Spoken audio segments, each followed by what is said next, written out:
for the top like, hold up, yeah. I can never doubt myself, I know better. All of you critics be acting like you know better. Blowing the smoke, but I know when the dust settles. I'm in my element. All of those dark nights I got then, breaking my back to make it out, got me feeling like pain. I ain't never need your help, I know you wishing me well. A penny for your thoughts, but seeing no change. I snap for the sun like Diddy. The riches got a mad ass son, I'm like Billy. I ain't never switch up, whole team with me. But known for my city like OAGZ. Set the pace as long as you finish. Consumers find a way inside your business. Babylon, they try to dabble in it and they hate the fact that they may have to witness. You tryna aim for the top like this, and you're in your element with a fire like this, and they hoping you fall and they praying you miss, but it's all in the risk. I got you with the switch, you know. I'm in the zone. Give me the throne. One shot, that's all that you got. That's all that I know. Foot on the gas. 155 on the road. You could be a friend of me, an enemy. Keep that same energy. I'm in my element. Yeah. I'm in my element. Yeah. I'm in my element. I'm in my element. Yeah. I'm in my element. Yeah. I'm in my element. Yeah. Keep that same energy. I'm in my element. Yeah. I'm in my element. Flow is like water. I'm forced through the fire. I'm feeling like gold. Gotta stay grinding, stay down to earth. Following God and you grinding, you do as you told. I don't work to make you like me, but I'm front and center, word to Spike Lee. And God came in the nick of time. They think I'm crazy, well I might be. Let's run it up, run it up, run it up. We beating the odds just to sum it up. You know it's a rap, never waistlines, and I'm cutting the weight like a tummy tuck. That mean I'm about to give it out right now. You see what's coming down the line, I never pipe down. I give 100% and be trying to stun on my enemies. In my element, as crazy as that might sound. I'm in the zone. Give me the throne. One shot, that's all that you got. That's all that I know. Foot on the gas. 155 on the road. You could be a friend of me, an enemy. Keep that same old energy, cause I know I'm in my element. Ooh, yeah. I'm in my element. Ooh, yeah. I'm in my element. I'm in my element. Ooh, yeah. I'm in my element. Ooh, yeah. I'm in my element. Ooh, yeah. Keep that same energy. I'm in my element. Never switch up. Never switch up. Never switch up. Never switch up. Never switch up. Never switch up. Never switch up. Keep that same energy. Never switch up. I'm in my element. Yeah.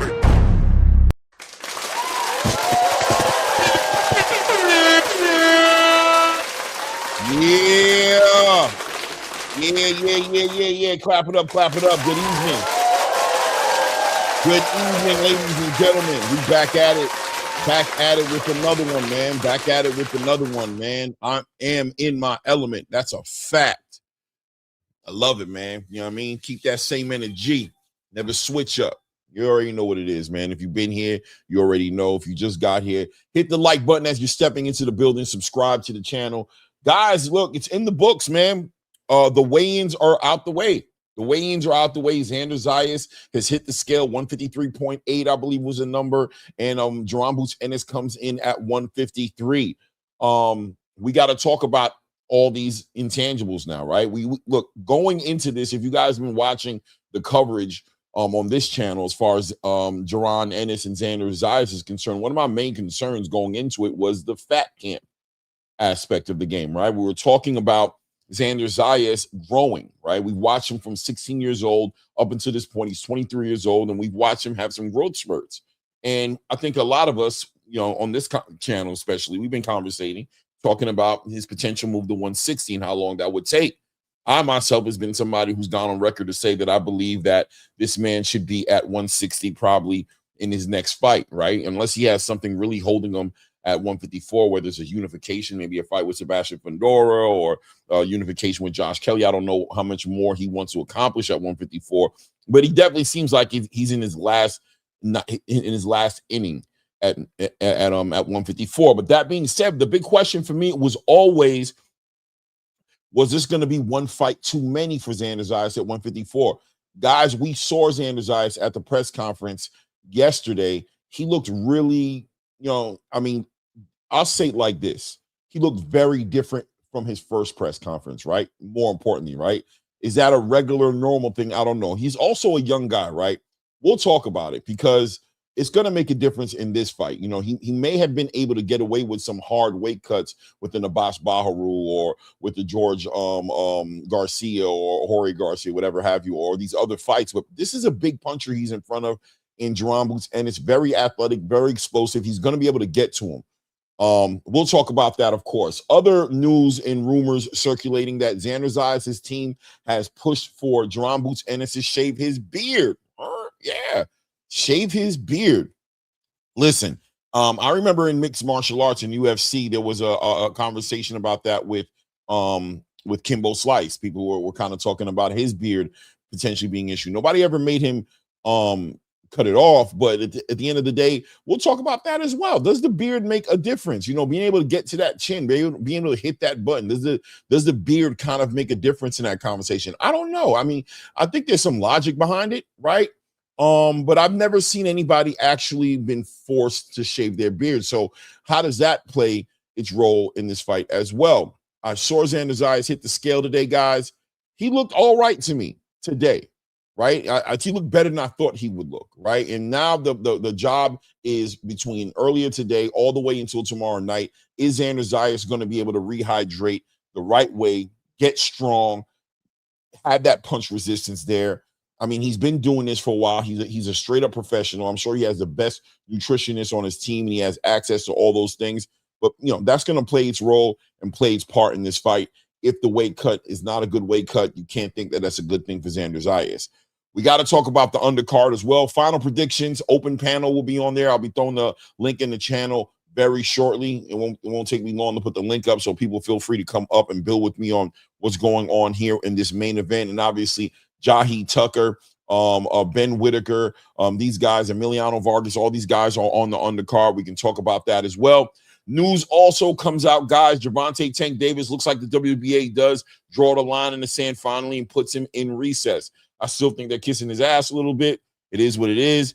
But if he's coming back to 135, fine, right? But if he's going to go fight at 140, I don't know. We don't know what Tank is doing. He's been in conversations with Devin Haney. He's been trolling Shakur Stevenson. So we don't know where Gervonta Tank Davis is going to land. But the good news on the back end of that is Floyd Schofield Jr. does get an opportunity to fight for a title. It looks like him and Lucas Body will be figuring it out. WBA may be ordering that for the vacant WBA title. That's going to be there. So we'll have a champion. 135 is cooking, slowly but surely cooking up. We saw the news come in on about Abdullah Mason getting that last-minute replacement with Albert Bell. That becomes very interesting. We know later next month, or is it in August? I think in August, we'll be looking at Lamont Roach and Williams and Pay to figure it out on the WBC side of the conversation. And, of course, Raymond Morataya is set to defend his IBF title against Robinson Casasio a little bit later this year as well. So the division is moving along. 135 is cooking and it's moving, man.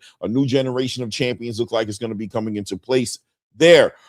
Oleksandr Usyk vacates his heavyweight titles. That's another big news coming across the board because it changes the landscape of the heavyweight division now. I'm assuming we're going to have a couple of interim champions elevated to full champions. So look to see announcements being probably made about Ajit Kabayel becoming a full heavyweight WBC champion. Let's see how let me see, the IBF's already I believe there's a vacant eliminator that's already been done between Frank Sanchez and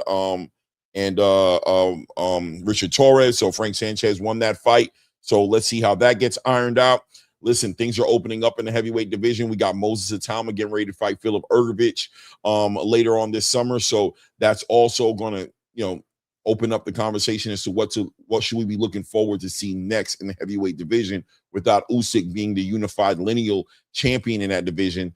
What does the heavyweight division look like on the back end of that? Usyk says he has one more fight. I think it's, you know, we got a couple opponents it could probably be, but I can't help but believe it's going to be a rematch with Rico Verhoeven, right? That fight was so close. It's kind of like the fight that maybe needs to happen, and maybe there's some money behind that fight. I don't know who else he would fight against, especially now that he's gotten rid of all the titles. He's kind of given away any incentive from the other champions or people like that to fight him. So, you know, who's it going to be? It is what it is, right? Shout out to everybody in the building. As you're stepping into the building, take a moment, hit the like button, subscribe to the channel. Let me holler out the people I see in the building thus far. Chadwick Parks popped up a little bit earlier this evening with the waiting SABR, waiting. I don't know what SABR means, but he was waiting. That's what's up. Queens Flo Halen, also known as Miss Van Hotter, checking in. How you doing, Miss Van Hotter? Salute to the queen. Mine, yours in the building says salute Claymore, the Rain Man. Salute to you. Big Sard says, should Keyshawn Davis fight Brian Norman Jr.? Listen, if the Devin Haney fight ain't going to happen, I don't see no reason why not to make that fight. But I'll tell you this, if we're playing chess, not checkers, maybe it's better that he goes after Arnold Barboza. I don't know, right? You guys, I mean, I don't know. If it's chess, not checkers, I think the bigger fight to be made would be Brian Norman Jr. And you got to think that right now, the way the zone is moving over there right now, that they want to be they want to mix it up on the biggest fights possible. That would be a full top-ranked fight right there. Arnold Barboza is a golden boy fighter. So, you know, that'd be under one umbrella. I think there's a good chance we see that Brian Norman Jr. versus Keyshawn Davis fight, especially for a vacant WBO title. I've always kind of looked at the WBO title as a top-ranked title. So you got to think that there's some leverage there. They could probably get a fight for that vacant title over there at top rank. I think that'd also be a great fight. But yeah, man, if you can't get Devin Haney, man, you get the next best thing. You keep your career moving. No problem. The building says Zoo, Saturday and Sunday, we're locked in. Yeah, we definitely locked in Saturday and Sunday. Guys, check it out. I will be doing a live tomorrow, obviously. We know that. But I'm also going to be doing a live Sunday, right? I'm going to cover the fight. It turns out I get some time to do that. Things have switched around for me as far as my availability. So I'll be covering both fights, the Zuffa fight on Sunday and obviously tomorrow night with Jaron Ennis and Xander Zayas. So looking forward to do that. Hope you guys pop up in the building for that one, man. Support the grind. Hit the like button, subscribe to the channel. My guy Angelo Reyes should be in the building soon. But he does say he does want you guys to know until he pulls up. Salute to the ATP Combat Media family. Everyone joining us tonight. I promise your co-host will be on once I get my home set up. Please hit the like button on your way in. Let's talk boxing. My guy Lance Shepard in the building with the fight all out. Thank you all you guys, by the way, for supporting the grind. I've been appreciating all the support that's been coming in, whether it's via Cash App, whether it's via the super chat, man. It all helps, man. I'm on a mission I am legitimately on a mission trying to do this full time, man. That would be the goal for me, is to be able to do this full time. And with your support, I get closer and closer to that, right? It's going to take some time. We're going to earn every subscriber, every bit of support. You know what I mean? We'll take it step by step, but that's definitely the goal. So every time I see this color in the chat, man, I appreciate it in a real way, man, because we're definitely trying to build something real over here. I appreciate all you guys, man. The $5, the $2, the $10, the $20, whatever it is, man. We appreciate it, man. Welcome down, Van Hout on the bad. What it do this lovely evening. Salute to the best chat in the land and salute to the best co-host, Angelo, no doubt, man, for sure, man. Get the likes up, man. K Money in the building says his team just making excuses. What are we talking about? The beard? Are we talking about the beard? Are we talking about the weight cut? And we got a lot to talk about tonight, man, for sure. We do got a lot to talk about. Big Sarge says the beard talk is just a ploy to distract Boots by making him mad to make a mistake. Hey, I wanted to talk about that as well. That's got to be annoying for Boots. But listen, this is the big show for Jaron Boots Ennis, right? He seems dialed in. Doesn't look like he's going to let anything throw him off. He's been waiting on this for a long time. Jaron Ennis has been waiting for that signature fight for a long time. Think about the journey Jaron Ennis has been on to get to this point. Think about Cameron Duncan, rest in peace, his former manager. Think about the Steven Espinosa Showtime. Think about going to court to get out of that contract with Cameron Duncan's wife. Think about how difficult it was, the Brian Norman Jr. public nasty negotiation that ended up not even getting into a fight. Think about him having to give up money out of his pocket to make the fight happen with Stanionis, right? Think about the Terrence Crawford comparisons that he's been dealing with since forever. Now, knowing that he can't get a fight with Terrence Crawford, always being confronted with that question and dealing with that issue. Think about the IBF situation, how he couldn't get the IBF to activate. Well, he did get the IBF to activate a mandatory, end up with Terrence Crawford being stripped, and then he had the email champion jacket on him. Then he stayed at 147 potentially a little bit too long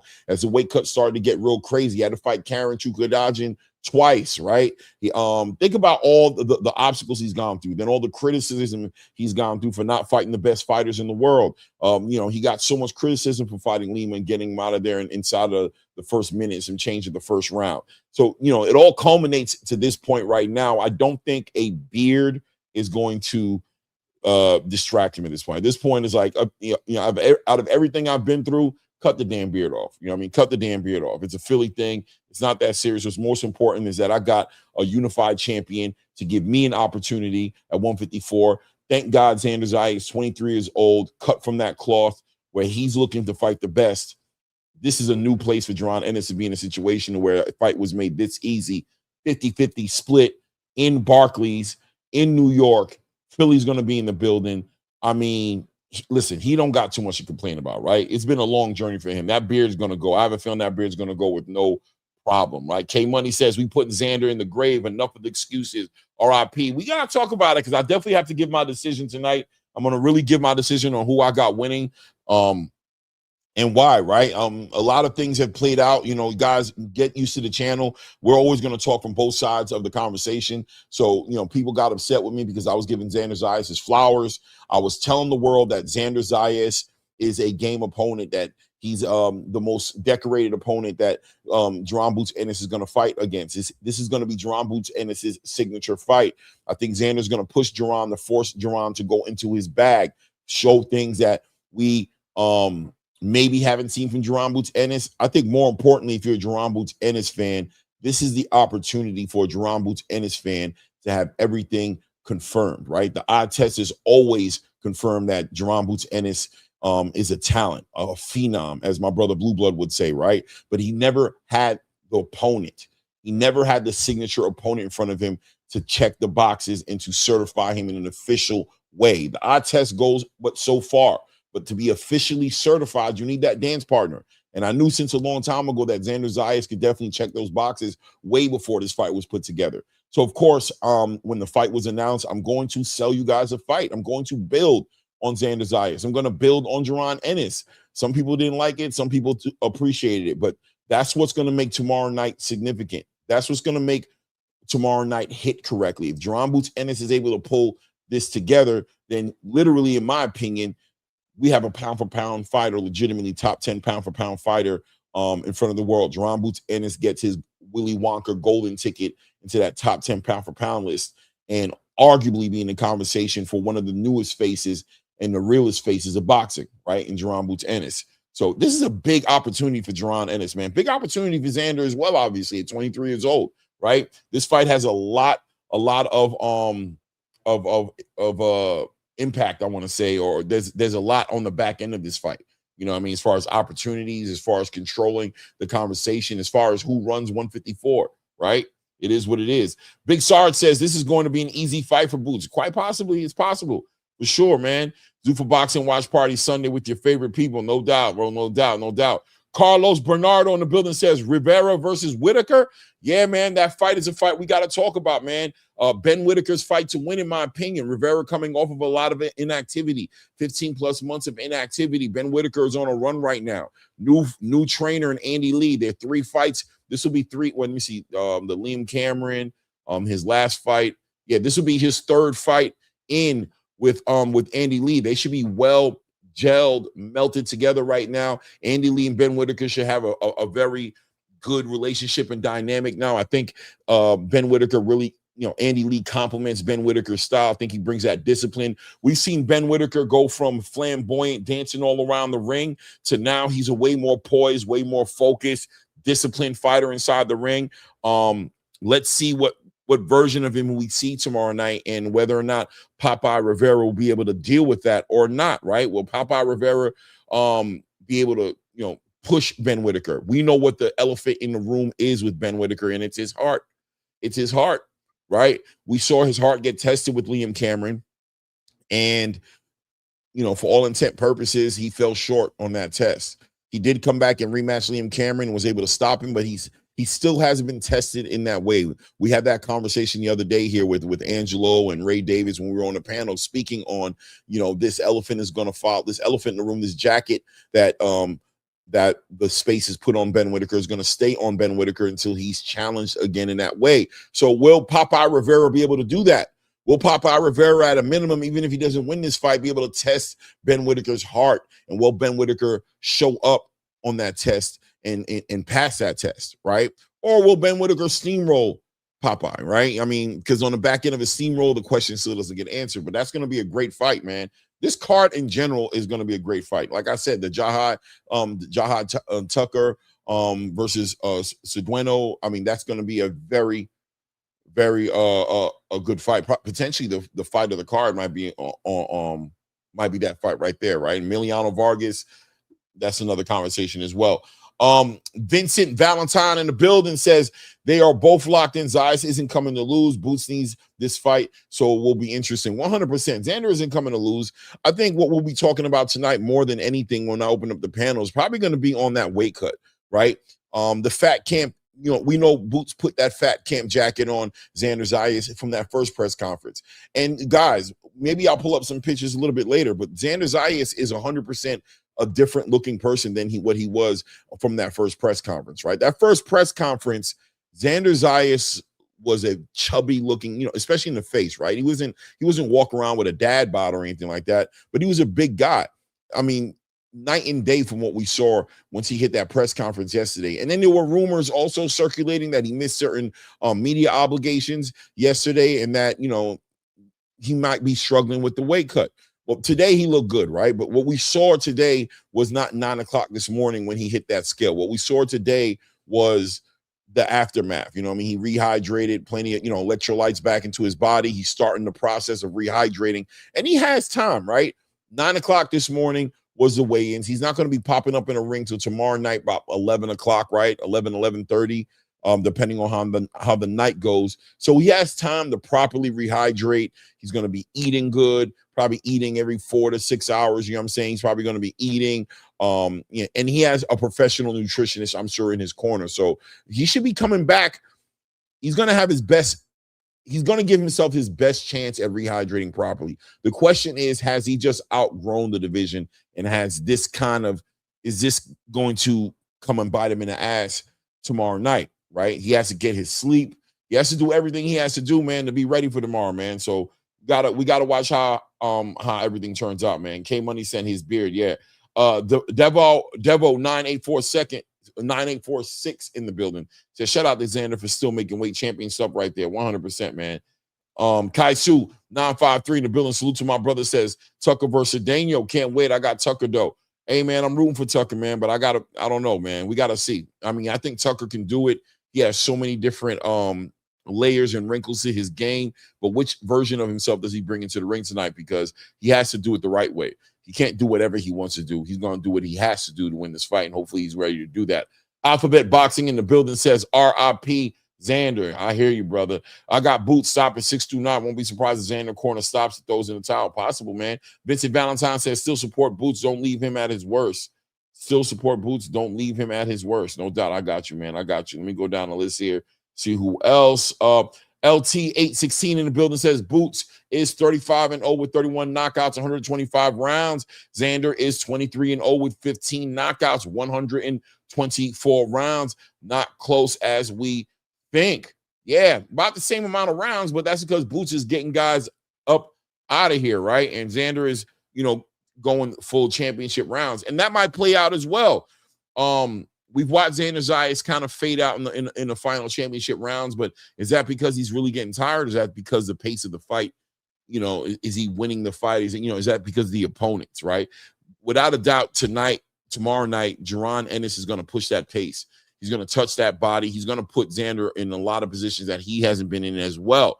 So Xander's talking about putting Boots in positions that Boots hasn't been in, but on the other side, there's also Jaron Boots Ennis who's fully capable, more than capable of bringing the same energy to Xander. Xander's that young guy, man, and once again, if he's been in the division a little bit too long, right, that weight cut might play bad. You know what I mean? That body work might be a little bit too much for Xander to deal with in those championship rounds. You know, look to see some separation probably after round 7, right? 7, 8. You're going to start seeing some separation one way or the other. And we'll get a better idea of probably what's going to happen if somebody doesn't get stopped. More than likely Xander in the earlier rounds in this fight, right? It is what it is. Let me see here. Nostalgic in the building says, I love how people are saying this is a 50-50 fight, but the bookie's not telling me that. Yeah, you know, I like that nostalgic, right? The bookies aren't saying that. The bookies have Xander Zayas as a super underdog, right? He's the one that you can make money on. I don't know how high the odds are. Last time I checked the odds, it was around 400, plus 400 for Xander, right? So the bookies aren't seeing it the same, but that's an interesting point of contention there. And I think that'll come up on the panel today. Why is it that we see this so much closer than the bookies see? What, the bookies are obviously, they know what they're looking at. They've been doing this for a long time, but what is it that the fans, even myself, what is it that we're seeing that makes this fight such a close fight? Why? I think for me, it's Xander. Xander is never the same. He's always adding to his game. He's always getting better. When I look at Xander, I look at a young fighter who's evolving every fight. He's getting bigger. He's getting stronger. He's getting wiser. He's getting smarter. He's getting more experience.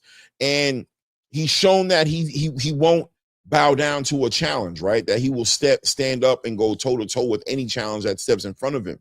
So I think there's a trajectory. It's kind of like, I'm a truck driver. So, when you're backing, I'm going to try to make this make sense to you guys. When you're backing a trailer up, right? A 53-foot trailer up.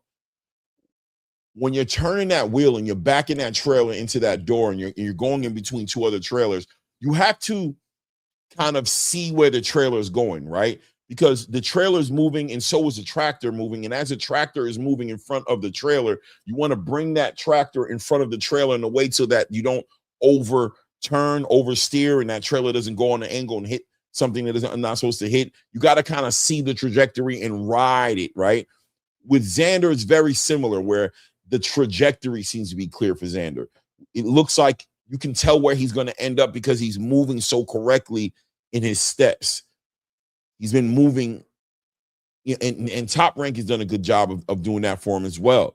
So I think that's what it's about with Xander, right? I think with Xander, it's not about what we've seen. It's about what we haven't seen, right? And that becomes very interesting because what we've noticed with Xander is that he's getting better every single fight. He's processing the data from his last fight. He's closing holes every single fight. He's becoming more and more of a well-rounded fighter. And now to see him against all odds become a unified champion, you just kind of believe in him. And I think that's what it is. I think the space is just, there's a belief in Xander's ability to show improve in these moments, man. I think that's what it is, man. I ain't gonna lie to you, man. But that's a great point you made, Nostalgic. It is true, man. Everybody's 50-50. So many people are 50-50 on this fight, or even a 55-45 or a 60-40. But those odds in Vegas say something completely different, right? Those odds in Vegas are definitely on a whole different time. James Dixon in the building. Salute to you, says, big up Claymore. Salute to you, man. Cam 804 VA in the building says he looks slightly better at the ceremonial weigh-in. 100%. Xander Zayas did look better at the weigh-in. Facts. That is facts. That's what I saw as well. And I remember, shout out to Coach Cam, who reached out to me and said, man, he looked like he was drained. And I agreed, right? But at the ceremonial weigh-in, he did look better. And I told him, I said, listen, he's 23 years old. He's 23 years old, man. And just like Devin Haney, we watched Devin Haney have some real scary looking weight cuts at 135, but he was always able to bring it back full circle. And, he became an undisputed champion, right? At 135 on the back end of some crazy weight cuts. We saw him in Australia look diabolical. So at the end of the day, he's young.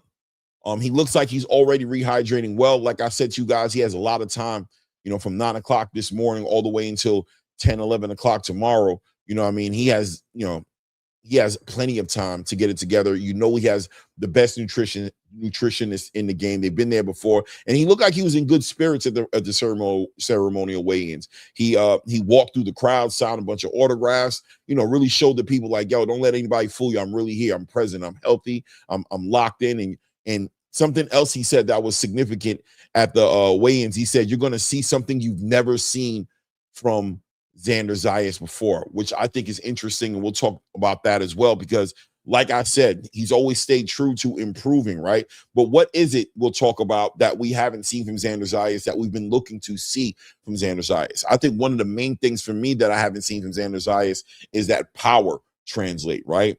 from the beginning of his career till now, you know, to where he's at right now. In the beginning, he had a little power. He was getting those stoppages against way lesser opponents, but we haven't seen that power translate, right? He did stop Slower with some good body work, but at the end of the day, we haven't seen that power translate. So I'm interested in what Xander Zayas means by something that we've never seen from him before and what that means in his fight, right? Because he's a growing fighter. You know, they say you don't want to change a game in the ninth inning, right? But for Xander, it may be a little different because he's still a young fighter who's still growing into who he's going to be. So he's in the midst of his evolution, and that makes sense for him to change, right? So I'm interested in what it is that Xander Zayas says is going to be the new thing that we haven't seen. The Butcher in the building says, salute, Clay. Salute to you, family. Says his team stated it. Wait, his team stated it's his last fight at 154. We kind of knew it. Yeah, we all talked about it, man. We all talked about it. We've been talking about it heavy over here, man, for sure. Vince Valentine says Xander is disciplined 100%. Shout out to the Queen. Queen of boxing in the building, man. Salute, Queen. Salute, Queen. You know I love to see you in the building, man. You make me smile when I see you in the building. Says good fight, can't wait. No doubt, man, for sure, man. Let me see. The Butcher says those belts will be given to Boots or vacated after tomorrow night. Yeah, very possibly, right? Shout out to Joel Foster 8523 in the building with the $5. Love color in the chat, man. Says my guy Clay. Hey, bro, I became a member of the family too. My bad it took so long. Always supporting you, brother. Great fights tomorrow night. Thank you. Thank you for supporting me in the chat, and thank you for becoming a member to the channel, brother. Thank you, man. Joel Foster with the $2 again says, as a fellow truck driver, I understood you clear. Thank you, man. Thank you, Joel. You understand what I mean, right? When you're backing that trail up, and I think that's what it's about. I think what Xander Zayas is fans who are very optimistic and very proud of Xander Zayas. We watched him grow from 16 years old to where he is right now, right? So there's an optimism there. There's a trajectory that we all can clearly see. Win, lose, or draw tonight, Xander's built himself a reputation to where you're still going to be optimistic about what he's going to do later on, right? And the great thing about Xander Zayas making this fight happen with Jaron Boots Ennis, right? Being the catalyst to move this fight forward is that he's done it so early that you're going to see them again, right? There's a good chance you're going to see a sequel to this at 160, right? They left room for it. That's the thing about fighters fighting when they're supposed to fight, because when they do it the right way, then you get to see them fight again if they're meant to fight again, and we get to revisit this conversation.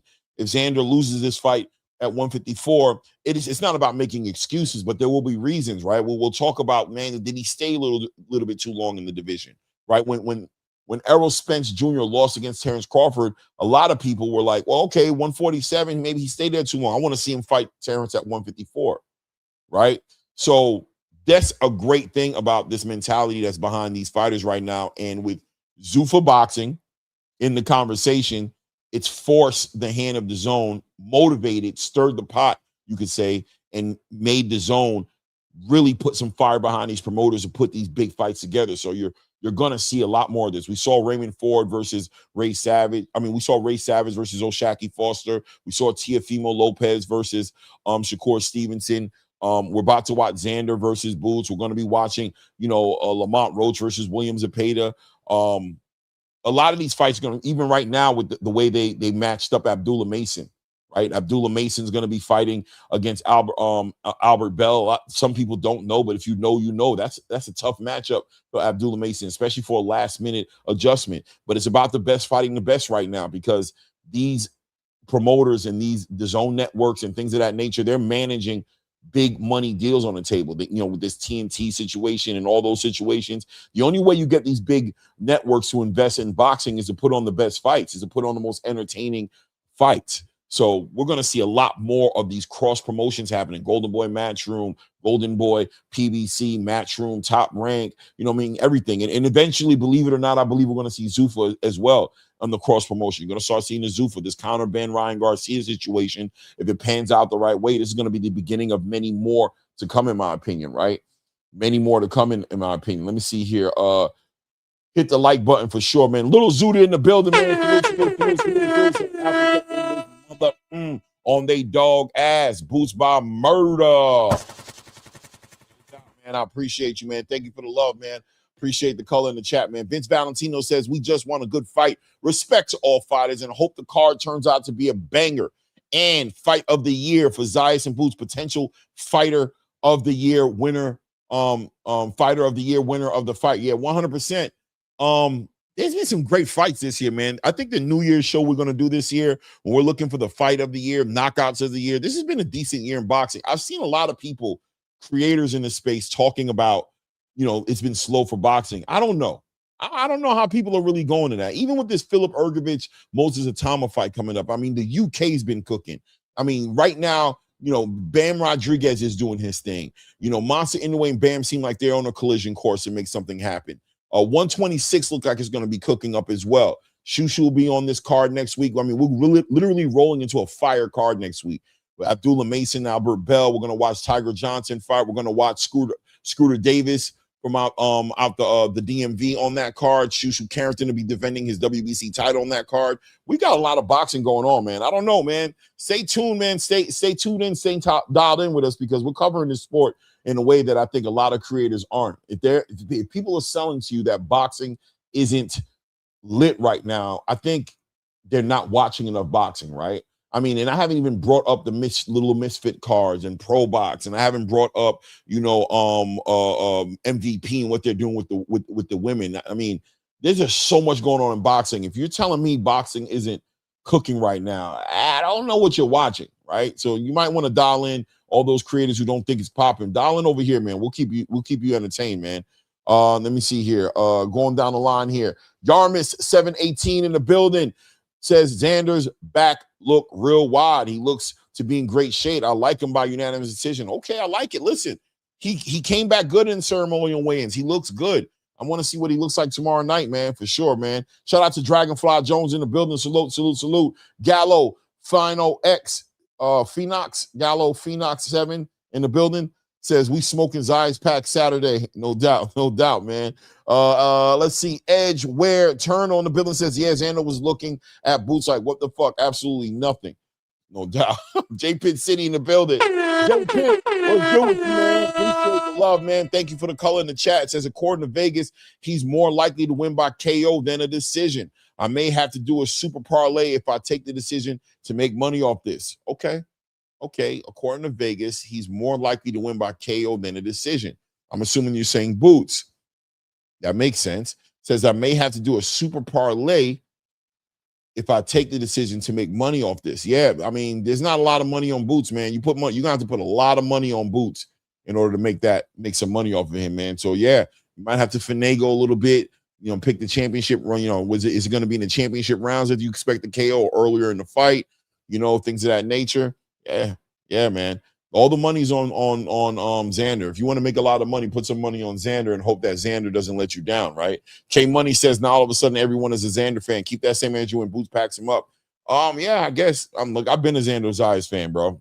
I've been a Xander Zayas fan, right? It doesn't mean that I'm necessarily picking him to win this fight. Listen, man, Xander Zayas is great for boxing. Xander Zayas, Shushu Carrington, Abdullah Mason, these guys, Omari Jones, what other names can I think of? Demazian Van Houder, Jaleel Hackett. These fighters are the next generation of fighters coming up in the sport, man. And Omari Jones, I said Omari Jones from out of Oakland, California. These fighters talk great, handle the media well. Emiliano Vargas, they handle the media well. They're role models, you know what I mean? They bring that pedigree. They love to be active. They love to fight the best. They're looking to challenge. This is the next generation of fighters who aren't over coddling that right? They're willing to put their achievements on the line. They're not trying to protect every little bit of everything they got. They're only trying to protect it in the gym and in the ring. But they're not, they're giving these boxing fans something to look forward to seeing. So yeah, man, you're going to be a fan of Xander Zayas. How can you not be a fan of a fighter who voluntarily put his unified titles up against quite arguably the most dangerous fighter at 154? How can you not get behind that and support that? right? How can you not see that and be like, damn, you know, it's not hard. You're saying all of a sudden people will be becoming fans. How have you not been a fan? How have you not? How do you not respect that? Look at Jaron Boots Ennis's moves at 147. He couldn't get Mario Barrios. He barely got Emiliano Stanionis. He couldn't get Brian Norman Jr., right? He couldn't get Terrence Crawford. He couldn't get an Errol Spence or any of those signature fights that would have made the difference. That's a different era of boxing that it got somebody like Jaron Boots Ennis at 34, 35 fights, professional fights into his career, and finally getting his first real signature fight. Think about that. You got to respect Xander Zayas, man. Win, lose, or draw, you got to respect him, man. You got to respect him. Let me see here. Let me see. I'm about to throw the link up. I just want to make sure I'm getting everybody here. I know we got a lot of cooking going on here. Shout out to Joel Foster back in the building with another fight. But it will be based on how he loses. If the fight's not even close and he gets KO'd, yeah.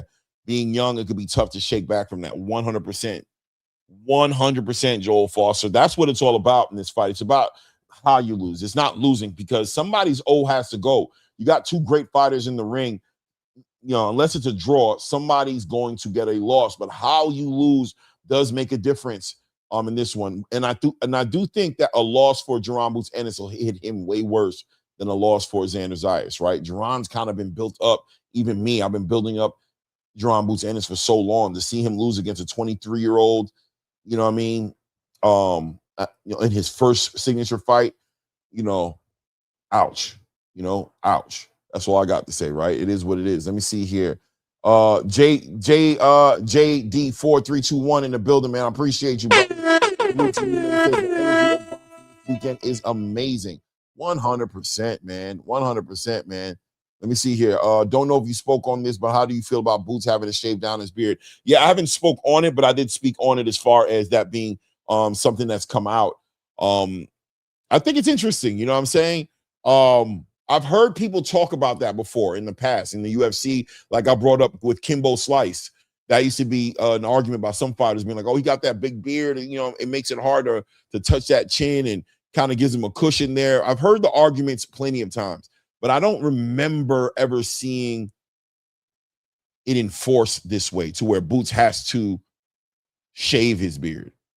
I got to run the memory Rolodex a little bit up here and be like, when did I see that happen? I don't know if I've ever seen that happen. Very interesting. But listen, man, Xander Zayas is fighting a fight 9 out of 10 boxing pundits in the space feel like he's doing this too early. 9 out of 10 pundits, man. I'll say 8 out of 10, right? 8 out of 10 are like, boy, I don't know, man. This is kind of early. 23 years old. Is he ready for this? He could have took some other fights. Why would you fight Jaron Boots Ennis? You should have let Jaron go get a title somewhere, or you don't just fight Jaron Boots. So people already look at him crazy to do that. So listen, man, if the beard needs, his team is going to give Xander every opportunity to get some sort of an edge in this fight, because there's an argument he shouldn't even be in this fight right now. That this fight is a crazy, huge step forward for him, right? I mean, it may be an overreach for him to be in the ring with a Jaron Boots Ennis. So yeah, I think it's interesting that they're gonna touch that beard up, but it's also gonna be interesting to see Boots in the ring without no beard on. I don't remember last time I seen him in the ring without a beard, bro. That's gonna be kind of crazy, weird to see how he looks doing that, right? Literary Pharaoh in the building, my God, Literary Pharaoh, man. Has franchise restaurants, and they are opening 24/7 around the clock, 100%, man. Let me see here. Guys, stop hiding comments or not disrespectful to Claire or anybody in the chat. Let people have their... Yeah, are you guys hiding chat? Don't do that, man. Don't do that. Nobody disrespect. Don't do that. Don't hide. Don't do that, bro. What's going on here, bro? What's going on here, man? What happened, bro? Hold on a second here, bro. Let's see here. Yeah, don't do that, bro. Let everybody build, man. Don't do that for sure, man. For sure, don't do that, man. Let me see here. I'm just someone 7692 in the building said, what's good, Claymore? I like Bryce Mills over Emiliano. What do you think? No. I think, no, I don't. I don't like him over Emiliano. I kind of hear you a little bit. we'll talk about it. I don't know. I see where you're going with it. I really do see where you went with that. I'm not going to answer so quick. I kind of answered faster than I should have. I am favoring Emiliano Vargas, but I get your angle a little bit. But no, at the same time. But no, at the same time, but I get it. We'll see. We'll see, right? Let me see here. Continue to go down the list, man. Everybody in the building, man. I appreciate you, man. Good engagement in the chat right now. Shout out to FNerd90. Says, even though Boots bought to beat Xander like he stole something, I got to salute to Xander for fighting that boogeyman. Yeah, you got to, man. You have to, man. You got to salute him, man. If you don't, man, I don't know what to tell you, bro. Because he definitely didn't need to make this fight happen.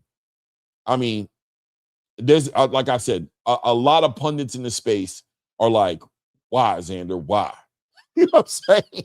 So, this is this next generation of fighters, the Jaleel Hackett's, the Xander Zayases, you know what I'm saying, the Abdullah Masons, the Shushu Carringtons. These guys are running towards the fire. They want the smoke. Please appreciate these guys for what they're doing, man. And be ready to support these guys, win, lose, or draw, bro, because that's what it's all about, man. That's the biggest thanks you can give to a fighter, man, is celebrating them. Win, lose, or draw. When they're willing to give you those fights, man, and they're not making excuses, and they're not taking the easy route, they're not cherry picking, we can't sit here and play games with their face. We cannot play with these guys' faces, bro. No way, bro. That's a minimum. That's a minimum respect that we got to give him. Nick J says he doesn't have to take it all off, just trim it down a bit. Okay, I don't know what happened. I don't know if that was, I don't know what's going on with that comment, but salute to you, Queen.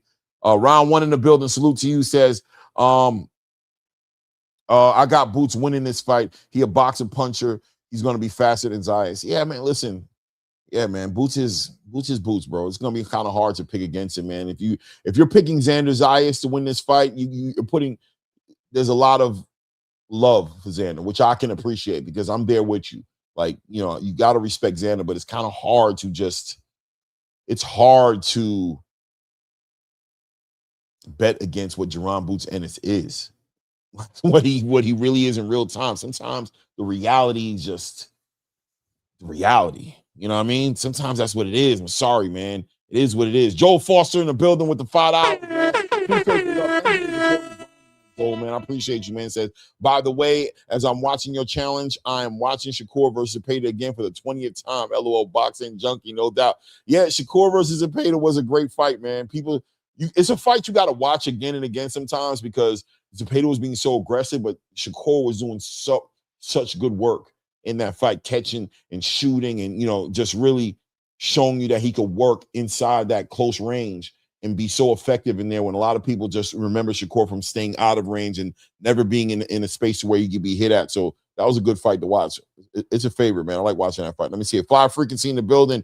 Hit me with the salams. Walaikum salam. Rahmatullah. Barakatuh to my Aki Fly Frequency, man. Salute to you, man. Reyes, New York 76 in the building said that's a whole fact, 100%. Boots his beard. Oh, okay, Nick. Yeah, no doubt. Literary Pharaoh, she was referring to the beard. Yeah, okay, all right, I got you.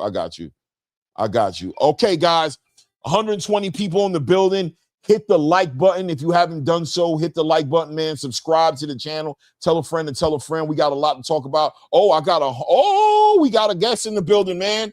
I'm gonna bring him up. Hold on, Walon. Let me set it up right, man. Coach. Oh, wrong one. Sorry. Coach.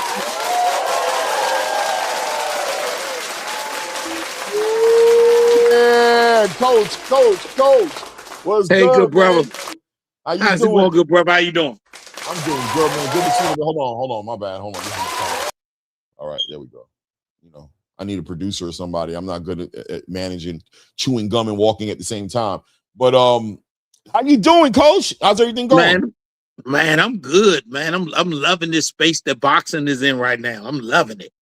You gotta love the that's why I was telling everybody about Xander, right? Because people were like, Xander, I'm like, you gotta first things first, before you get all out your body, you know what I'm saying, about this and that. Respect Xander for this. Come on, man. Respect a fighter like Xander at 23 years old, a unified champion, for going against all odds, because I'm sure there are people over there at Top Rank who's definitely pulled him to the side, before this fight got announced and was like, are you sure, champ?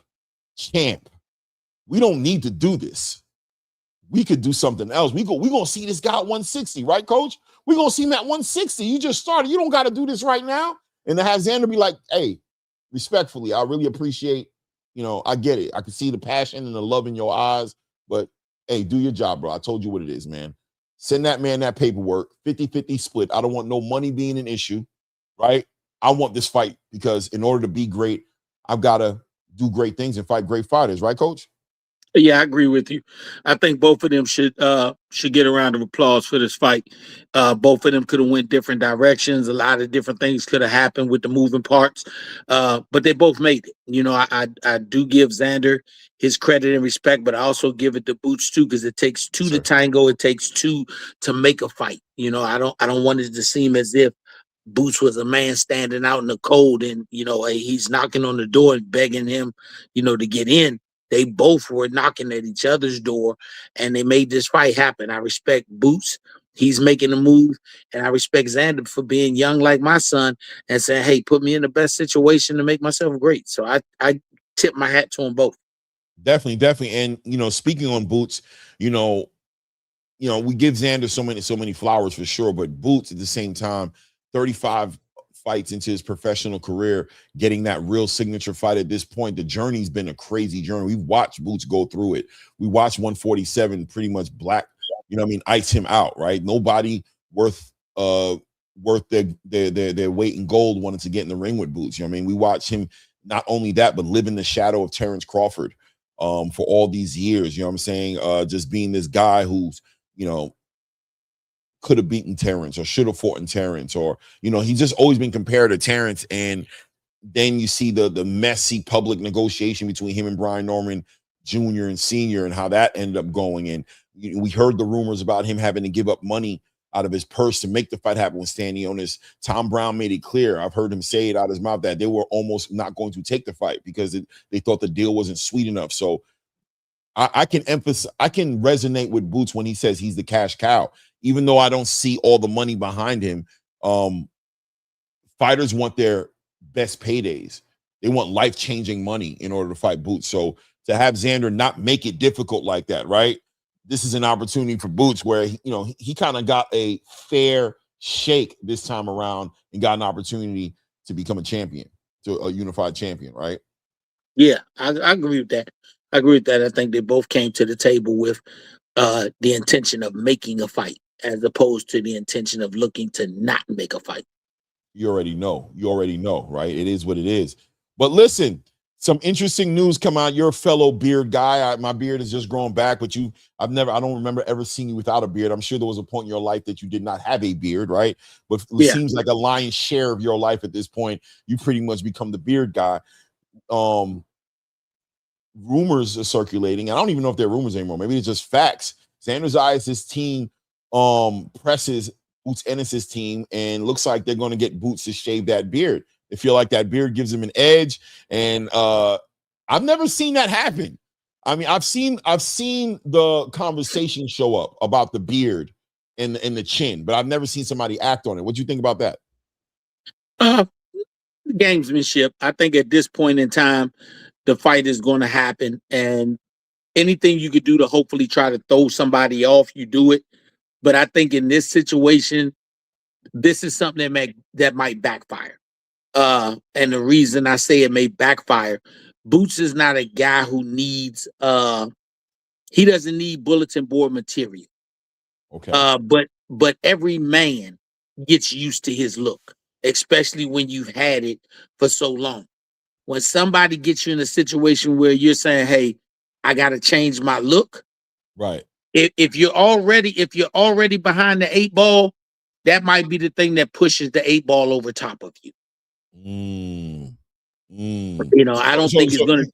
You said backfire, so you mean like backfire for Xander, right? You're saying like this might. Yes. Yes. And what do you mean? Do you mean like anger, like motivation, like this might push Boots? Like, what do you mean by that? By the backfire? I think Boots is a smooth guy when it comes to fighting and when it comes to his training. But Boots has a demon inside of him that if he lets it out, this may be the night that he says, I'm going to let it all the way out. and I'm gonna get you out of here as fast as possible. Where before it may have been feel him out, see what it is, then look for the getaway. This may be one of those Roy Jones Jr. Montel Griffin nights, part 2. Ooh. Roy Jones said, "You all don't like Roy Jones. You want RJ. I'm gonna give you RJ." And when he did, he utterly destroyed Montel Griffin Yeah, he in no steamrolled. time. Steamrolled. And that may be what you do with this fight. I mean, Boots and his whole family, they're a character-driven family. They have respectable character.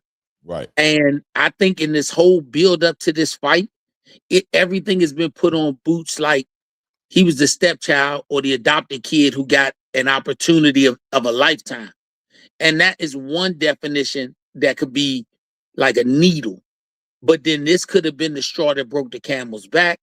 And Boots say, I'm gonna go out here and show these people that this kid ain't even supposed to be in here with me. And it could backfire to the point where he destroyed this boy. Listen, you roll the dice, right? You got to assume that Team Xander was thinking about mind games when they did this, right? You got to assume they were like, yo, you know what? Let's make this dude shave his beard. They're looking to get an edge, but I agree with you.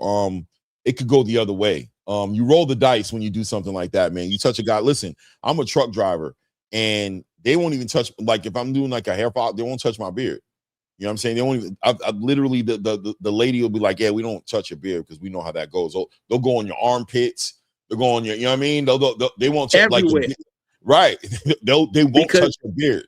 Because especially to a black man, that's our version of the crown to the older black women who went to church and they put the crown on. Right. So right. When you get to messing with that, remember you're not just messing with something that's minute, you're messing with the symbolization of a man. Yeah. Especially in the black community. And especially in Philly. And Philly is really big. Philly is really big. So if that piece goes in there, and I know how Bozy, he's a master at this whole everything, the fight game, the mind game, and he puts that mind play on his son. With that battery in his back. You can mess around and see this boy get destroyed. And I like Xander. I mean, I want to fight him. I want my son and him to fight. I think it's a great young fight. Mm-hmm. But we've seen young fighters in the past get destroyed by guys in their prime. And they never are the same. Boots right now is in his Michael Jordan prime. Michael Jordan's best years was from 29 or 28 to 33. Those were his prime years. Boots is in his Michael Jordan prime. Xander, I don't think, has reached his. So to needle the bull ain't a smart thing to do if he come in there with the intentions of ending it and not ending the night. Like, I'm not going to knock him out early. If I hurt him, Mike Tyson did it to Terrell Biggs. He said, I'm not going to knock him out. Right. I'm going to make him feel pain. And if that type of night is what he get, we may never get the best version of Xander Zayas ever again. And every fan and every pundit will go back and say the night he got destroyed was the night they stuck him in there with Boots and it's too early. Facts. Listen, man. This is one of those fights, man, that has different endings. Depending, you know, I mean, it all depends on who shows up. So where are we now? You know, you had your son and he dealt with some pretty hard body weight cuts. You know what I'm saying? So we know when we're talking about weight cuts, you happen to be somebody who's, you know, very hands-on, have a certain perspective on it at this point. The rumor is, I mean, not only the rumor, right? Our eyes have told us that Xander Zayas has been cutting a lot of weight to stay at 154, probably for his last 2 or 3 fights. We've been noticing the growth. We watched Xander Zayas grow up. He started, you know, as a professional, signed the top rank at 16 years old. We've seen him just go through it. And at 23 years old, he seems like he's still just having these growth spurts. Night and day from the first press conference with Xander Zayas and Boots till the press conference from yesterday. Xander looks like he cut a lot of weight. Rumors were circulating that the weight cut may have been difficult this time around. How important do you think that's going to be as far as a role playing a role in this potential fight? Is Xander Zayas being able to cut this weight the right way, rehydrate properly? What's the process look like? You hit the scale at 9 o'clock in the morning, you made your weight, and now you've got a little over 24 hours, right, until the fight, until the next night at 10. Well, you got like 30 something hours, right, until the fight Saturday night. How important are these hours right now? How integral are the sleep, the nutrition, the rehydration, doing it the right way? How important is that going to be for Xander Zayas going into this fight tomorrow? 1,000,000%.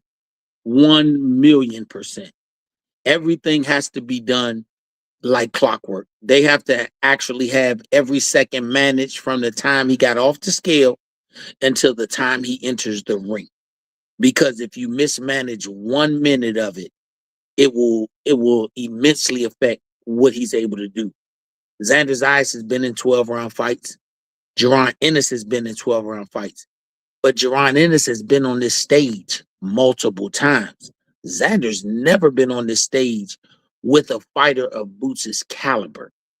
And if you have one thing off, one thing, as a young fighter, you can't overcome it. It just doesn't work. A more experienced fighter, maybe, someone just as gifted and just as young, maybe they could overcome it. But when you this young, you're relying on your team to do everything down to the second properly. Right. So if all that is done, he could come in there, be great, have a great fight. If it's missed in any type of way, it could be catastrophe. And not just rehydration, but not blowing him up too big. Every camp has what they call our prime fighting weight, what we want to walk in the ring at.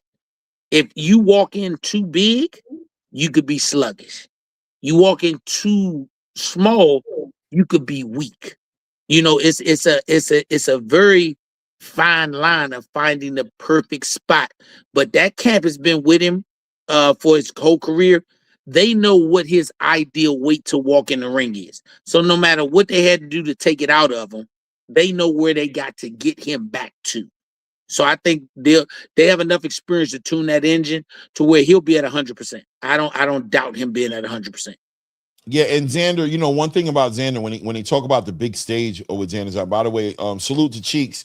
Hey, Mr. Van Houten, I appreciate you, man. I got the super chat right here through my Cash App. Salute, man. I appreciate you. Thank you for supporting the grind, Mr. Van Houten. Xander's kind of been in the limelight his whole career to a certain degree, right? Because he's always seemed to have the support of the island. He was a big sought after prospect. You know what I'm saying? Seemed to always have a mic in front of him, always been good with the media, learned English, you know what I'm saying, coming from Puerto Rico, and just kind of been there in that light, in the media light. Even today at the weigh-ins, the ceremonial weigh-ins, he was making his way through the crowd, signing autographs, taking pictures, you know what I'm saying? Seems like he's kind of good with that, right? Like he doesn't look like the lights are going to be too bright for him, right? I think he's good with the light. You just never saw. He's been on the big stage. I can say that even as an amateur, he was on the big stage, but there was always a helicopter coming to him. Now you have a fighter jet coming to you. Right. Two different styles of light. The same bulb went in the light socket, but when the light came on, it was something totally different staring you down that barrel. And that's the part where your team comes into play at. When the barrel is different, that's when it has to happen. When you look at Jaron Ennis, say what you want to say, everybody has their feeling, but the level of competition that he's faced is at a different level on a consistent basis. Xander's faced some good fighters. He's faced some good fighters, but he hasn't faced a fighter talent, ability, and in his prime of a Jaron Ennis. It's just, that's something we only have to debate about. You can't find anybody on his dossier that he's done that with. And the only thing that I can question in him, how good this fight is going to be, if he starts to fade. I think he can have a good 7-8 rounds, but even against average competition, he starts to fade on the back end. Right. Boots, we've never seen Boots fade at any point. We've seen him get stronger. Yeah, he'll So turn up. So if he starts to fade down the back stretch after round 8, then this could get, like I said, this could get ugly. You know, I think if you can get Xander through the first 8 rounds and he's feeling good, you got to kind of weigh it out and see where you're at and say, do I tell him to push the gas pedal and try to get Boots, or do I say we roll the dice and see if we have enough to get us to the finish line? Especially if Jaron Ennis still has a half a tank of gas and you at a quarter tank. You got to make a decision. It's no different from racing a car. You got to make a decision. Do you ask him to pit, or do you say we're going to just try and see if we can hold him off? Do you think Xander and his team are seeing the fighter jet coming? In other words, are they seeing it that way? Like there's a fighter jet coming, or because mentality makes a big difference, right? How you see it is how you approach it, and how you approach it makes the biggest difference on what the result's going to be. Are they seeing that type of pressure coming at them, or do you believe that they, because if you listen to Xander speak on it, he feels like everything he's seen Jaron Boots Ennis does, he feels like this is all very manageable. He's like, you guys are more impressed with what he does than me and my team are. Do you believe Xander when he talks like that? I hope not. Honestly, I hope not. I hope they are not looking at it in that light, and I hope they are looking at it from a reality light.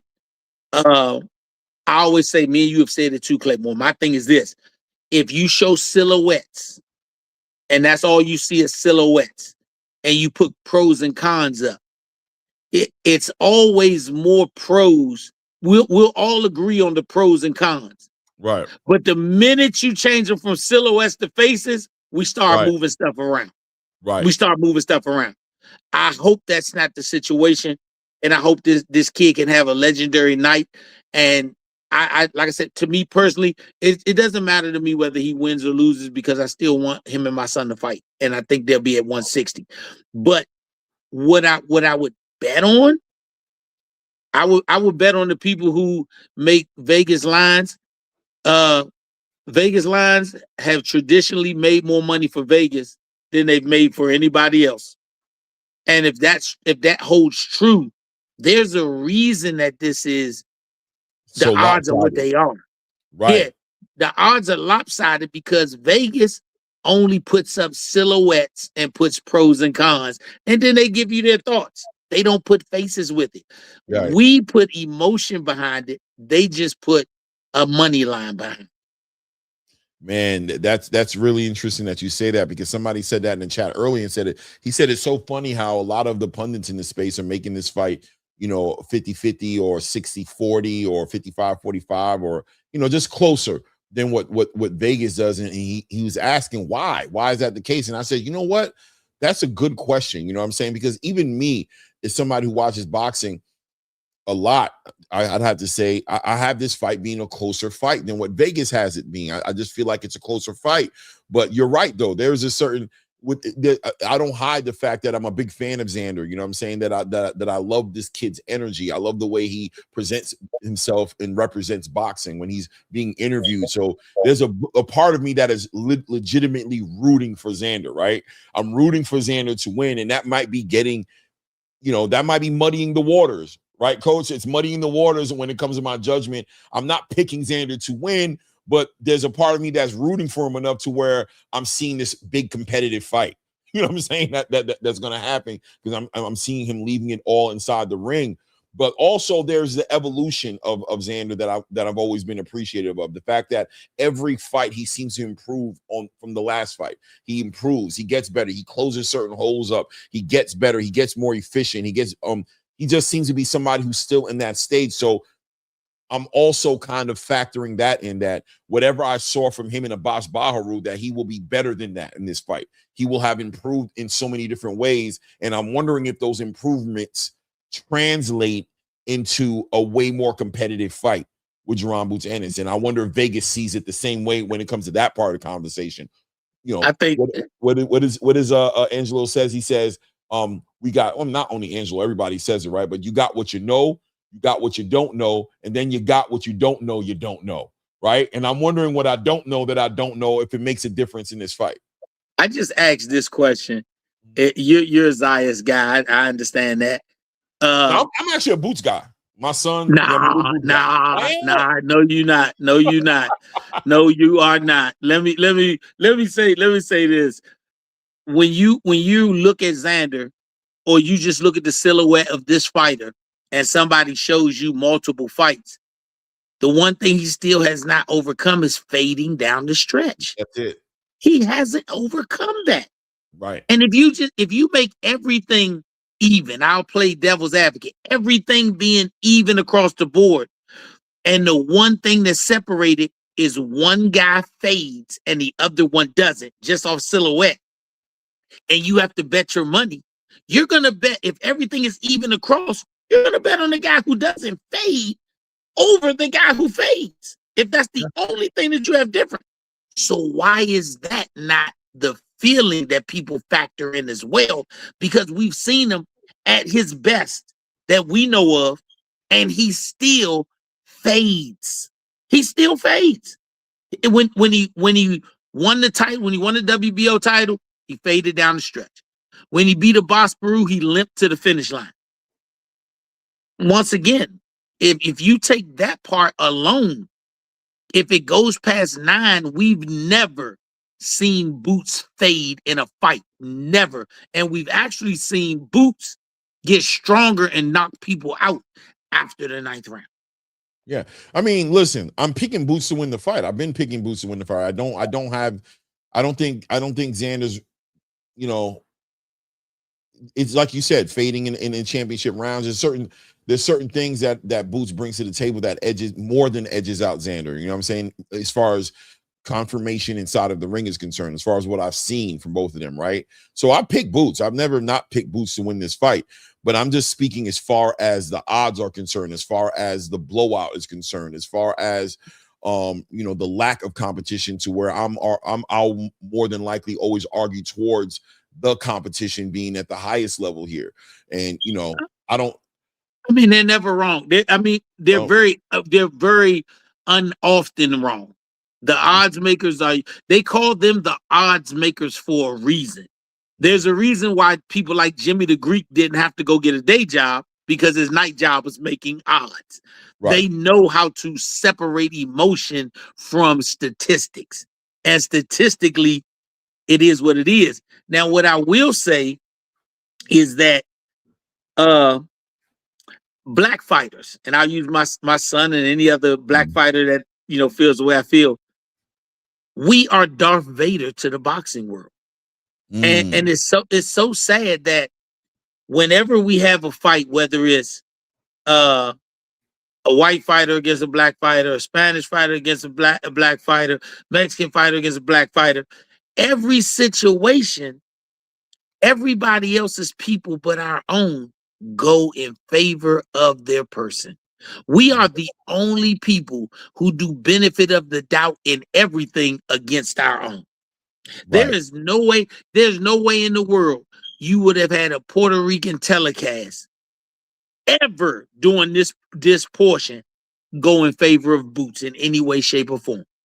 Even if they put their betting line, even if their ticket said Jaron Ennis, all of their verbalization is Xander Zayas.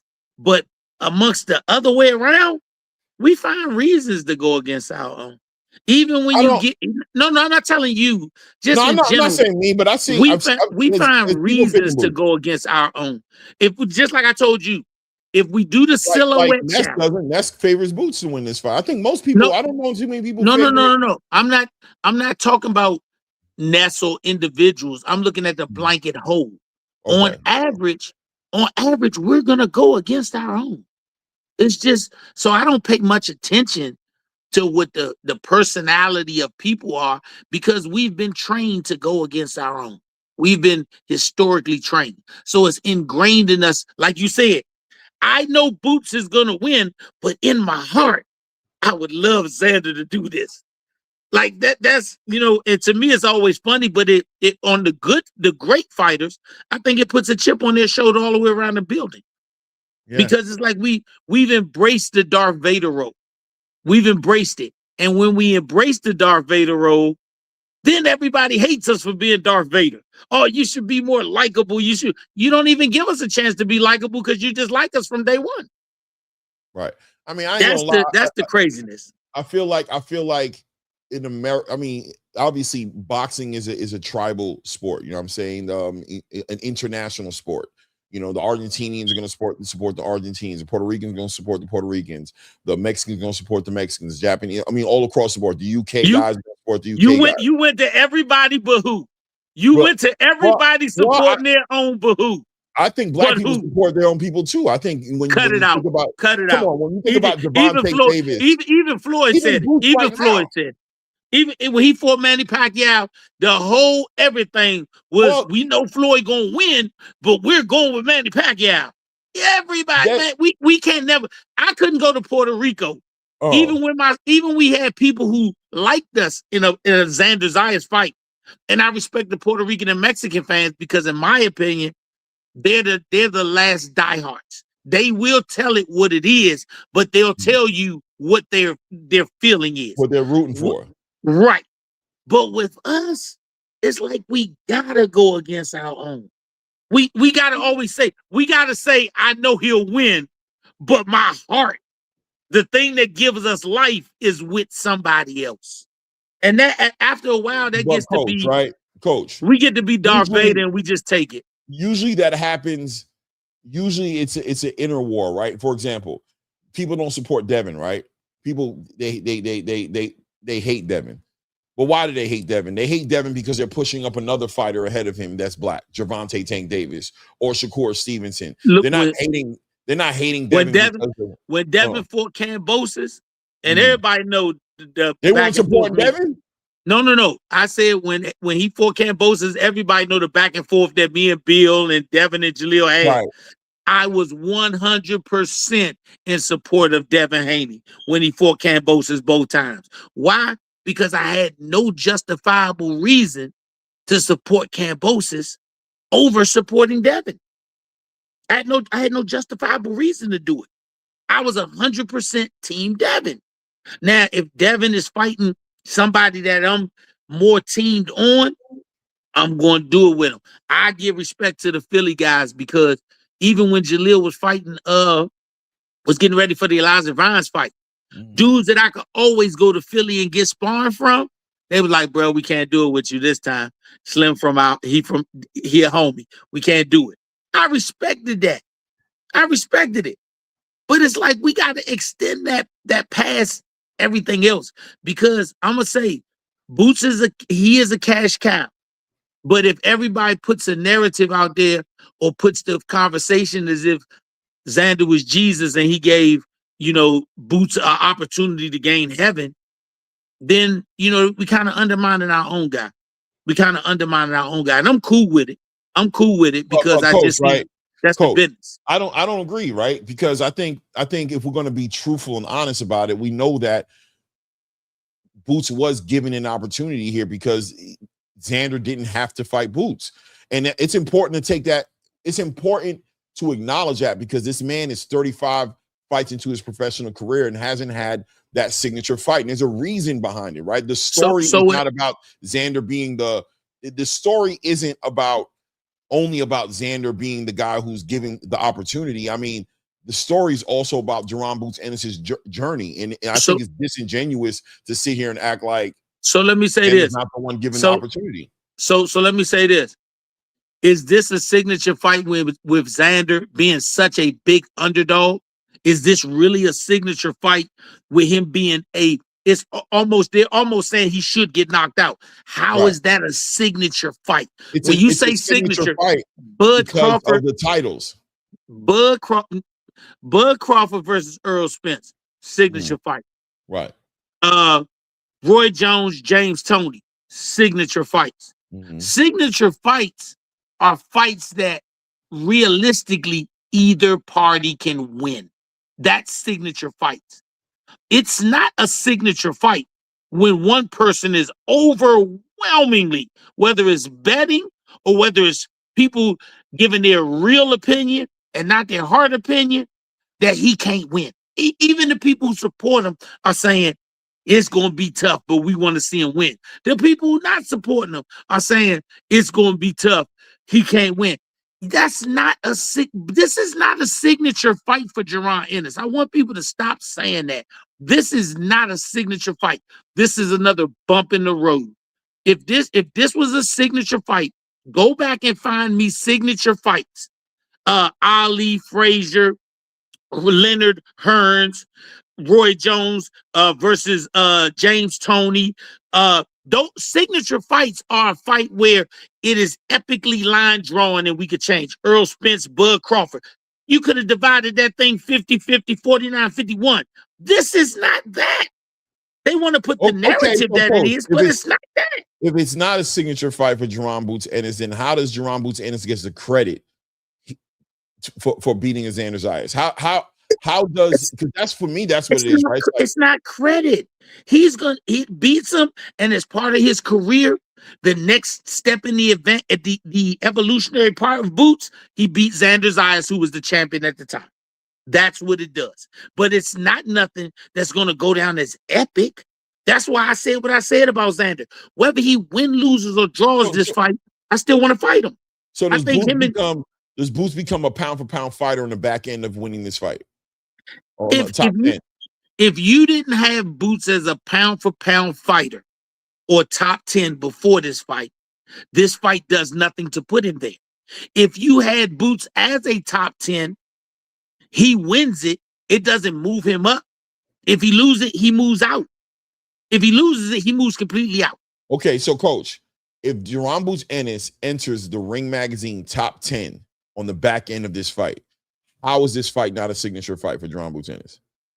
Listen here, first of all, I've said numerous times, I respect and love top 10s, people's pound for pounds, but it's fictional. It's fictional. It's not, it's nothing, it's mythical. When you talk about on document, I'm talking about historically, right? Historically speaking, how will the history look at this fight for Jaron Boots Ennis? In other words, if Jaron Boots Ennis dominates Xander Zayas on the back end of this, he gets a number 8 spot or something like that on the pound for pound list. How will history document this fight for Jaron Boots Ennis? His history will have to see what Xander does after this to say what the balance of that fight. If he destroys Xander Zayas and Xander Zayas goes on to fight 6 more, okay, here it is, perfect example. If he destroys him and Xander Zayas goes on to fight, it'll be the same as when Oscar De La Hoya destroyed Fernando Vargas. Fernando Vargas was on the same ride, and I love Fernando. Right. He was on the same ride. But after he got destroyed by Oscar De La Hoya and then Felix Trinidad, you didn't hear about this conversation no more. No more. And so those wins, they were diminished because the future didn't hold up to what that current time was. That current time, oh man, they beat this kid, blah, blah, blah. But the future tells what the historically, it has to come to an end before you say the value of it. The value of it on that night will be great. But if he gets destroyed and then they move him to 60 and that rebuilding of him goes horribly wrong, right? Then this will be, you all say that it was an overrated fight. We overrated it. It doesn't hold the weight that it did on that night because the rest of his career, if he's destroyed the way I think he could possibly be, it'll be a wrap. It'll be a wrap. Boots can mercifully beat him, or Boots can go out there and seek to destroy him. Boots has that ability. Xander does not have that ability to do it to Boots. There's nothing in his arsenal that tells you he can go out there and destroy Jaron Ennis. Yeah, but it's shit in Jaron Ennis's arsenal that tells you if he wants to, he can go out there and finish this. Not just beat him up and lose. He can finish it. He can break his wheel. Coach, I'm gonna be honest with you, right? It's like I hear you, but at the same time, you can't have it both. So that means Boots can't get the credit that he's going to be I'm back. Not giving you both. He can't. People gonna. I don't give him no credit for this. I don't give Boots no credit for this. That's the most important part of the conversation, right then. Nah, but once again, if I talk to Bozy, If you talk to Bozy without a camera and a mic, because Bozy is well adept at saying what's publicly correct, he's not saying that this is the defining fight for Jaron Ennis. He's not going to tell you this is the defining fight. This is just a bump in the road. Once he roll over the speed bump, then they're on to the next thing. If you said he beats him and then he gets a Sebastian Fundora fight, that's a defining fight. He fights Sebastian Fundora. That is a defining fight at this weight class. Because Sebastian Fundora is the only guy that you could see getting a 50-50 fight with Boots or slightly being favored against Boots. That's when it's defining. When you have to climb uphill for something. Every time we bring up Stanionis, we bring up the other guys that Boots fought. Oh, man, they were going to get this. They were going to get that. So if all of that is that, and he's no different, we have to see Boots in a situation where, hey, he might be 50-50 or slightly disfavored. If that happens, then I'll say that that's a career-defining fight for him. But this is not career-defining. We need to take that. We need to. I mean, if Boots wins this fight, he should go on the pound for pound. That means you didn't have him on there before or after. Well, no, this not about. He's not on the pound for pound list right now. I mean, he could be on your personal pound for pound list. Yeah. We're talking about, when I'm talking about pound for pound list, I'm talking about the Ring Magazine, like publicly. I think Ring Magazine's top 10, especially when you're talking about in the lineal conversation and things that, or getting a Ring Magazine belt conversation. That's a. No, I give you that. That's what I'm talking about. I'm talking about being acknowledged by this platform that is acknowledging Monster in the way that's acknowledging Bam Rodriguez. I give you that. That means now that is a different conversation. That I think is different because if he has the ring belt at this weight class, then I think that's an accomplishment for Boots. When it comes to people like I always say my son, Jaleel, and maybe Xander to some degree, being on that pound for pound list and being a world champion is a major accomplishment. But for somebody like Boots, who's held the ring belt at another weight class, the accomplishment is not being in the top 10. The accomplishment is being the man. But I mean, that's one step closer to it, is getting in that top 10. That's how you get there, right? That's once again, whoever wins this fight is going to be there. It doesn't matter. No matter what the situation, whoever wins this fight is on that list. They're on it. But when you look at the true pieces of it, just the true pieces of it, I don't see how you can consider this fight against Xander a epic fight in Boots' hat if he wins. In order for it to be that, you gotta think he can lose. Don't you have to at least have some dimension that he can lose? I think he definitely can lose, but cut it out. I definitely believe he can lose this fight without a doubt. What if the electric go off and they come back on and Boots is stretched out? If Boots becomes overzealous, right? And if Xander's able to get ahead of him on rounds and protect a lead, when there's 12 rounds in the fight, outside of being stopped, if this goes to a judge, Xander can win a lion's share of 12 rounds. He can. Let me ask you this. Let me ask you this, Clay. In your honest opinion, who has the better overall set of boxing skills, Xander or Boots? Boots. So if it goes 12 and if we just go off of strictly overwhelming advantage of boxing skills, Boots wins a 12-round decision. Boots is the more talented fighter, in my opinion. But I'm not talking about talent. Skill-wise. Okay, skill-wise, Boots is got a lot of skill, right? Comparing them two. Who do you get a check to, Boots or Xander?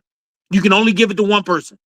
I'm going to give it to Boots on multiple things. But here's the X factor with Boots, right? The X factor with Boots is he throws a lot of caution to the wind. He gets into his Roy Jones bag where he gets fundamentally poor. You know what I'm saying? Where he'll take chances. And in those moments, you can't take those moments back sometimes. You can't hold that. You cannot hold that logic against Boots until you see it, until it actually has affected him. You can't hold that logic against him. If you're putting check marks in a list, who fades, Xander or Boots? Say it again. Who fades traditionally in their fight? Xander. Okay. Who is the bigger puncher between the two of them? Xander or Boots? Boots. Who has the better set of boxing skills? Xander or Boots? Listen to me, man. I'm not better like set of everybody. pure boxing Listen, I'm not skills. like everybody else when it comes to this question. I'm not, Okay. man. Okay, we'll give it. Let me tell you something, for right? argument's sake, we'll give it to Xander. For argument's sake, we'll give it to Xander. 1 second. I'm going to say like this. On the back end of a victory for Xander Zayas, this is where the takes age their best, right? So what am I saying when it comes to Xander Zayas and Boots, right? What I'm saying is Xander Zayas is somebody who is fundamentally disciplined. He sticks to the script. He does what he's supposed to do. He adjusts. With Boots, he throws caution to the wind. He can do whatever Xander Zayas does, but historically, he chooses not to do what Xander Zayas does. He takes the chances. He throws the caution to the wind. He has a good time. He's coming into this fight speaking about doing whatever he feels like doing, right? That he can do whatever he feels like doing. Right. Xander can't. He's young. Okay, but sometimes that freedom comes with come on, that freedom comes with downfalls. Once again, when you feel like you're bigger than the program, when you feel like you don't have to fall underneath the parameters of the rules like everybody else, which I think Boots is a fighter who can afford to do that. But there is the risk on the other side of that, which is on a bad night, you can fall down on cards. I mean, now it becomes a different conversation. What you're doing is giving me what my grandfather used to say: hope in one hand, shit in the other. See which one hold the most weight. You're hoping. Listen, you're going off. If it's possible, anything is possible. No, I'm not talking about possibilities like that. I'm talking about real life things that have happened in fights where fighters, we're not. Roy Jones who's a better boxer, Roy Jones Jr. or Antonio Tarver? Clay, listen to what I'm asking you. Who's the better skills? I'm not talking about any set of boxers. I'm saying two silhouettes that we know are fighting tomorrow. Just that. No, just that. Let's do a checklist. Who fades down the stretch traditionally? Xander. So put a check in there for him. Who is the better power puncher? Boots. Who throws better combinations? Effectiveness over the career. Who throws better combinations? I don't know, man. Xander throws real good combinations. Boots ain't really. Okay. Boots ain't throwing combinations like that. I'm just gonna let you have that. Okay. Who is the more elusive? Come on, Clay. If we gonna debate on that, because he went into the Matrix against Via Roma. Xander Zayas. No. Because traditionally, Boots has done what he wants defensively as well. People can say, but not with Xander. I mean, not with not with Karen. Okay, all right. You prove my point. You prove my point, man. It's like we just want to see. We just want to see him lose. I don't want to see him lose. I'm being honest. You want to see him win. You don't want to give Xander a chance. You overpraising Xander for stuff he don't even do in none of his other fights. This boy, he's not a big puncher. He does not have these amazing. He doesn't have these amazing feet that people want to say he has. You can't compare the two of them. Coach, literally, Jaron Ennis gets criticized for getting hit too much. Yes, when he's on the hunt. When he's on the hunt. When you're talking about elusive, right? So what I'm telling you is, you asked me about him being elusive. He's on record from pundits being like he gets hit way too much. So how elusive is he really, right? Okay. I'm not saying he's standing right there to be hit. But now you look at Xander Zayas. Listen to Xander or Boots. Just listening to what who gets hit more, Xander or Boots? About the same. They both get hit about the same. If you look at it, they both get hit. Okay, who's been in there with the better quality competition? Overall, who's been in there? Because I could say 90% of Xander's fights was showcase fights. They were showcase fights. I mean, So he Boots was in there. Boots in the He same was in there as conversation. the favorite. He Boots was in there the as same the favorite. conversation. Literally, Boots gets criticized for not fighting nobody. So what are we talking about? Hey, I'm gonna say this. I'm asking you. I'm gonna Am say I this. lying? What does Boots get criticized for? He fought Lima. He got criticized. What's his fight? Sergey Lipinets, Stanionis. Who else? Were Guy you want to say he fought? Were they ranked guys? Were they ranked guys or champions? They were either ranked guys or champions. They were either ranked guys or champions, correct? Were they ranked guys or were they champions? One of the two. Ranked guys are champions, cool, but Xander's a unified champion. No. So who did he fight? He's not fighting ranked guys. Once again, go down your list. He ain't got a shitload of highly ranked guys and champions on his list. Boots got more of them. Boots got more high ranked guys. How many? 2 or 3? 1 or 2? Like how many? Who has Boots fought? Like what are we talking about right now? Give me these names. Who are you talking about? Who is it? Hey, I'm gonna say this. Karen, let me look. Stanionis, Sergio Lipinets, who else? Give me these names. What are you talking about? I'm lost. I'll pull up the list. What are we talking about? What are these fighters? I just hate how we just act like this is a true 50-50 fight, and it's not. It don't gotta be a true 50-50 fight, but one guy doesn't have to suck versus the other guy. Listen, I'm not saying he sucked. I'm not saying he sucked. The odds makers are saying that this fight's the odds makers are saying it. To knock Boots. That's not knocking Boots to give Xander his flowers. I'm not saying what I say. So the odds makers are wrong too. They could be. Not could. On average, the odds makers are wrong too. On average, they don't got to be wrong on average, but they could be wrong tomorrow. Okay, and I've seen that happen. I give it to you, Clay. Hey, Clay, I give it to you. I give it to you. We gotta be honest about that. To say that Jaron Ennis had 35 plus fights into his career. Listen, shout out to Jaron Ennis. I am a Jaron Ennis fan, believe it or not. I'm just more objective. I'm not going to sit here and overglaze anybody. I'm gonna be real. I'm not talking about overglazing. Jaron Ennis's record right now. But it's been overglazing on behalf of Xander since they announced the fight. I'm celebrating Xander because he deserves to be celebrated. And on top of that, if you don't celebrate Xander, then you can't sit here and give Jaron Ennis his flowers. I'm not underplaying either one, but I'm not going to overplay like Xander's doing stuff. I'm not overplaying Xander. Come on. You said if Boots beat Xander, he deserves to be on the pound for pound list. So you're saying he doesn't?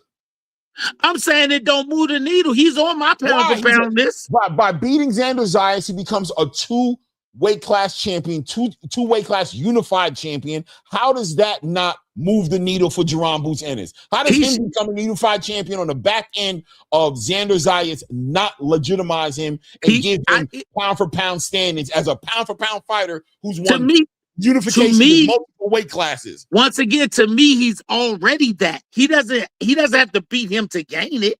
He's already that. No, he's not. He's not a pound for pound fighter now. I said to me. Okay, to you, yes. There's a lot of Philadelphia he's already there.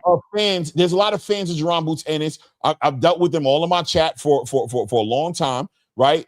Who will sit here and be like, Boots is already him. There's people who already certify him that way, right? But boxing, if that was the case, then Boots doesn't need to fight for unification. But Boots understands the weight of these accolades of becoming an undisputed champion, unified champion, lineal champion. He's on the road to do that. How can he do that without fighting the only unified champion at 154? And how is it him fighting the only unified champion at 154 not significant, not a needle mover, not a signature fight for a fighter like Boots? How? Because there's nothing that makes this a 50-50 fight. In order to be a needle mover, you can't be a 90-10. A 90-10, and you said that's moving the needle? 90-10 moves the needle.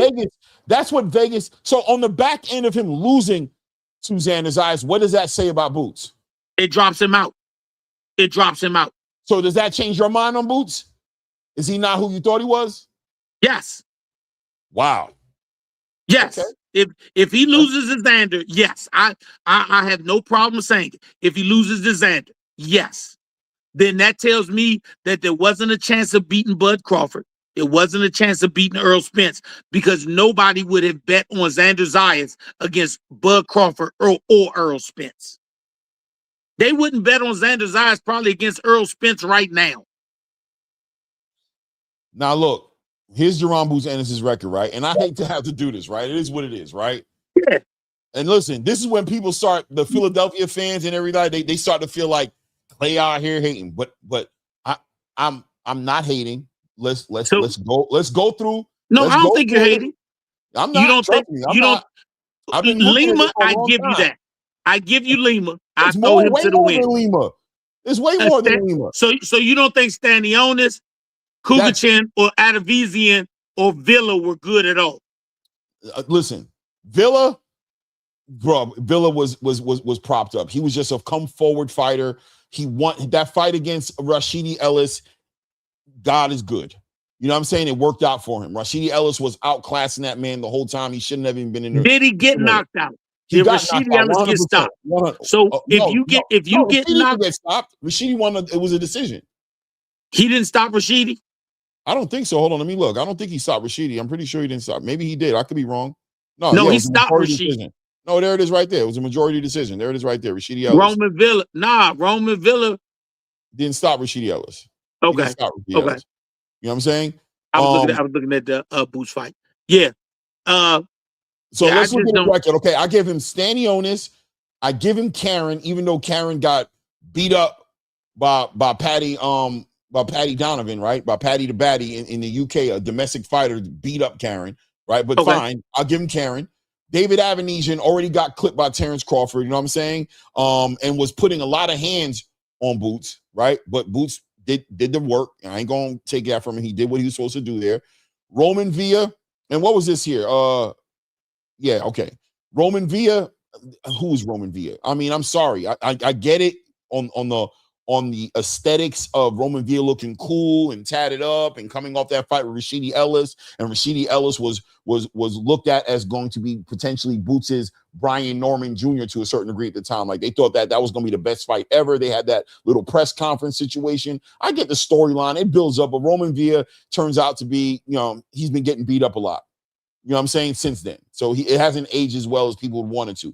Karen danced around the ring on Boots, but Boots won 10 out of 10 rounds or 12 out of 12 rounds. Like he completely beat Karen, but Karen danced around, and that was the beginning of the questioning of Boots was that first Karen fight. Because they were like, why can't he cut the ring off on this dude? You're supposed to be able to do that. We saw Boots get frustrated in that fight, upset. We saw Bozy had to rein him back in because he was starting to get a little emotional because Karen didn't want to give him what he wanted, which is he didn't want to engage.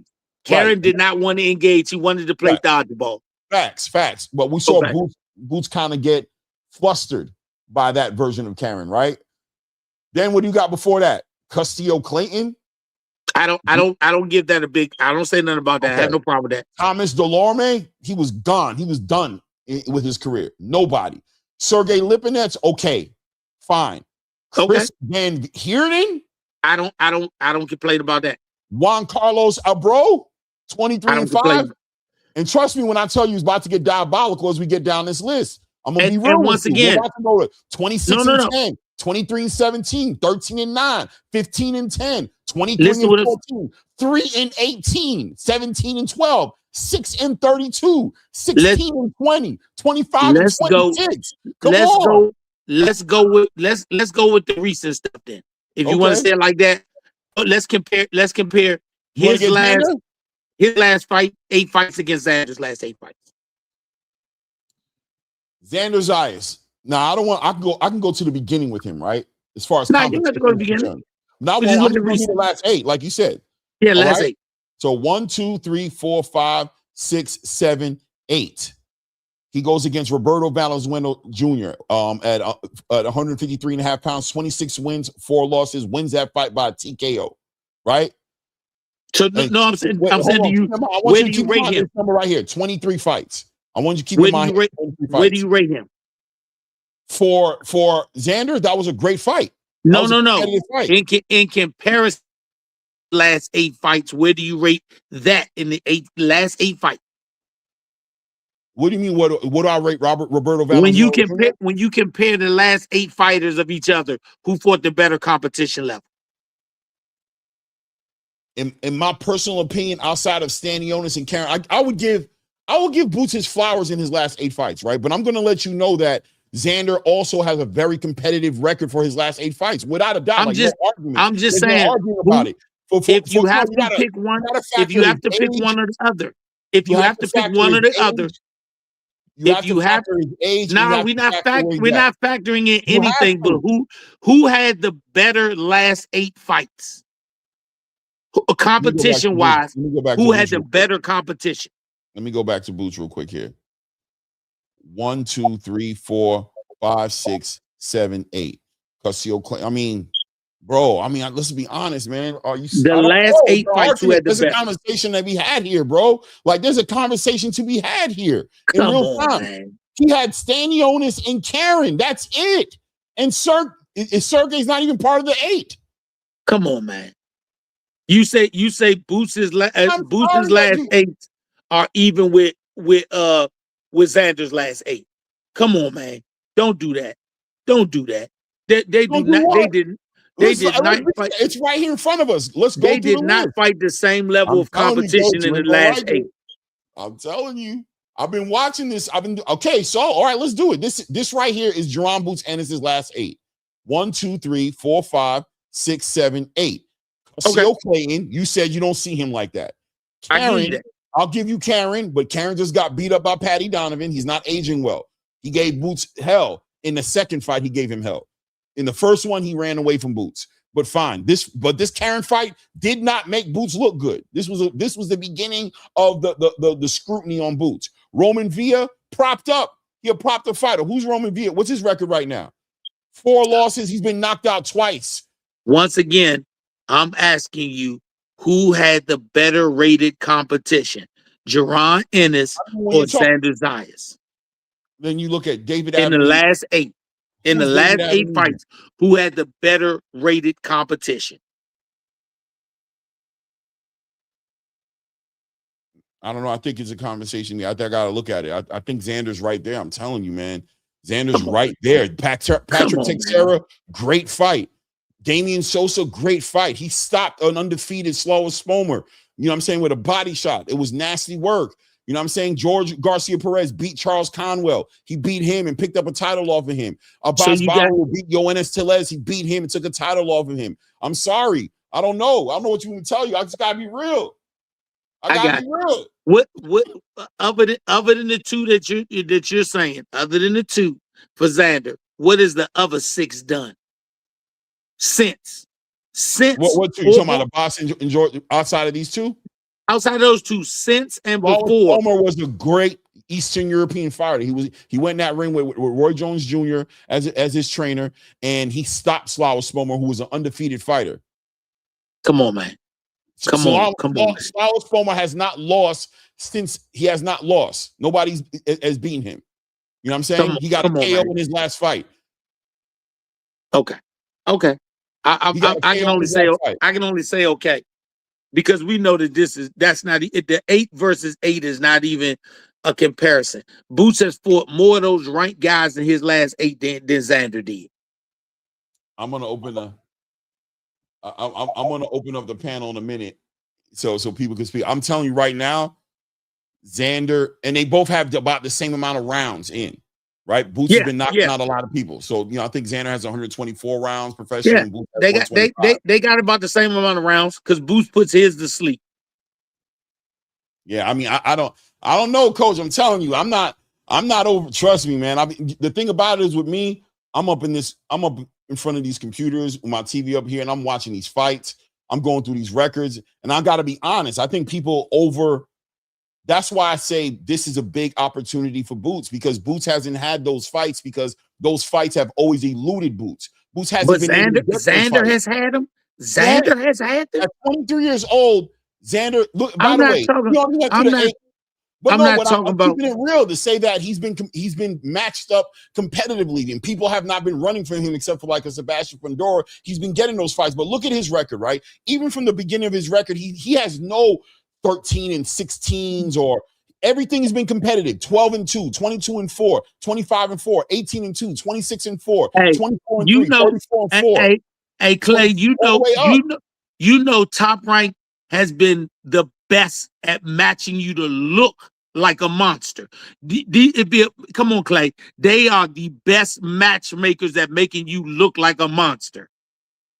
They're best. Come on, man. But they're also the best at developing the fighters. The fighters win 9 out of 10 times when they cross promote. They win. They beat all PBC fighters. They beat Golden Boy fighters. You know the truth. So when they come up, who's made the most champions? Terrence Crawford came from Top Rank. Did Floyd Mayweather rock with Top Rank? I'll give you Floyd. Floyd, Terrence Crawford, Shakur Stevenson, Keyshawn Davis. We can go down the list of champions that they've had. Abdullah Mason, they all been developed in the Top Rank system. Okay. So I don't think they're being propped up as being good fighters. I think they're coming out and showing and proving when they come to the big show that they are the big fighters. I think they get matched in the right way. Brad Goodman does a good job of developing fighters over there at Top Rank. And that's another he's great at it. He's great at it. Can't take nothing from it. He's great at it. That's something to celebrate for Xander, to say that he's also coming out of a tried, true, proven system at making champions. We're going to see tomorrow night. I mean, look, I'm favoring Boosie in this fight. See tomorrow night. The idea that Xander Zayas don't got no chance or he's way out, I don't see it. And I think people are going to see that tomorrow. Win, lose, or draw, I think people are going to see that Xander. No, I mean, at the end of the day, there is no such thing as moral victories. Either you win or you lose. Gallo Finance, Berlanga came out Top Rank against, but Top Rank cut that Negro. Shout out to Edgar Berlanga. Don't get it twisted. They saw the writing on, and when they let him go, he was undefeated with 16 straight knockouts. They know what they're looking at. They ain't play with him. I think the Berlanga thing was more about money than anything. I think Shawty might have priced himself to where they weren't going to do that. But if he was a big enough superstar and they knew he was going to be a big time champion, they would have kept him. Unless he said something crazy. Because when he went afterwards was crazy with Eddie Hearn in Matchroom. You know what I'm saying? He fought a bunch of tomato cans. Man, I say this. When it comes to where history does it, to me, there is no moral victory in boxing. Either you beat me or you didn't. Not you survived and you lost a great fight. Either you won or you lost. There's no moral victory, especially when you saying, like we're talking about unified champions, we're talking about generational guys. Ain't no moral victory in this. At the end of the night, the people who were with Xander saying that Xander is X, Y, and Z, if he wins, they were 100% correct. For the people who are with Jaron Ennis, if Jaron Ennis comes out on the losing part, then they were 100% wrong. There is no middle ground for this. This fight has no. Are you saying on the back end of a very competitive fight of the year, there's not a moral victory for the guy who loses? He doesn't get respect for being part of that? No. And the reason I say that, because if you're looking at Jaron Ennis as the guy who should ascend to the throne that Terrence Crawford just left off of, or Canelo is leaving off of, then no. If you're saying Xander Zayas is the next big major star, then no. What the person who loses their O tomorrow night in whatever fashion you want it to be, other than something that the public demands a rematch for, then that person was whatever the opposite side thought they were. Simple as that. Yeah. I disagree, man. I think that if the fight is super competitive, I think this builds up for an even bigger sequel at 160. Oh no, that's what I just said. That's what I just said. If it's one of those fights that the public demands a rematch because it was that great, then yes. But if it's any form of blowout for either man, right? If it's a blowout, either it's not man, yeah, I agree. It's a wash. If it's a blowout for either man, it's a wash. I disagree. I think if it's a blowout for Xander, it blows him up out the water. Oh 100%. Yeah, no. I said if it's a blowout for either man, the other person is at a wash. Okay. I got you. Yeah, they're at a wash. Fight was a wash. Right. Okay. Because I think it's so whack. We got Angelo popping up, man.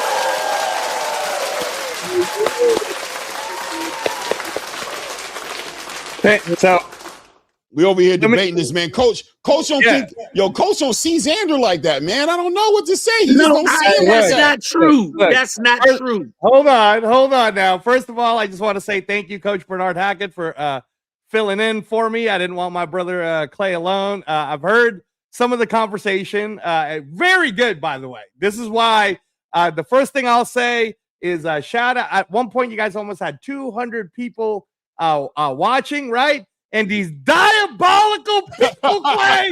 How do we not have 100 likes yet? What is wrong with all of you? It's free, man. The fact that we're still not even at 150 right now makes me upset. You ain't getting this type of content between a genius mind like Bernard Hackett and an eloquent speaker and knowing his boxing talk like Claymore Rain, and yet you greedy, non-liking chat, man. I'm mad at all of you. Mad at you, man. Mad at you, guys. Yo, anyway, hit the like button. That's crazy. I didn't even pay attention to it. Come on, let's hit the like button. I was at the Las Vegas Convention Center, right? Shout out to my cousin. He lost the first match. He's won the last two. He's trying, but he ain't getting no 100 grand. So it's all good, baby. It's hard. Street Fighter's hard, buddy. But at one point, Clay, as I was paying attention to you guys, and the conversation was really good. Good back and forth, good flow. You guys almost it was like 200. Man, I was like, this only got 60 likes. This is terrible.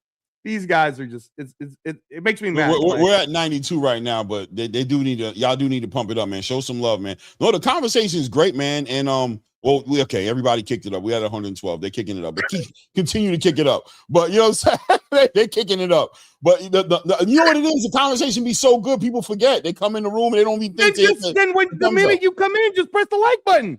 That's what we all do. They gotta make up their mind. They gotta be like, I don't know if I'm gonna like it yet or not. I don't know if I'm gonna like it yet or not. It is what it is. That's why usually by the end of the night, like right before the show ends, you be like, all right, all of a sudden, like a 30 piece of hit the likes. But listen, right? It is what it is, right?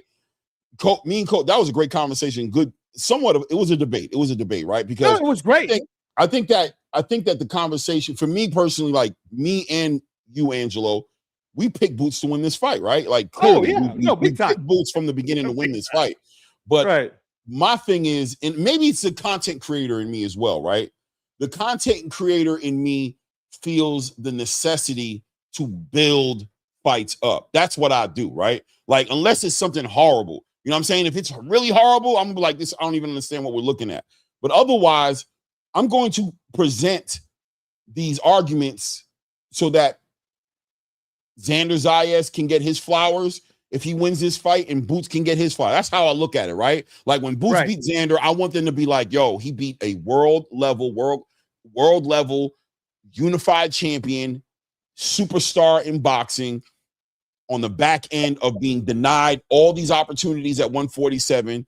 It culminated to this moment, and here he finally gets his flowers, becomes a pound for pound, top 10 pound for pound fighter, a 2-weight class unified champion, and just sky's the limits for Boots on the back end of this. I think it's hard to do that and at the same time tear down Xander in any kind of way. You know what I'm saying? Right. Make him somebody. Right. I don't see how we can balance that. I don't think I was tearing down Xander. No. Hold on. I got this, Coach. So first off, let me say what you should add when you say Claymore. It's the content creator in you, and I've known you now long enough to know. Actually, what it is you're a responsible content creator. You won't throw out a narrative just so that you can get likes. You won't sit there and do a whole hate thing just so that more or clickbait people just to get it in. Now, Coach Bernard Hackett, I'm telling you, I'm speaking from when I was in his position. Right. He's hot in the game right now, man. Right. His son is one win away, in my opinion, from being in the top 10 Ring Magazine pound for pound. All right, I mean top 10 Ring Magazine 160. Right? He beats Derevchenko. Pack up whoever is number 10. Get him out. Right? Because Jaleel Hackett should be up there. Right? As I've heard Jaleel oftentimes say on shows that tend to hate on him. How much more do I got to do for you guys? You keep picking against me, and I just keep doing you dirty on the other side. So at what point are you actually gonna believe in me, right? So I understand even how Coach Bernard Hackett is speaking, because he's live in the game.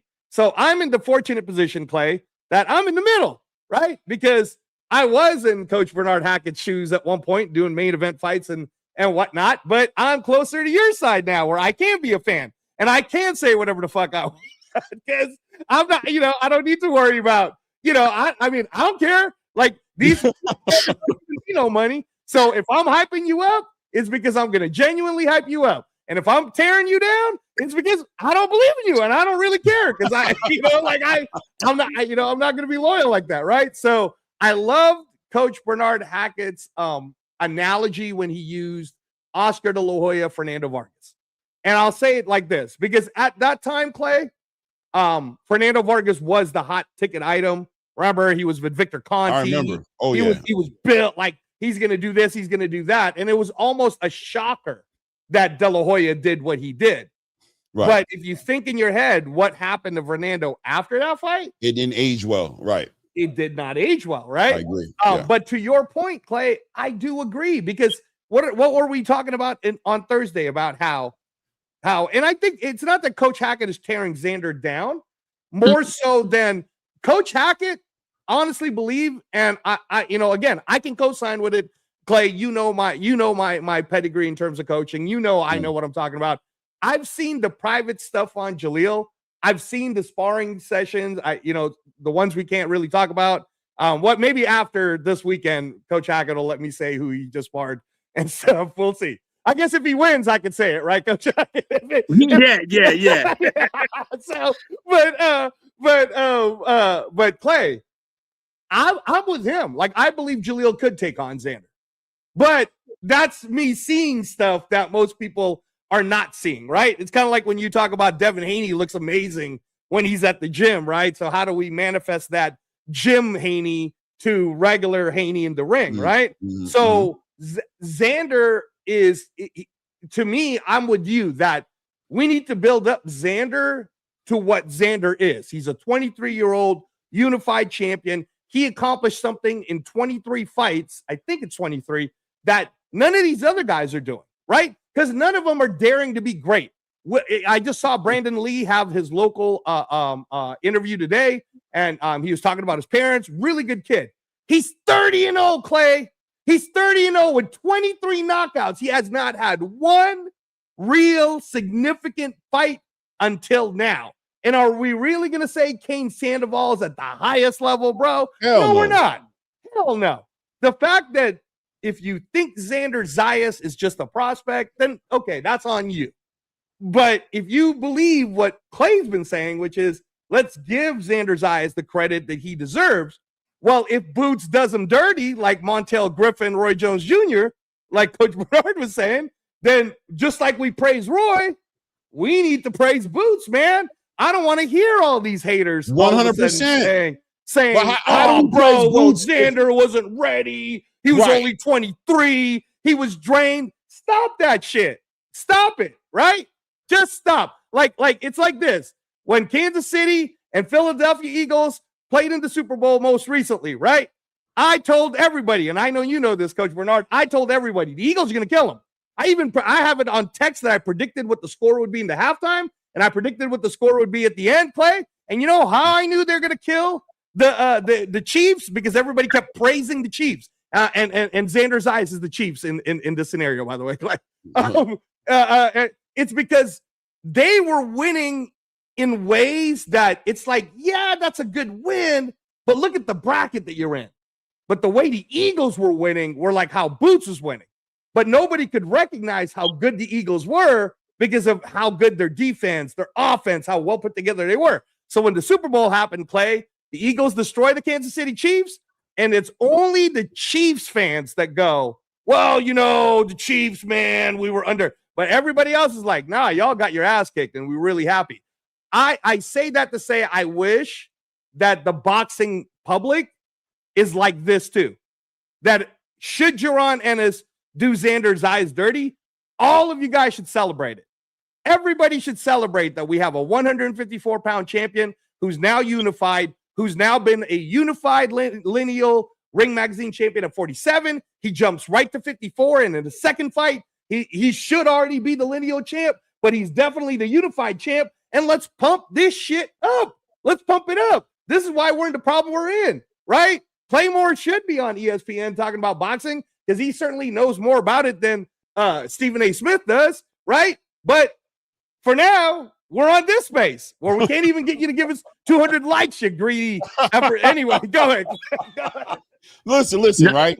It's for me, that's what it's all about, right? And I admit my on the inconvenience of being a human being, right?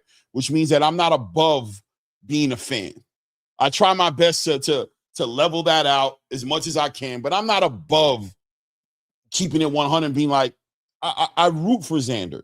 I like Xander. I think he's a good look for boxing. He's an ambassador of boxing that I appreciate, that I like my son looking at Xander. The same way Jalil. I think he's an ambassador of the sport, right? When he speaks, when I'm saying the way he handles mental health, the way he challenges himself to always look to fight the best. Those are the ambassadors of the sport I want to celebrate. So that's what makes me jump up on a panel when I see not going the right way. I'm like, fuck that, man. I'm hitting the link, bro. I got access, and I'm gonna talk about it the upper way. And that's my whole thing. It's always been, right, Angela. We've had these private conversations when I said I'm like Max B. I'm going the other way a lot. I'm the contrarian. I'm going the other way. I'm going to be the one guy in the room that goes in there and be like, I don't necessarily see it that way. And I'm probably going to get jumped and screamed on, and I don't really care. I don't really care. This is how I feel about it. I'm going to give it because I feel like these fighters deserve to be celebrated accordingly. I believe when they accomplish things, they should be celebrated. It shouldn't be all these bad things. They're going to fight anyway. So whatever's going to get exposed on fight nights going to get exposed anyway. Bad don't need my help. Bad is good. Yeah. Bad has always been a gang that holds it down. Bad is not out there with applications like, yo, we need more people at Bad. Bad is well stocked. Good is always sitting out there panhandling because people always go with the bad easily. Even shout out to some of my pundits in the space, some of my peers, they'll put it right on their thumbnails. This is bad. You know what I'm saying? People just come, and that's what they're attracted to. So I got to celebrate Xander for what he brings to the table, because on the back end of me celebrating him and pulling him up to the top of 154, making him one of the top guys, he's ranked number 3 right now in Ring Magazine. That's how Boots gets into the conversation where he deserves to be on the back end of a victory. That's how he gets in there. And Clay, let me be clear. I'm only speaking from the situation of a coach. I'm not speaking from the situation of a fan. I'm not speaking from the situation of a podcaster. I'm speaking only from a coach's perspective. That's all. I am the first to say, and me and Reyes have had this, and I said it on the show today, regardless of the outcome of this fight, Xander Zayas and Jalil is still a great fight at 60 because they're more evenly balanced. If my son was in the same predicament of Xander Zayas and he was with Boots, I would tell you, yes, I think we're going there to win. But I don't overlook the obvious things. Boots is right now hitting his Michael Jordan's prime. He's at his Michael Jordan prime, 28 to 33. He's at his Jordan prime. Xander he's not even near his prime. Xander's very fucking good. He ain't even near his prime. That's all I'm saying. I'm saying, and that's why I've always said, when it comes to Jalil, I look at the fighters of his generation as the guys I have to beat. I don't look at Earl Spence, Bud Crawford. I don't look at any of those guys as guys we have to radar and beat. And I'll say this, some of these guys, including Jaron Ennis, I think that's why they're comfortable bringing us in for sparring when we've been brought in. J-Rock, Jaron Ennis, because they know we're there to give our best, look and learn, and we're not sizing you up to be the guy that we want to fight next. Like some young fighters, they go size the guy up, then they'll say they'll fight him. When I think the great one said, I can look at you and say, if I want to fight you, I don't have to spar you first. When it comes to Xander, I think he's a great fighter. I think the young man is a great fighter. I take my hat off for him doing this, because I'm going to be honest with you. Once he won the second belt, he did all he needed to do. If it was my son, I'd been saying we're going to 160. Right. We're going to 160 right now, and we're going to immediately challenge whichever one of the champions we can get to hold one of the two belts. Or chase down Josh Kelly and went to the UK and had because he could have fought Josh Kelly for unification, but he didn't want to go to the UK. He wanted Josh to come to Puerto Rico. So there's an argument there to say, well, why wouldn't you have gone to the UK, fought in front of 30,000 people somewhere? It ain't no argument about that. Why? I'm 23 years old because I don't have to. I could easily fight the champion with the WBO belt at 160. I could fight the WBA champion at 160. I would have took that route. I would have said, hey, we're going to make that move. I've been in Xander's shoes. That's why I overly respect him. My son killed himself to make weight to fight Jose Roman. I know how that feels when you kill yourself. In that fight, my son told me, I'm drained, so when I step on the gas pedal, I have to step on it for 3 whole minutes, because if I take my foot off, then I don't have it to put back on. So I do understand that. And that's why if I was in Xander's camp at this time, move up to 60. You won both belts, you've been a champion, move to 60. Don't kill yourself for the weight. But because he did it like I did with my son told me, do not make a single excuse for my loss because I decided to make the weight. He took the loss. Xander will do the same thing.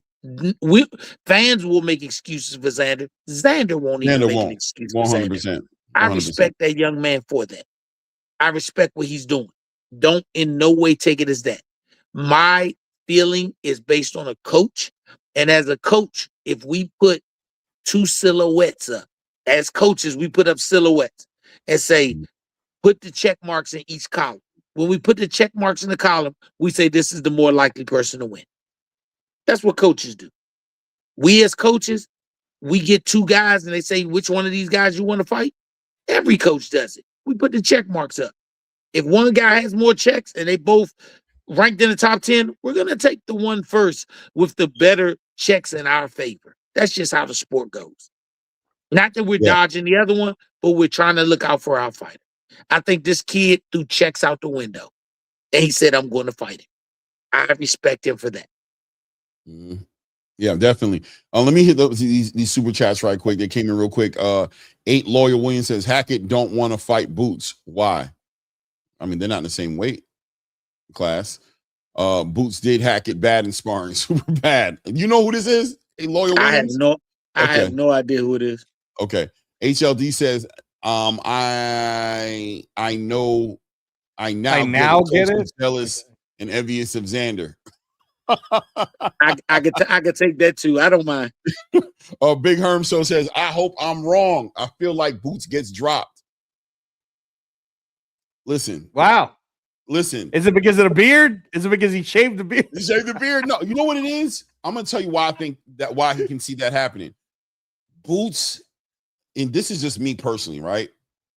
The athletic fighters who can do things that other fighters can't do, right? They're not restricted to the fundamentals as much as other fighters because they're so athletic. They can cross their feet when they're not supposed to cross their feet. They can, you know what I'm saying? They can do certain things and get away with it. We saw Roy Jones do it, you know what I mean? Fight with their hands all the way behind it. They can bait, you know what I mean? Like Ben Whitaker does at times. He's done that early in his career, right? Just throw the fundamentals out and have a good time and do shit that most people, coaches are like, I would never train my fighter to do that, right? What are you doing? But if you can, you can. Is he frozen? Oh, Coach Bernard might be frozen. Uh-oh. Oh, he'll come back. Because I'm like, yo, he's holding that face a long time, boy. I ain't that funny. But he had that nice smile. I'm like, he dialed in. He's dialed all the way in. His phone must have died or something. But right. But yeah, so I think in this fight right here, Boots, we're creatures of habits. We're creatures of habits. And he's in the habit of throwing caution to the wind. And I think there's space in there for Xander to take advantage of certain opportunities if he can get the timing correct, because he's not the faster fighter. He's just not. Boots is faster. He's a more athletic fighter. He's probably going to be the smaller fighter in the ring that night. But if Xander's good at timing. He's good at that. And his fundamentals puts him in the right position because he's very rarely out of position. He's usually in position to take advantage of whatever is there. So at the end of the day, those are the intangibles that make this fight a fight to where people can look back at it. Xander can get a victory, and people will be mad at Boots and be like, why did he fight that way? Boots has fundamental bad habits that he's accrued through his career because he's been able to be that way. And when you get into a ring with a Xander Zayas, I think you have less room to be fundamentally flawed.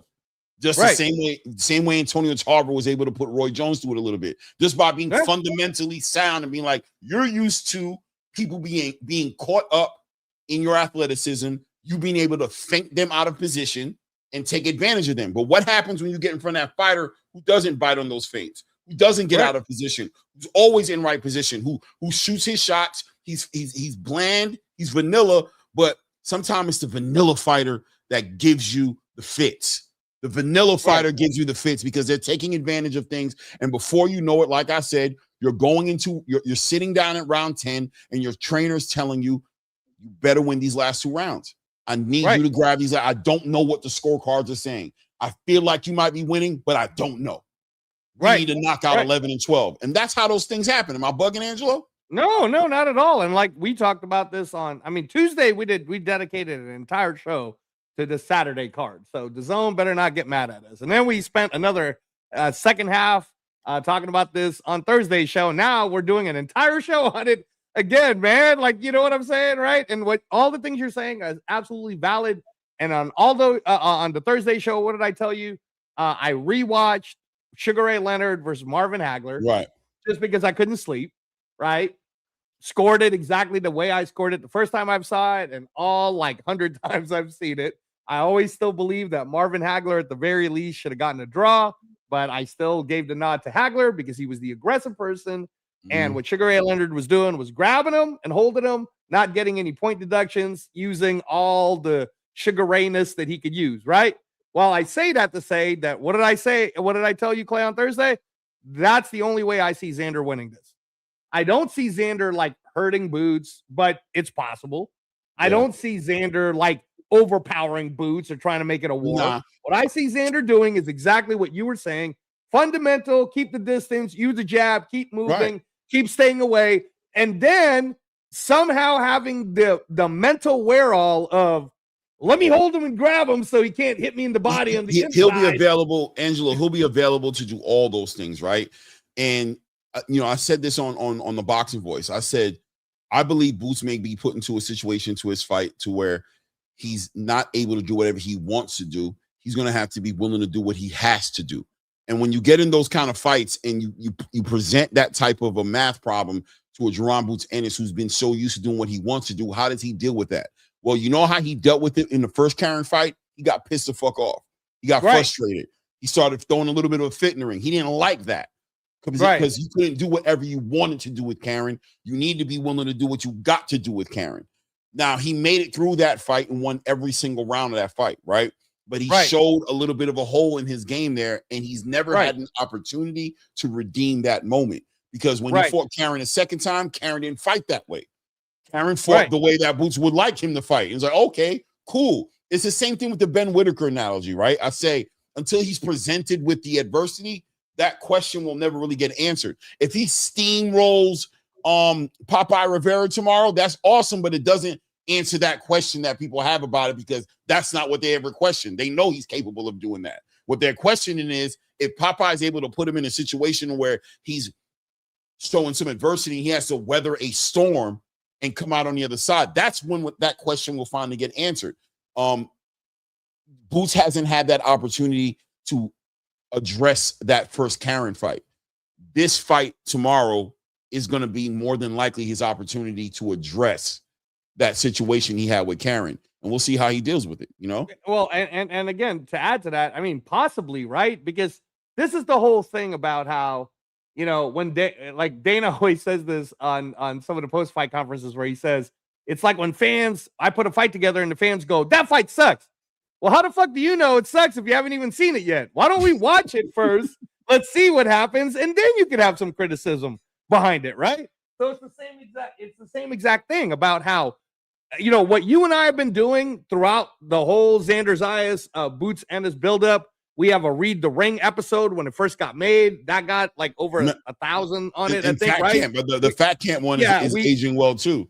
Yeah, and we talked about all of this. We were down the middle in explaining both sides, right? Because we're trying to show you guys at Boots' best and at Xander's best, we could have a classic, right? We could have a classic. But it's possible that Xander does what a lot of Xander fans believe he can do. Okay, cool. What was the question you posed on Tuesday? Which guy winning would be better for boxing?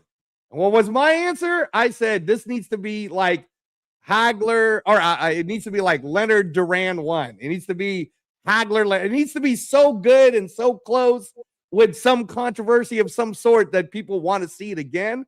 And I'm hoping that's what it can be.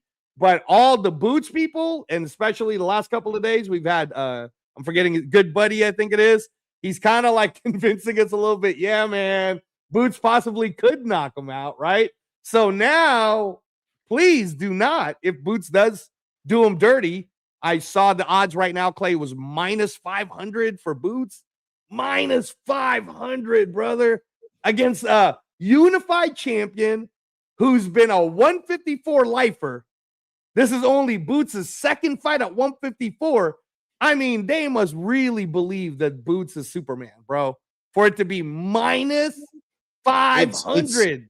It's the knockout. I mean, let's be real. It's a knockout ratio. You know what I mean? 35 wins, 31, 32 knockouts, whatever that number is for him. I mean, he is, listen, I get it. He's an impressive, Boots is such an impressive specimen of a fighter, bro. He just really is. He's one of those generational talents as far as like just raw talent, just raw all around talent that he brings to the table that you just, you know, he just needs that right fight for him to become certified. It is what it is. What I was going to say a little bit earlier, I was going to speak on I'm trying to remember what it was that the point I wanted to speak on real quick about Boots.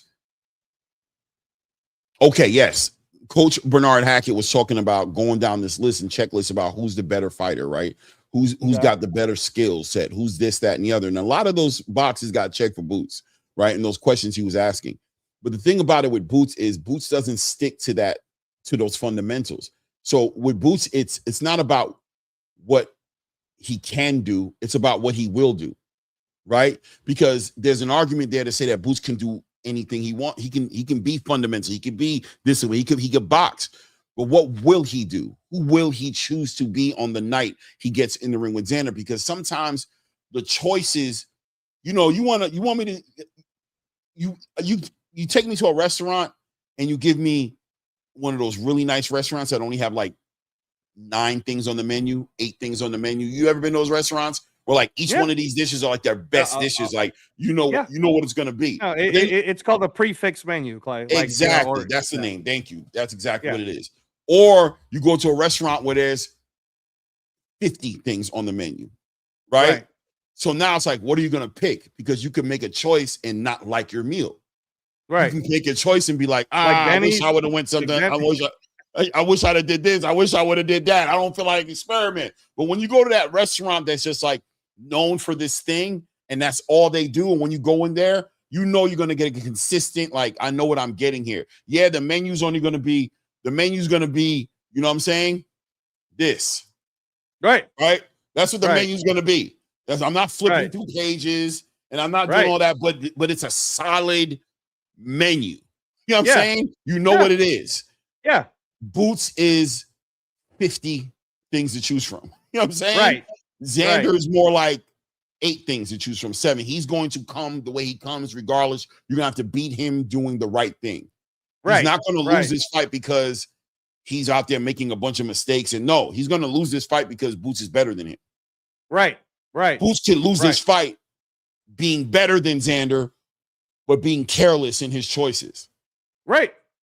But again, to not take away credit from Xander, this could also be, remember I gave this analogy about Jermaine Taylor versus Bernard Hopkins.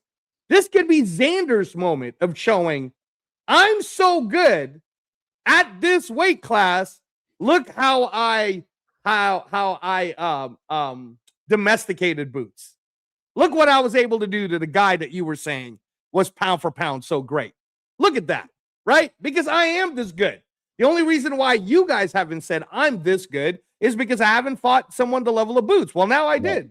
So now what you got to say about it, right? And it's the same thing where, you know, I keep telling you about these empanadas. This place only does these empanadas, but I'm going to tell you something, Clay. This is the only place in America that knows how to do these empanadas exactly like how when I was growing up in the Philippines, I'm not even talking about, I'm talking country.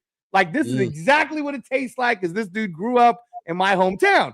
That could be Xander. This is an Americanized for you know what I mean? This is Philippine empanadas. Empanadas.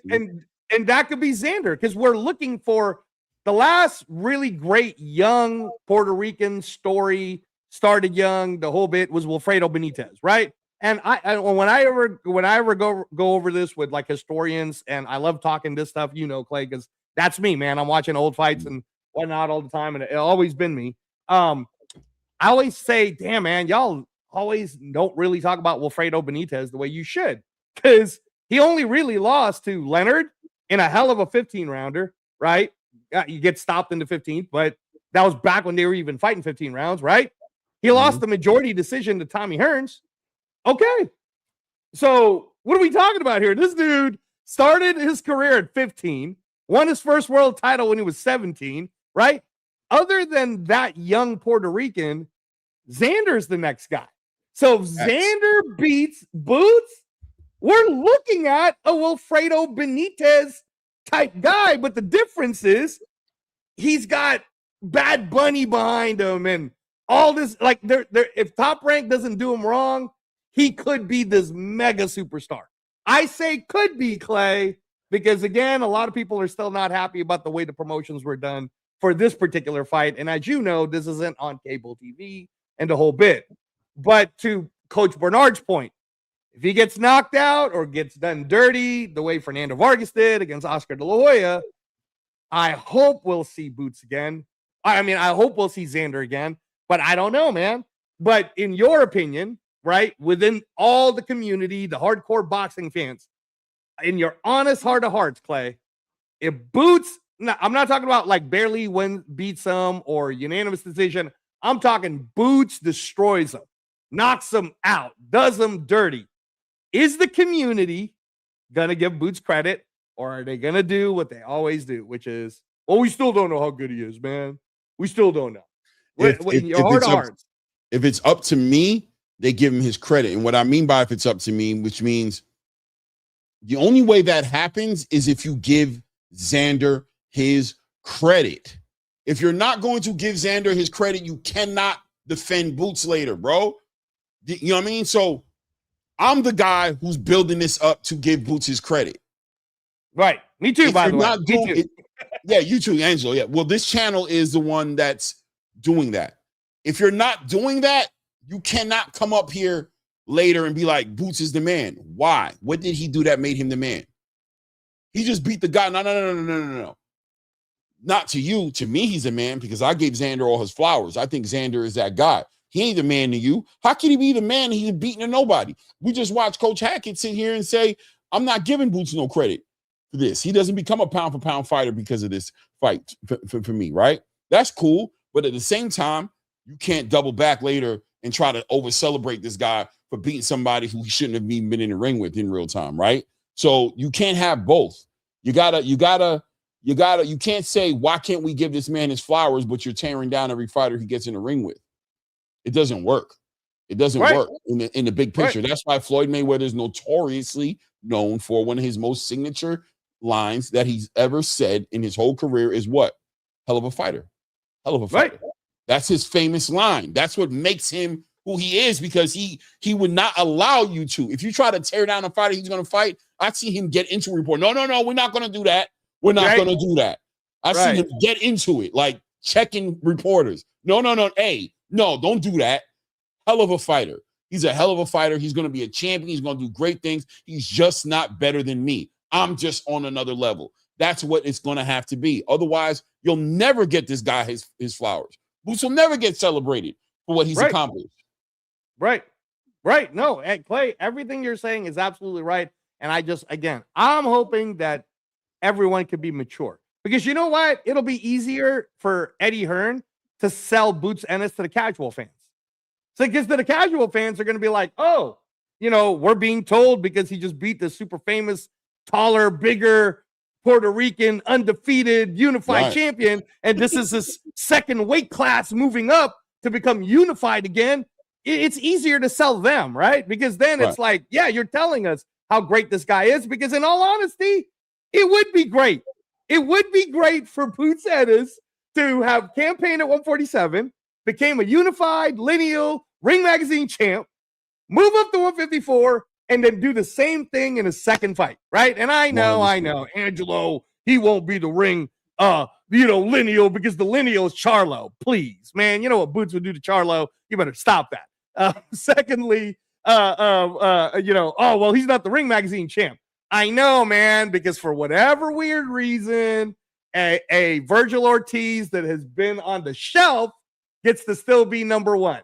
Whatever. At the end of the day, all right, and I love me Virgil Ortiz. He a Raider fan. I love Virgil. I just keep it real, though, Clay. What have I told you? Boots fights Virgil, Boots knocks him out.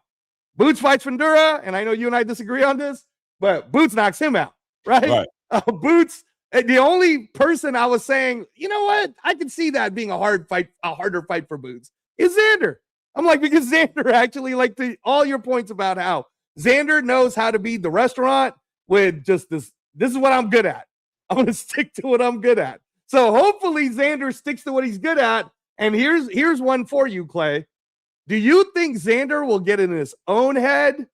You know what I'm saying on this one? And let's say in the first round, he's kind of like, ooh, I don't know if I'm going to be able to keep this up for 12. Let me go charge in now and take my chances. You think? That's funny you said that, right? Because I'll say like this. If Xander is having a bad weight cut, that's how he's going to approach it. He's going to try to he's not going to, if he knows, if he's had a bad weight cut, he's not looking, he knows 12 rounds is going to be very difficult. You know what I'm saying? And it's going to be difficult for him not to go for it that way. I don't think that's what he's going to be trained to do. I don't think his trainer's going to want him to do that. And that'll be the first time you see Xander go rogue a little bit inside the ring, will be him going against the game plan. But I'm going to be real with you. More than likely, Xander's going to stick to the game plan. He's going to listen to his trainers. Xander, I've talked about fighters buying into the system that the coaches presented to him. We've had these conversations in older fights, in other fights that we talked about, where I say when the fighter buys into the system, it's a whole nother level, right? Because now there's a true team effort coming from that corner. Because now when the fighter comes back to the corner, he's listening, he's processing. You know what I mean? Andre Ward bought into Virgil Hunter's system. When he came back, if Virgil said lay down, he's going to lay. You know what I mean? Like, he believed Virgil because Virgil proven to him that he's the guy that he should be listening to. Terrence Crawford had that dynamic with Bomac. When he went back to that corner, Bomac said, I'm seeing this, you need to do this. Terrence believed in it and went in the ring and executed. Ben Whitaker seems to be having that dynamic with Andy Lee, right? Where he's like, that's my guy. So when he comes back to the corner and Andy tells him something, now it's a team dynamic. It's Voltron. They're forming Voltron in that damn ring. I believe that Xander has that relationship with his corner. You know what I'm saying? Teofimo Lopez didn't have that relationship, right? It didn't go Voltron. It was him by himself in the damn ring when he fought. When it got bad, the last person he listened to was a guy going, where's your power, bro? He wasn't listening to that guy. If he had a guy like that in his corner, he'd be even more of a threat. You know what I mean? Shakur has that in his grandfather. You know what I mean? When Wally speaks to him, and every now and then, because I've seen Shakur go back and forth with Wally a little bit, but not that much, but he still got Bud. And he listens to Bud. So whenever you have that dynamic, that functioning dynamic in the corner, it becomes more of a threat. And I think that's part of what Xander brings to this fight is the fact that it will be a full team Xander effort in that ring. And Boots will be fighting against a team. Does Bozy have that with Boots? Yes. but I would argue that there's been times where Boots has been he's gone a little rogue. You know what I'm saying? He gets hit. He does. He gets hit too much. Like, you know what I'm saying? but that's the whole thing, right? Is that I think Boots, okay, at 147, I think Boots was so confident that even when he got hit, he had that mentality of, yeah, I want the smoke because I know when I hit you back, right, you're hitting me with a 9mm. I'm hitting you with a 50mm cannon, you know, or like a 50mm like machine gun, right? Like you're about to get knocked like a out. howitzer or something. Yeah, like a howitzer. Like, so he was willing to gamble. At 154, we've only seen him do that one time against Lima. Now, if you watch the Lima fight, you see that sequence where Boots is completely open. As Lima's punch is about to hit him, Boots got him with that uppercut. Remember, Clay? Because he was seeing it like the Matrix. He was like, but can he Matrix Xander? Can he do that? Because what was he saying? Xander's head's so big. I know, bro, but can you get to the head? Can you get to that? Because I think you're going to need to work the body before you get to the head. And now, tactically, to your point about Xander having a team, are they smart enough to tell Xander, brother, I don't care if it's boring.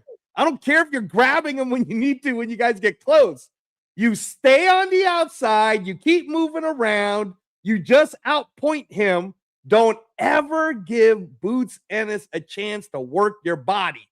If we can do that, at least for the first half, we're on our way to skating ourselves to a victory. So what if in a scenario like that, Clay, Boots is down 6-0? He hasn't been able to work the body. The whole time he was like, I'm going to take it wherever I want. You know how like Tank Davis does this, but what happens at the end? Tank knocks him out. Does Boots have the ability to do that against a taller, rangier, quick-footed, good pedigree? He definitely has the ability. Boots has the ability to do whatever. Like, I give merit to what he says but I give merit to him when he says, I'm gonna do whatever I want to do, or I can do. I believe he can do whatever he wants to do. Right? He has the ability to do a lot of things, but I do believe if it's not Xander, eventually, I think it would have definitely been with Bud. If you would have fought Bud, you're not doing whatever you feel like doing with Bud.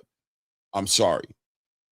And if that's the way you're going to approach it for 12 rounds, that's why you're going to lose, because you're going to refuse to change and adjust, because you're going to be so frustrated trying to will something that shouldn't be willed. With Bud, if the circle peg don't fit and you need a square peg, the only thing that's going to fit is a square peg. The circle peg will not get you across to the promised land. If it's circle peg, you know what I mean? And if you're not humble enough to put that circle peg down and pick up the square peg because you need to, then you're going to be frustrated. You're going to be like those monkeys slamming shit, not being able to get it in the hole. But then there's the other monkeys who's like, yeah, no, that doesn't go in that hole. That goes in that hole. Those intelligent monkeys, right? Not to compare nobody to a monkey, but just to say that there will be a fighter who you can't do whatever you feel like doing. Roy Jones could not do whatever he felt like doing with Antonio Tarver. Okay? Right. He couldn't do that. And when he tried to force that, he got clipped and put to sleep. He couldn't do whatever he felt like doing with Glenn Johnson. He couldn't. Right. You know what I'm saying? Right. There was a way to do it and a way not to do it. And those are those moments that, you know what I mean, that become defining for fighters at times. You know what I'm saying? Unfortunately. So with Boots, he has to be mature enough to be like, yeah, I got all these tools, but the right tools will get you to victory. And some of these tools have no place in fixing this problem. You know what I mean? Yeah, that is a beautiful flathead. Nothing here is a flathead situation. There's no flathead screws nowhere here. What are you doing with this flathead? Nah, I can make it work. Well, okay, but do you have a Phillips? Because we need a Phillips for this one. I need you to put the flathead down and pick up the Phillip, because everything here is Phillip heads. There's no flathead situation here. Put that shit away. You know what I mean? And like, Gary Antoine Russell said, why am I going to pull out a hammer when what I need is a wrench? You know what I mean? What are we doing here? The hammer is a great hammer for when a hammer is needed, but the wrench cannot be replaced by the hammer. It's two different tools or two different uses. You know what I'm saying? Right. One of them, doesn't fit. They don't replace each other. They don't. That's not the way that works. So that's what Boots' challenge is going to be. Boots' challenge is going to be to make those right choices. But I think what we've been saying, and I know you've been saying it, I know I've been saying it the whole time, from the time we started covering it when it got announced to now, is that Boots Ennis is the type of guy that could do what Terrence Crawford did when Bomac said, "You're losing the fight against Porter." And he goes, "I'm losing." Then he comes back, knocks him out. Right? Boots Ennis is that good. He hasn't shown us that, though. He hasn't done it yet. No, I know, but we believe that he has the ability to do it, right? Because that's what you're saying. Me too. Right. I believe that Boots Ennis has the ability to do the Sugar Ray Leonard, where Angelo Dundee's looking at Sugar Ray Leonard on the Tommy Hearns fight and says, "You're blowing it, son. You're blowing it." And Sugar Ray Leonard comes back, knocks out Tommy Hearns in dramatic fashion, right? And the 14th round. So if he is down, if we're living in a world tomorrow night, Clay's calling it, right? I'm somewhere. Clay's like, "Oh my God, are we possibly seeing an upset tonight? It looks like Xander Zayas is up 9-0, maybe 8-1. Oh my goodness." And then Boots Ennis does what Sugar Ray Leonard and Bud Crawford did and knock him out. Man, that'd be a hell of a night to call. Yeah, no doubt. Salute Fight Sports. What's good with you, man? How's the weather in New Zealand? Weather's been good today, guys. Thanks for having me on. This is a more favorable time for you, I know, right? This time is a more favorable time for you. We don't normally do night. Yeah, it's all. I mean, I'm self-employed, so I'm all over the place. It's just, some days when the days are good, then I got to get out there. I've got an excuse to stay home this week because I've had a wisdom tooth infection out of nowhere. So, yeah, so it's all good. So I saw the weigh-ins, and my thought is I don't think Zayas looked that bad. I agreed he looked rough during the week, which means that he may not be fighting in this division if he wins, but I don't think he looked bad at the weigh-ins. I think they both look good, and I think we're going to see the best versions of each guy. So those are my thoughts on the weigh-ins. Yeah, the ceremonial weigh-ins were a lot more. I was nervous when I seen him at the press conference. I didn't like the way he looked at the press conference. I was like, oh, you know what I mean? His clothes were kind of hanging on him, kind of like he was like bony. But at the ceremonial weigh-ins, he looked like the energy was there. He looked like he's rehydrating well. But, like I talked to Coach Hackett about it, these next 24 hours or so, whatever it is, are super important for Xander Zayas. If the weight cut was a difficult weight cut, right? If it was a challenging weight cut, these next 24 hours are super important about the way he rehydrates, the way he eats and replenishes and takes those electrolytes in, and make sure he gets that sleep, because that's where a lot of that happens. Make sure the nerves are nice and easy, because when the nerves are crazy, it's hard to go to sleep, right? It's hard to do those things correctly. So, but I believe he's a professional at his best. That's what he's known for, and I believe they know the assignment. I believe they're gonna execute. So, but still keeping an eye on that, man, 100%. Especially when you're talking about the biggest fight of his career, and then you looking at the fact that they're already saying it openly, like, yeah, Xander's going to 160 after this. That's what his coach is saying, or people from his team are saying. So that lets you know that he don't want to do this again. Whatever he did for this fight, he don't want to do it again. Yeah, which is kind of funny because middleweight, especially since the guy who was being avoided by all the big names has now tested positive, the division's even weaker than it was before, and it needs a big name. So Zayas, I would pick him to beat all the top guys up there, as long as he doesn't get. When you move up, there always has to be that caveat if you put the weight on properly. But if he's that big, I'm sure he will. So I'd probably pick him to win. I mean, Erislandy Lara, who's how old's this guy? Like 43 or something? Like 42, 43 years old. Yeah. Yeah, he's ranked number 3, and it's actually deserving because that's how weak the division is. So, yeah, I mean, I'd love for him to stay at 154, but hey, he does what's best for him. But the funny thing is, if he wins this, I don't see how anybody doesn't rank him number 1 in the division, because that's 3 champions in a... Well, Ennis isn't a champion in this division, but he was at welterweight. That's 3 champions in a row, and that's way more than a lineal champion too, as well at 147. So he's got a very decorated fighter in front of him. 100%.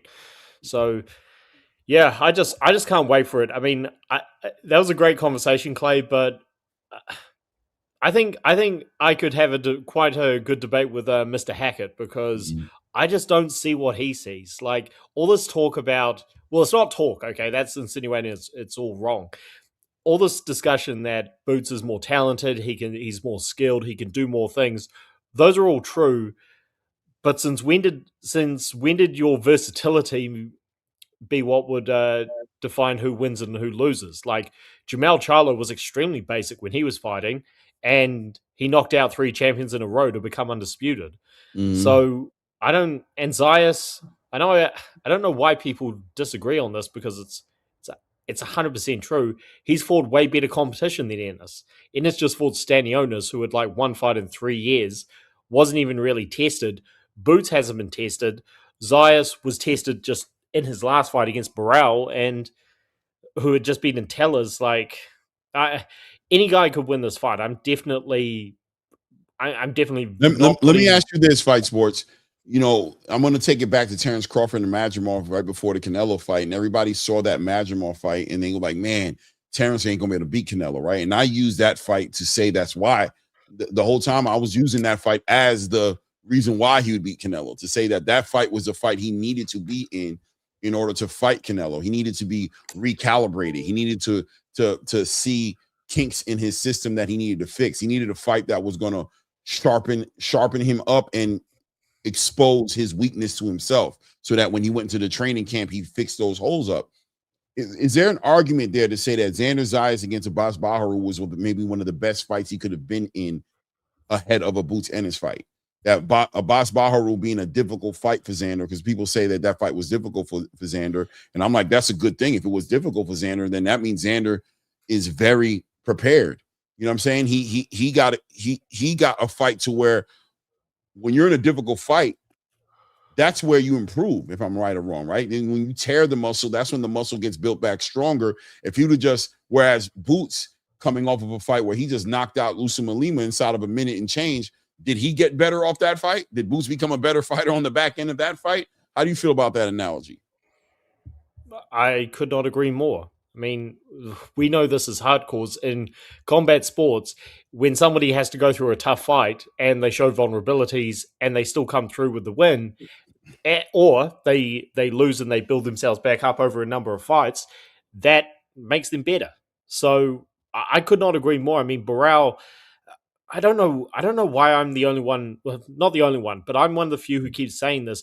Burrell made it very difficult for Zayas because he was pressuring him, but it wasn't like a Margarito just walk forward and throw a zillion punches hoping they land sort of thing. He was explosive. He was moving forward and at the right times. He was picking his spots, and Zayas had to be on his game. He never got trapped against the ropes where he looked vulnerable. He didn't resort to grabbing 100 times around, which if you do that, you're desperate and you risk losing points. And he was spinning Burrell around pretty effectively. So I think his footwork and ring IQ and the way he managed his gas tank was very good in that fight. So, and even though he and Ennis are about the same size, or apparently they are, Ennis is shorter, so he is going to have to close the distance to some extent. And he's a pretty good pressure fighter, but again, it wasn't that many fights ago. Ennis was looking vulnerable against Chukadzian, where he pressured him for whatever reason. Maybe he just chose not to. Maybe there was a bad corner work. Maybe he had a bad weight cut. Maybe he couldn't do it. He just stayed in third gear the entire time. And Chukadzian is awkward, but he's basic. So if he fights that way against Zayas, he's going to have a tough night. Yeah, I mean, Zayas' ability to, I was saying this on the Boxing Voice with Ness. I said to him, I believe that Xander Zayas' team knows the assignment. The question is, are they going to be able to execute? Right? Like, I think they know what needs to be done. They see the route to victory. Like, this is how we win this fight. This is how it needs to look. This is how we box this dude. This is how we do it. But it's going to be about, can Xander execute it against Boots, right? Like, they know what needs to be done as a team, but, this is going to be about the execution of the game plan. Too Rich, how you doing, brother? Hey, can you hear me? Yeah, I hear you. Yep. Oh, okay. What's going on, Clay, Ray, and Fight Sports? Yeah, Man, Good brother. I've been listening, man. Hey, it's a good fight. My thing is this, you know, I see the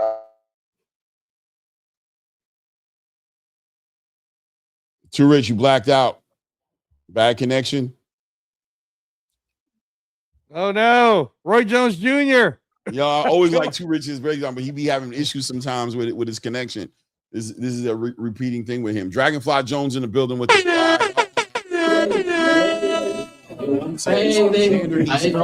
how Bud fought Canelo. Box and dictate when engagement happens. He must control the pace or an L is coming 100%. 100%. There's going to be moments in this fight where Xander's going to have to fight Boots. And I know that's crazy for some people to hear because I'm sure that they're feeling like, yeah, and that's when he gets knocked out, Clay, right? but he has to do what the greats do. He has to box him when Boots wants to fight. And when Boots feels like boxing, he has to fight Boots. You know what I'm saying? He has to show the judges. And I think it might have been who was it? It might have been Angelo, but it might have been somebody else as well who was saying that he's going to have to be aware of these judges. Yes. And, I mean, you don't want to focus on him too much. Yeah. Yeah, but that's exactly. He's gonna have to be aware of that. Like he's gonna have to show the judges that I'm winning this fight on multiple fronts. I'm fighting him and winning it. I'm boxing him and winning it so that he has to really show the separation in this fight for sure. Shout out to hold on, I think I was just about to pull Too Rich up. You went back out again. Oh man. I want Roy Jones in here. I always feel like I'm talking to Roy. Yeah, Big Herm, real quick here. Big Herm says if Boots loses, hold on a second. No, yeah, right here. He said if Boots loses, is he a generational flop? Hell no. No, look, I'm gonna tell you something right now. If you guys don't start giving Xander his flowers, that's what he's gonna be. I'm telling you, listen to me. If you got I keep preaching to the choir, but I'm trying to tell y'all right now, bro. If y'all don't give this man Xander his damn flowers for being an accomplished fighter, you keep playing him to the side. That's what the history books are gonna say about your guy, bro. Because if they sit here and they go by what the fans are saying, oh yeah, if he loses, that's what they'll say. As long as I have breath in my body, I will always push back at that narrative. I will never allow that narrative to live around me. I will always tell the truth about this moment in time. And then when the history books, if it's up to me 5-10 years down the line, like those guys just weren't giving him his flowers. Xander was actually a very accomplished fighter. He was 23 years old, unified. He did all these different things and nobody wanted to give him his flowers. But if you guys continue with this whole entire narrative, yeah, that's going to be out. That's going to be the argument. Right. Sorry. Right. You know what I'm saying? That's going to be again, like you, this will never, if you guys keep being negative about things and rather than looking at the positives of things, boxing won't get to a mainstream level. In order for it to be a mainstream level, you got to get everyone to want to be involved in it, right? And if you cut it down, oh, well, if Xander beats Boots, is Boots a flop? How is Boots a flop when this is his second fight in his second weight division, challenging the guy with half the belts? He's got 2 to 4, right? So you're either saying Xander Zayas isn't really that good, but if you want to say what me and Clay have been saying, no, Xander Zayas is really good. It's amazing. He's being able to accomplish all these things, undefeated. He's big, he's strong, he's fast, good jab, right? I mean, look at fight sports. Oh, look at, he beat Abbas Barao. Jaron Ennis never fought anyone like Abbas Barao. Hey, man, look, that's fight sports' opinion, right? Then that's fine. Because my opinion is Boots Ennis I wanted Boots Ennis on the pound for pound list last year. And everybody knows that's been my opinion. But if Boots does Xander dirty, I don't want on our Sunday watch party show people trying to write things like, see, Xander wasn't even that good. Man, Xander was too young. No, that's Xander what wasn't ready. ready. They're going to be consistent with what they've been saying. The people who've been saying that are going to say that. You know what I mean? And in that moment, unfortunately, that'll be unfortunate. You know what I'm saying? That's the angle people are doing. But I'm telling you, I'm watching the way people are talking about this. You know what I'm saying? I'm watching it across, not just on this channel, but I've seen it on other platforms. People aren't giving Xander his flowers. They're not giving an opportunity to do this. Shout out to Coach Hector Bermudez, been a member for 6 months. I appreciate you, Coach. Thank you for the support, man. You always been there, man. Says salute Boricua, stand up, no doubt. Shout out to you, Straight Facts. I think this might be the first time you've been on the panel. Am I right? Yeah, this is my first time on the panel. We ain't chopped it up on Blue channel, but we ain't never chopped it up on yours. I usually be on at work when you be on here, because you be doing the morning sessions. I be at work. Yes, sir. Yes, sir. Yes, sir. So I just listen in. But what's going on, man? But I just want to say, man, Xander, man, you got to give Xander his credit, But I know Fight Sports was saying that he's fighting his third champion in a row. The first fight that was for a vacant belt, so he wasn't no champion. That when he fought Lopez, that is he true, wasn't. He wasn't no champion. They was fighting for a vacant belt. But I will give him credit because he beat Conwell. So that so I look at it but I look at that as a big win. And I look at their resumes as kind of like they kind of watch each other. Neither one of them ain't never really did nothing major, resume wise, but I would say Xander is the most skilled all around boxer outside of Boots to me. If we ain't looking at Fundora, and I really feel like Fundora more like a cheat code than like being super skilled. You know what I'm saying? But Boots, I feel like Xander's best chance to beat Boots is when Boots is boxing, he needs to bang Boots. And when Boots banging, he needs to box Boots. You know what I'm saying? You bang the boxer and you box the banger. You know what I mean? Right. And that's the best way, because I feel like Xander a little bigger. He might be physically stronger. He's not as sharp as Boots, so Boots punches might look, to our eyes, it might look like Boots stronger, but Xander probably is more physically strong, kind of like how Devin Haney is, his punches might not look like they hurt, but if you pay attention, he do control the fighters that he fight because he is physically strong. He just might not have a lot of snap at the end of his punches, but like I said, I feel like Boots, if they go on trying to trade punches, since they both got 74-inch arm reaches, I feel like Boots will get there faster because Boots is a quicker fighter and he more sharp. But Xander, he gonna have to use his legs. But I'm looking at his body, and looking at his face, and he do look. I wouldn't say he drained, because what people fail to realize when they say he weight drained, Xander 23 years old, man. He gonna be able to bounce back. Right. He gonna be able to bounce back. He's still super young, man. He got 6 years, maybe 7 years younger than Boots. So he's gonna be able to bounce back. So even if he is weight drained, I think he'd be fine once he get in the ring. But I just feel like Boots overall, even though people try to discredit Boots' resume, Boots is the more experienced fighter. I think Boots has more in his toolbox.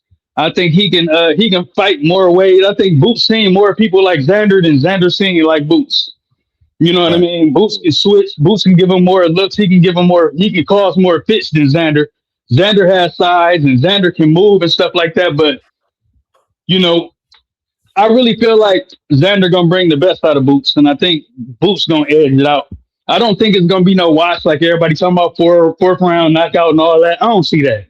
I see a good back and forth for maybe the first 5 rounds, and I think Boots is gonna edge it out. And I do see Boots stopping him maybe in around 9 or better.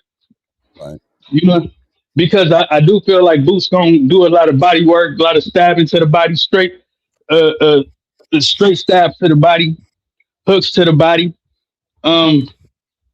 It's in the way it's gonna look to judges, it's gonna look like Xander kind of running, because I was looking at Xander, not the last fight against the Bass, and on top of that, Xander, when he fought the Bass, if you pay attention, his gas tank started getting close to E. Towards the end of that fight, he started fading. You know what I mean? He wasn't as quick, and he was tired. You can see it. He's breathing hard. But the fight before that, when he fought the guy that beat Conwell, Lopez guy, he was running, literally running. Like that guy was jumping all the way across the ring, like worse than Shakur. And that's another thing. I was arguing with somebody in the comments. I was like, it's crazy how these guys is when Xander, they saying Xander got to use his legs and this, and that. But then like if Shakur and Haney fight, they tell them they want them to stand toe to toe and get their heads knocked off. Right. But when Xander fighting, it's okay to use your legs. You know what I mean? It's boxing now. You know what I mean? It's just the hypocrisy is crazy. They pick and choose. They definitely pick and choose. They definitely pick and choose their moments to make their argument. That's a fact. It's crazy. I ain't heard nobody say nothing about running and none of that, man. Same thing with my boy that beat the old boogeyman at 154. What's his Josh Kelly? Bakram, yeah, Josh Kelly. Yeah, Josh Kelly Bakram for Man, listen, Josh Kelly was boxing, right? He was moving around. He was boxing. And I respect. See, my thing is, I don't want nobody to take it the wrong way. I respect that, but my thing is when you try to discredit the next boxer for doing the same thing. It's boxing. You use what skills you have. Everybody is not gifted with power and one punch knockout power. You have to use the skills that you have and make it work for you. And it's not for us to discredit people and tell people that you need to nullify this from the fans. Like, hey, we don't want you to do this. Win this way when that's not their skill set. You know, we need to respect all skill sets and all boxing styles. You know what I mean? If you don't like it, that's fine. But don't say a dude running dude. Ain't nobody scared. These dudes getting in the ring, man. Getting hit in their face for a living. Ain't none of these dudes scared. They're doing the best strategy. The best strategy at hand to be able to win the fight at the end of the day. Because guess what? If he stood there, let's say, for instance, like Shakur fought Teofimo. Let's say everybody said he could have got him out of there. Let's say he did stand toe-to-toe with him, and then he won the whole fight and then get knocked out in the 11th round because he wanted to stand toe-to-toe and try to get him out of there. Is anybody going to say, oh, he had heart, and all y'all going to throw him in the garbage? Facts. And that's, I mean, I think the fighters like Shakur Stevenson realize that, right? They realize that they're dealing with a very, I don't want to say just disloyal to make it sound like they're supposed to be loyal, but, you know, they're not fighting for these fans anymore because they know these fans come and go. That's why Tank has no problem turning on his fans and getting into it with his fans, because where they look at him in one way, he looks at them the other way. He looks at them like, you guys are here because I'm winning. You're here because I'm doing these things. But as soon as I'm on the other side of the conversation, you guys will all turn on me. So I'm gonna tell you, I'm gonna F-bomb y'all right now. I'm not gonna wait till later. I'm gonna tell y'all right now, y'all can kiss my ass. You know what I'm saying? I'm not even gonna play that game with myself. You know what I mean? They know. I guess what I'm saying, man, is I just feel like most of us, me included, you know, sometimes I get in my feelings about certain fights. I just feel like, man, we need to respect the sport as a whole. And I feel like more fans need, if you gonna love the sport, man, and we gonna follow this sport, and you gonna pick this guy and that guy, at least do your homework, man, and educate yourself on the sport, man, so you know what you're looking at and not just running your mouth sounding stupid. You know what I mean? Yes, sir. Man, yes, I love his takes, Clay. Straight facts to me is an educated fan base for I hope you watch MMA too, man, because you sound really, really like into it. Like you'll do your research. Do you watch MMA at all, or are you just a boxing guy? I used to.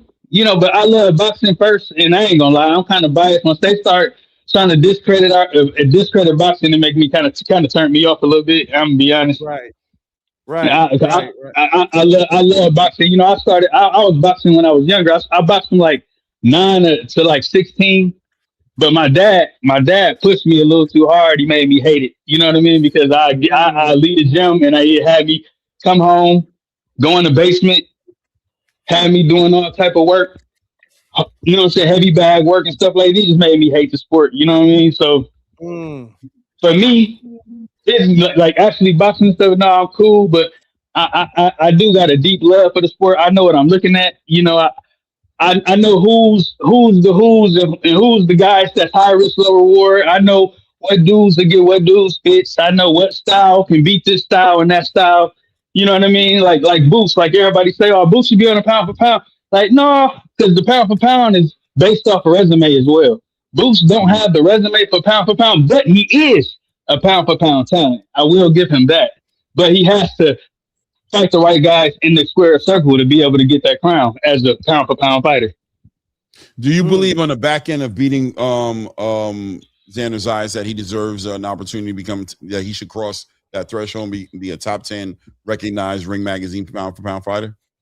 Yeah, of course, because if you listen, if this fight wouldn't be as big as it is if Xander wasn't supposedly a big dog in the 154 game, you know what I mean? So for him to be as getting this much clout, you know, and for him to have 2 titles, I don't care who he fought, you know, Abbas Baruch, he's not just the regular average come forward fighter. He's an educated pressure fighter. He has educated pressure. He's not an idiot just going forward with his head down, just throwing punches. He's a smart pressure fighter, and he was able to. Don't get me wrong, he gave him fits in spots, but Xander is a very, very high IQ boxer.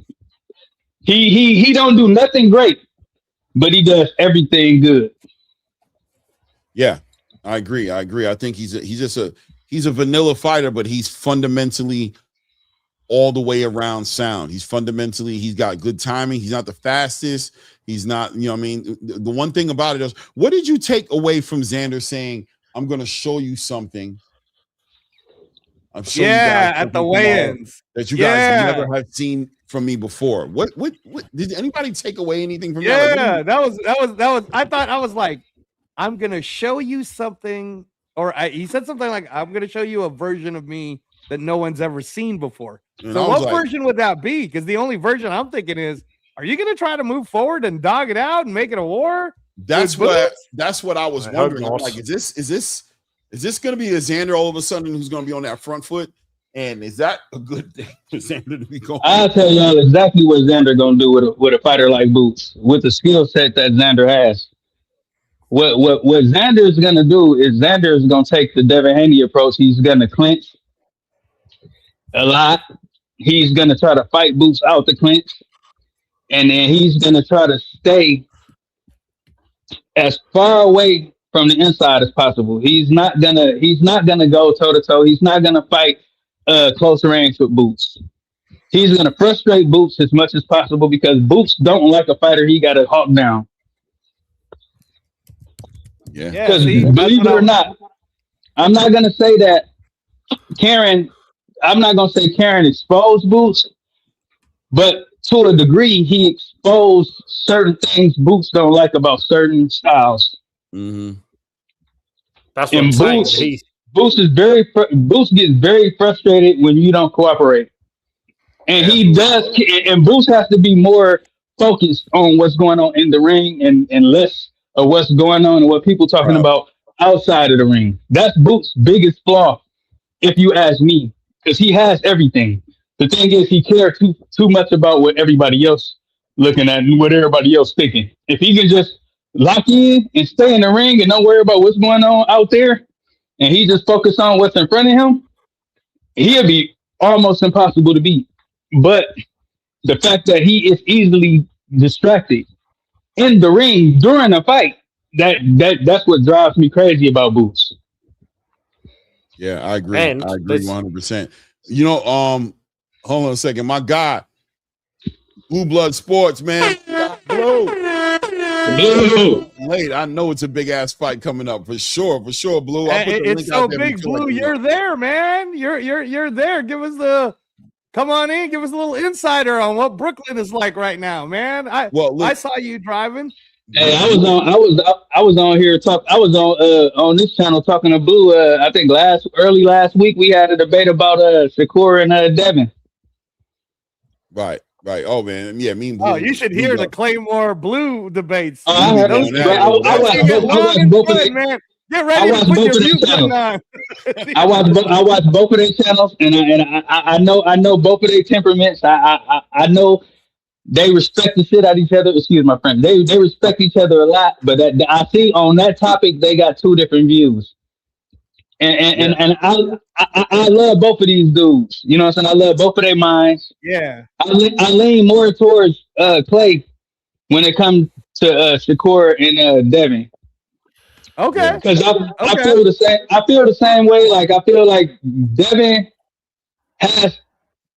he got a lot of stuff to worry about at his weight class. Shakur, he talks crazy about 147, but he never said that he wanted to go up to 147 right now and fight Devin. And it's like they're trying to bully him into going there. So I kind of agree with with Clay, but I also respect what Blue's saying too. Yeah. Right. Because Hey, speaking of Blue, if you don't want to do it, close your mouth. Don't speak if you don't want. If you don't want to, you have to. Right. I'm with Get that. caught I'm up. with the accountability. I'm with that. I'm with the accountability. Yeah. But no, at the Clay same says time, that it's all like, the time too. yeah. My thing is, as far as Devin is concerned, for Devin making decisions that are best for Devin, I feel like at this point in your career, and even you could hear it in Mickey Bay's in the tone of his voice, he was even more excited to have another 147 fight. You feel me? Right. Mickey was like, Right. "Oh, man, I wanted to have another fight because he felt like if he had one more fight under his belt, he would have knocked Brian Norman Jr. out." There's another season of Devin Haney's career that we're in right now, and it just feels like him going back down in weight is going backwards. It's like, no, go forward, bro. You just showed the power with Brian Norman. You showed the possibilities. This is an opportunity for us to see that Devin Haney that we keep hearing about in the gym, what he's doing in there with the big middleweights and everything like that. For years. For years we've been hearing it. Right? So it's like, at least about 8 years. Don't go back to cutting weight and fighting smaller guys and that jacket they got on you of being a weight bully and always fighting guys smaller than you. Shake that.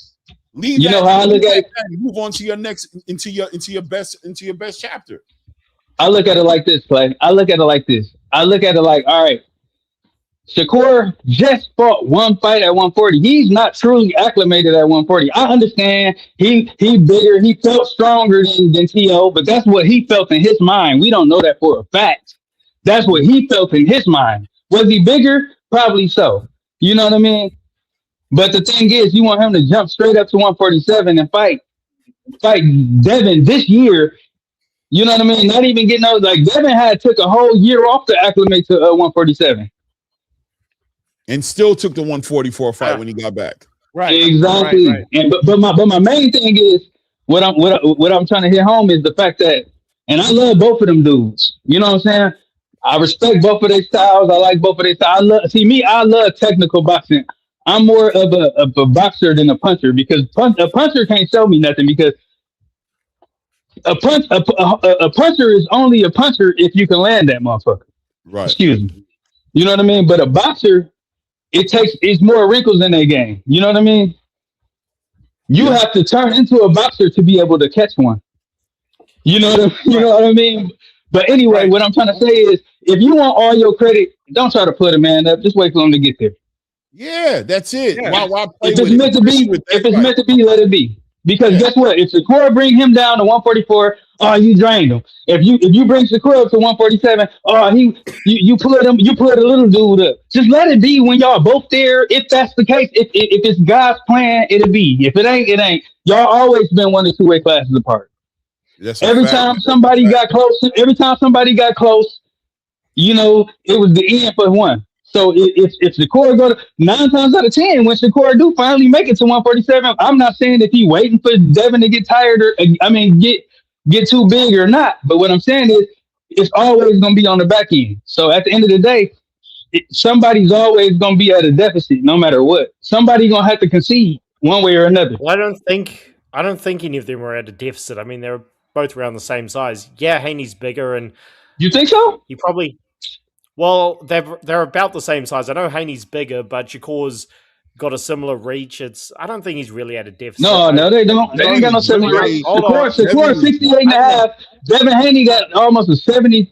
They say 72, but he been 72 since he was like 19, 20. Devin probably had a 73, 74 inch reach if they update the everything. Devin got almost 4 inches, 5 inch reach on Shakur, and I looked at Devin and when he was in a pyramids, man, Devin is huge, man. Look at this. You seen his face? Yeah. Devin is not a little dude. Shakur is not. I wouldn't say way bigger. I wouldn't say way bigger, but they exactly how it is. They about a weight class apart. I think Devin. Fine. I think Devin probably blow up, and I think Devin probably gonna blow up. Blow up probably about a good 15 pounds more than him. I mean, I'm sorry. Go ahead. My bad. I know that the fight kind of looks a bit silly for Shakur because he only just moved up to 140, but I don't know if the size difference is so big that they shouldn't, that it's a big problem for him to move to welterweight. And also, because he's been calling for the fight, that's why I just can't get behind him saying, well, it has to be at a catch weight. It's like, why do you keep calling for the fight if it needs when they was at the same weight class, he called for it. Not after they was way apart. For that fight, at one point he was. And you got to keep in mind. And you got to keep in mind that Shakur. That's the thing. That's what I was just saying, Clay. Shakur talk so much. Sometimes he needs to just be quiet and let whatever be. Right.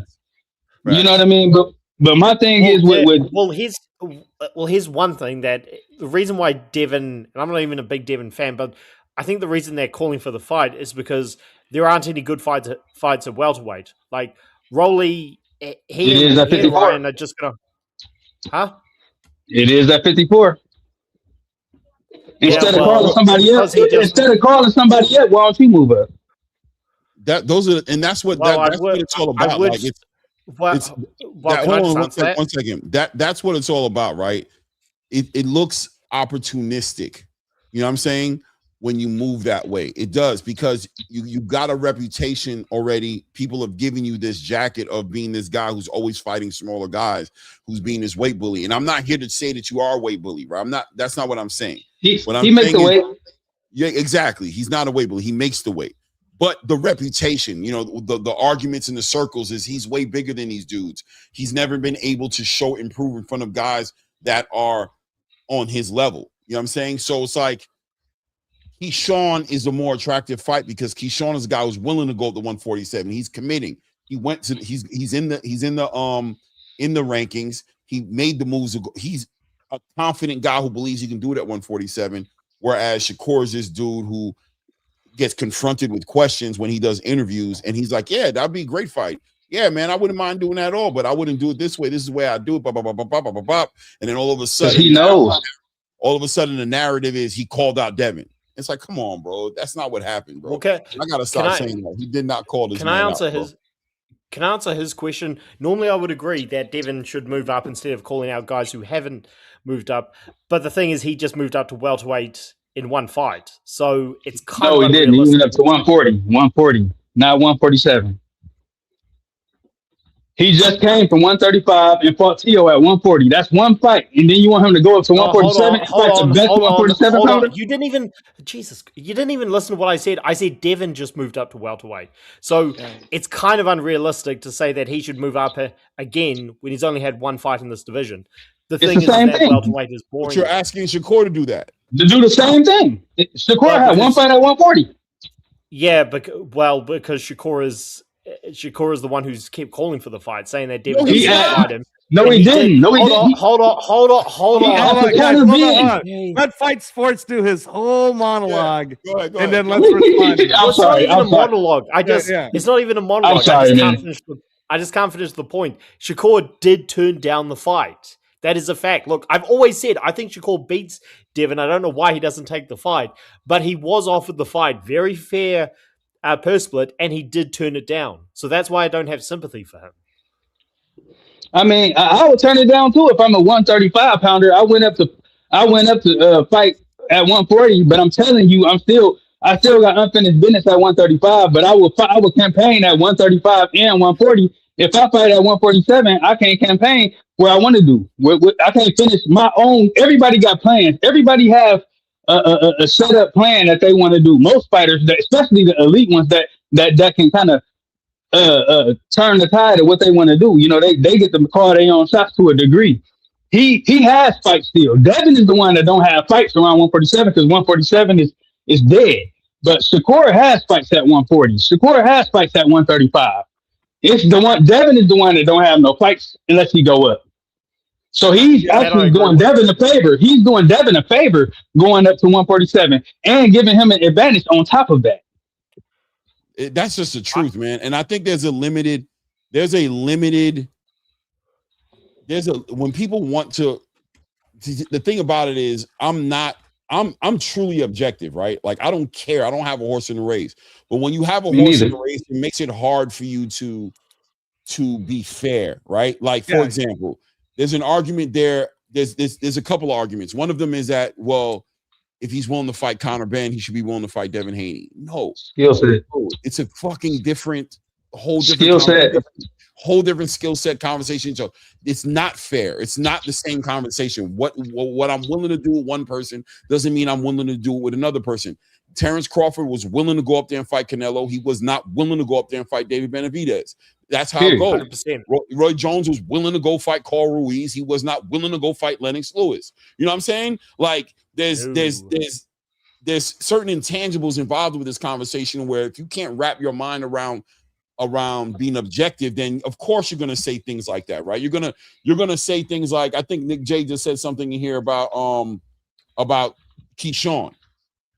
Keyshawn was willing to go to 147. He went into the ranking structure of 147 to put himself in position to fight Devin. Shakur didn't. So there's a whole different conversation going on here. Keyshawn blew weight at 135, had a hard time making the weight at 140, and went up to 147. Shakur still campaigning actively at 135 and 140. He's arguably, if he does his Zuffa deal, going to be a 135-pound fighter, looking to fight the winner of potentially Rayo and Edwin De Los Santos, or fight a Noshaki Foster at a 135 or whatever, some sort of a 135, 140, or he's talking about fighting Raymond Moratai. He's not campaigning or even hinting to anybody that he's going to 147. It's two separate conversations. But if your horse in the race is one of these fighters, then you're automatically going to magnetize towards an argument to, by any means necessary, put Shakur Stevenson in a fight with Devin Haney. And that's how the argument is going to go every time. Right. Hold on, Fight Sports. Hold on, real quick. So Blaze in the back, and I don't want him waiting too long, Clay. If you want to do a 4-screen, oh, there we go. Okay, cool. All right. I just want to make sure. There we go. Hey, can I say this? Can I say this real quick? Look, man. If you let's say Devin and Shakur are evenly matched at skill set and talent, right? Boxing is a game of kind of like football, a game of inches, a game of a pound, a game of a centimeter. If Shakur, if they evenly match and Shakur move up to 147 to fight Devin and they even, who got the advantage? The reason why he's I'm just saying if they were. I feel like Shakur has more skill, and I feel like he has more skill, but I feel like Devin has more of the intangibles. But I put it like this. The reason why he was willing to say he'll fight at 147 to go fight Conor Ben is because Conor Ben first of all, he has a very short reach. He has T-Rex arms, first of all. Then on top of that, he has a lot of tails. That's why a dude that Devin blew out the water was able to get him a competitive fight, because he was fighting since he was a kid. And Conor Ben, he started fighting later on in life. So those guys are so much ahead of that guy to where they can. That's why everybody that talk about him that's elite, they say he's easy pickings because of that, because they know that they can see all his tails. Devin is not one of those guys. He's one of the elite guys. So you're telling me to go fight a dude that's on the same level as me, but I gotta go up to where he at. Right. It's not fair. It's a trap. It's a trap for Shakur, you know what I'm saying? And if he drinks the Kool-Aid of everybody's opinion about what he should or shouldn't do, and him being a coward or not a coward, or a duck or not a duck, he'll fall into that trap. And that's and shout out to Bill, salute to Bill, but that's what he's trying to capitalize off of, right? He's trying to get the space to pressure Shakur into doing something that Shakur and his team know is not the logical, practical move for them to make next, right? It's like you guys stayed at 135 until you were damn near on your deathbed. You stayed at 140 until something really bad happened to you with Ryan Garcia.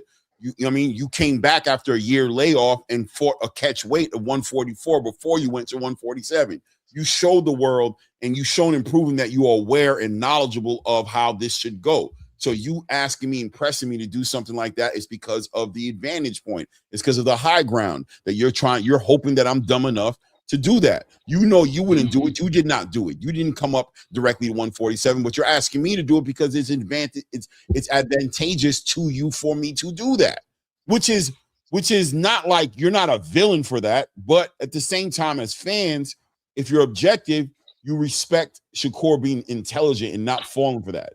And exactly, because he offered a 144 catchweight to answer, and this is where Shakur, I could imagine that he kicks himself in his ass for caring about fans, right? Because why did he say 144? He did that because y'all wanted the fight. But he's let you know that's a big dude. But he tried to entertain it for the fans. And he said, if I were to do it, here's where it would happen, how it would happen. And now he can't live it down. You know what I'm saying? He can't say Keyshawn has an opportunity and I don't want to step on his toes. Let him get his fight that he's earned. He is a mandatory. You either going to vacate that belt so that he can get an opportunity becoming a champion at 147 and fight for a vacant belt, or you will fight him first and then I'll fight you. Make up your mind. You could vacate the belt and fight me now, or you could defend the title against Keyshawn and give him the fight that he wants. No, now he's ducking because he should do. I mean, it just gets too deep. It gets too diabolical. Shout out to everybody on the panel real quick before I go to Blaze. 120 something people in the building. Make sure we're hitting those like buttons. Support the channel, man. Support the grind. If you haven't subscribed to the channel right now, if you could just take a moment to make sure that you are subscribed. If you're not subscribed right now, Blaze, what's good with you, man? There's some other topics I wanted to talk about that we have not talked about at all. I wanted to talk about Usyk vacating those belts. I wanted to talk about Gervonta Tank Davis getting put in recess. Floyd Schofield Jr., Lucas Body look like they're going to be fighting for that vacant belt. I wanted to talk about Ben Whitaker. I wanted to talk about Jahi Tucker. Why we ain't talking about Ben Whitaker, Clay? Honestly, it goes to show you how big that Shakur stuff, the Shakur and Devin fight is, man. It goes to show you how it enamours everybody. Everybody gets glued in and drilled into it. Yeah. Who are the fights of Shakur? It's crazy. If you're not watching boxing, then you don't know who the fights are. Shakur has a billion fights he could be fighting. He has so many fights in front of him, and it's like crazy. For you to say what fights are out there for Shakur is crazy. Like he has so many. He has so many, by the way, so many more than Devin. Like so many more. Like, you know what I mean? Think about he could fight Raymond Moratai. He could fight the winner of Raul Venezuela and Edwin De Los Santos. He can fight O'Shaquie Foster. He can fight Russell. He can fight. No, he can fight Andy Cruz, and he's an opponent right now. Yeah, he can fight anybody. Especially if he's going over this movie. He has so many options in front of him. Trust me. But here's the thing, though, Clay. Here's the thing, man. If Haney finally, makes that announcement, signs the Zupa, he got options too, brother. Haney got options too. I've been telling you. No, listen, it's not about Haney not. It's not about Haney not having options. It's about Shakur having options. It's the idea that he can't do nothing but fight Devin. Nobody, you know what I'm saying? Devin is. It's not one or the other. It's the fact that man don't got to do what that man don't want to do because he can do other things. Period. He don't got to do what he don't want to do. It just is what it is. I'm sorry that people want to feel like it's something else, but it's not. Shout out to, what did my guy say? You know what I'm saying? You want to simple math, man. What? Yeah, let me jump in. Here now. Hey, Clay, you know who I want? You know who I want my guy to fight? Who I want Shakur to fight? Well, I know it ain't gonna happen because it's from his last fight that we didn't even talk about, that nobody even know about, was Tito Mercado. You feel me? So it's unfortunate that Tito Mercado is a free agent and he's fighting kids and he ain't in the mix. Don't Tito Mercado talking when he supposed to fight my boy that lost the dude that Frank Martin. Say it again. Frank Martin. Yeah. When he supposed to fight? Didn't they do a handshake deal? Yeah, but Frank Martin's a PBC fighter. PBC fighters don't get to fight who they want to fight. Yeah. They gotta wait. Actually, hold on, Clay. Yeah, that's true. That's true. Right. Frank Martin was a PBC fighter. Let me just throw that out right now. Well, I'm just saying when they made that handshake, when they made that, I don't know, he's not a PBC fighter no more. Mercado not. Can't say nothing too much about Yeah, it, Clay, Mercado's free but agent. but Mercado I'm just should saying be there's gonna be an Zuko. announcement about Frank Martin Yeah, he suing him. should. It's gonna make Mercado y'all go, should oh, be Zuko. He that's sat why at the he's so table. great. He sat at the table with Zupa though. They couldn't Hey, work but a deal out. Hey, but yeah, I wanted to cook on this situation. Well, first I wanted to say shout out to Xander Zayas and Boots. They made weight. They both look Man, healthy. These is two fighters that are very skilled boxers at the peak of their careers. Both unified champions. This should be a great fight. I think it's a great fight. I got Boots by decision. I'm thinking as a fan, like I said, what's best for the sport is that this fight's close enough for there to be a rematch. You feel me? So I'm there just you looking go. forward and excited to what come back tonight. Because like you say, straight facts is you see these guys highly skilled boxers. Everybody gets hyperbole when they take their fandom. When they don't look Hmm. at, when they come together realistically, what type of magic can go in that ring, man. So hopefully, both of them is healthy. There ain't no excuses. And them guys can put on their best foot forward. And we see, may the best man win. And they'll get all the credit from us who really, follow the sport. Now, what I want to speak on about is I want to speak on Shakur and what was telling to me, what made me change my mind, because I pulled Shakur fans' chains, I pulled Devin's chains, because they all be calling out people above and below their weight classes and don't fight them, right? But the reality Right. is this: when Shakur did the weight challenge with G Money and he stepped on the scale at 148, that was very telling to me because he said he came in with Teal at 148. And at first I didn't believe him. But if he's literally walking around at 148, we know that Devin walks around at least at 165. He blew up to 165, fight Regis at 140, and now he's at 147. So it wouldn't be outside the realm of possibility to think that Devin might be walking around at 170. So Easy.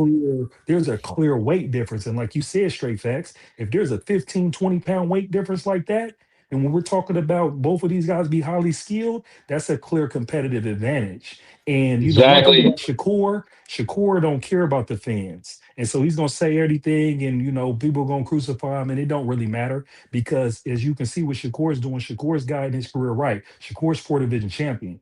Shakur's gonna line up, and from his trajectory, whoever he fights is going to be somebody that's good. It's not going to be a Ken, and he's going to make sure it lines up to be a big fight. So I'm not even knocking Shakur for you know not fighting Devin or fighting Devin at a catch weight or with a rehydration clause if them guys got a 20 pound difference because that shit makes a difference.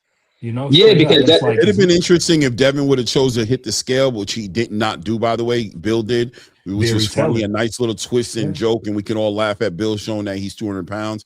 But I'm telling you, Devin's probably walking around anywhere between 170 and 180, bro. Period, See, bro. there easy. you go. And if he's He's a doing that, big dude, and bro. Period.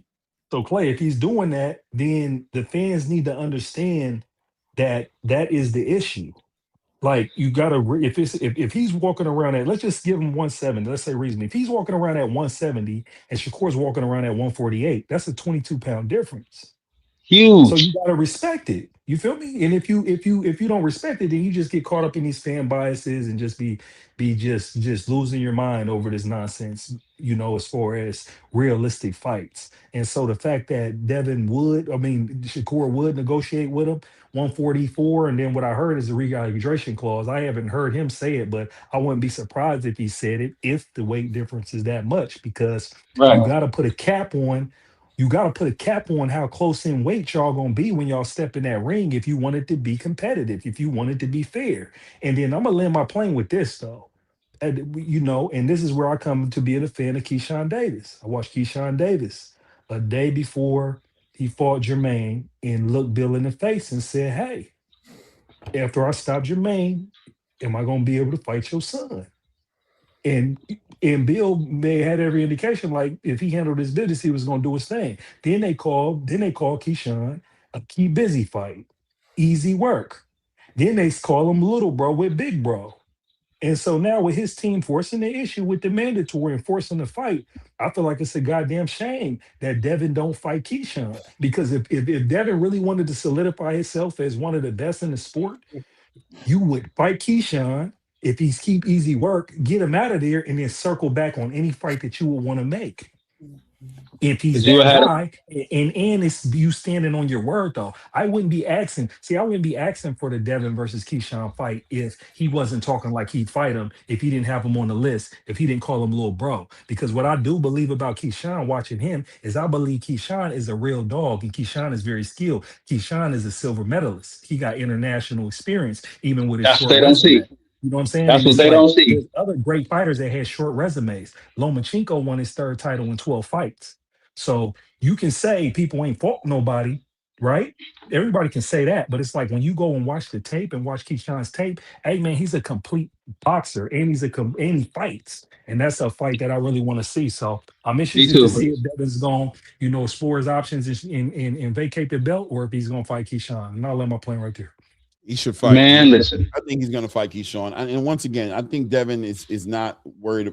Devin's probably going to fight Keyshawn because I don't think he's Devin. I'd be shocked to see him vacate. I don't see him vacating no belts. Like that's not in the Haney's resume. That's not what they do, right? They're not into losing belts. They're into winning belts. They're not into being stripped of shit. Even with the WBC belt, even on when they were going to take that hiatus.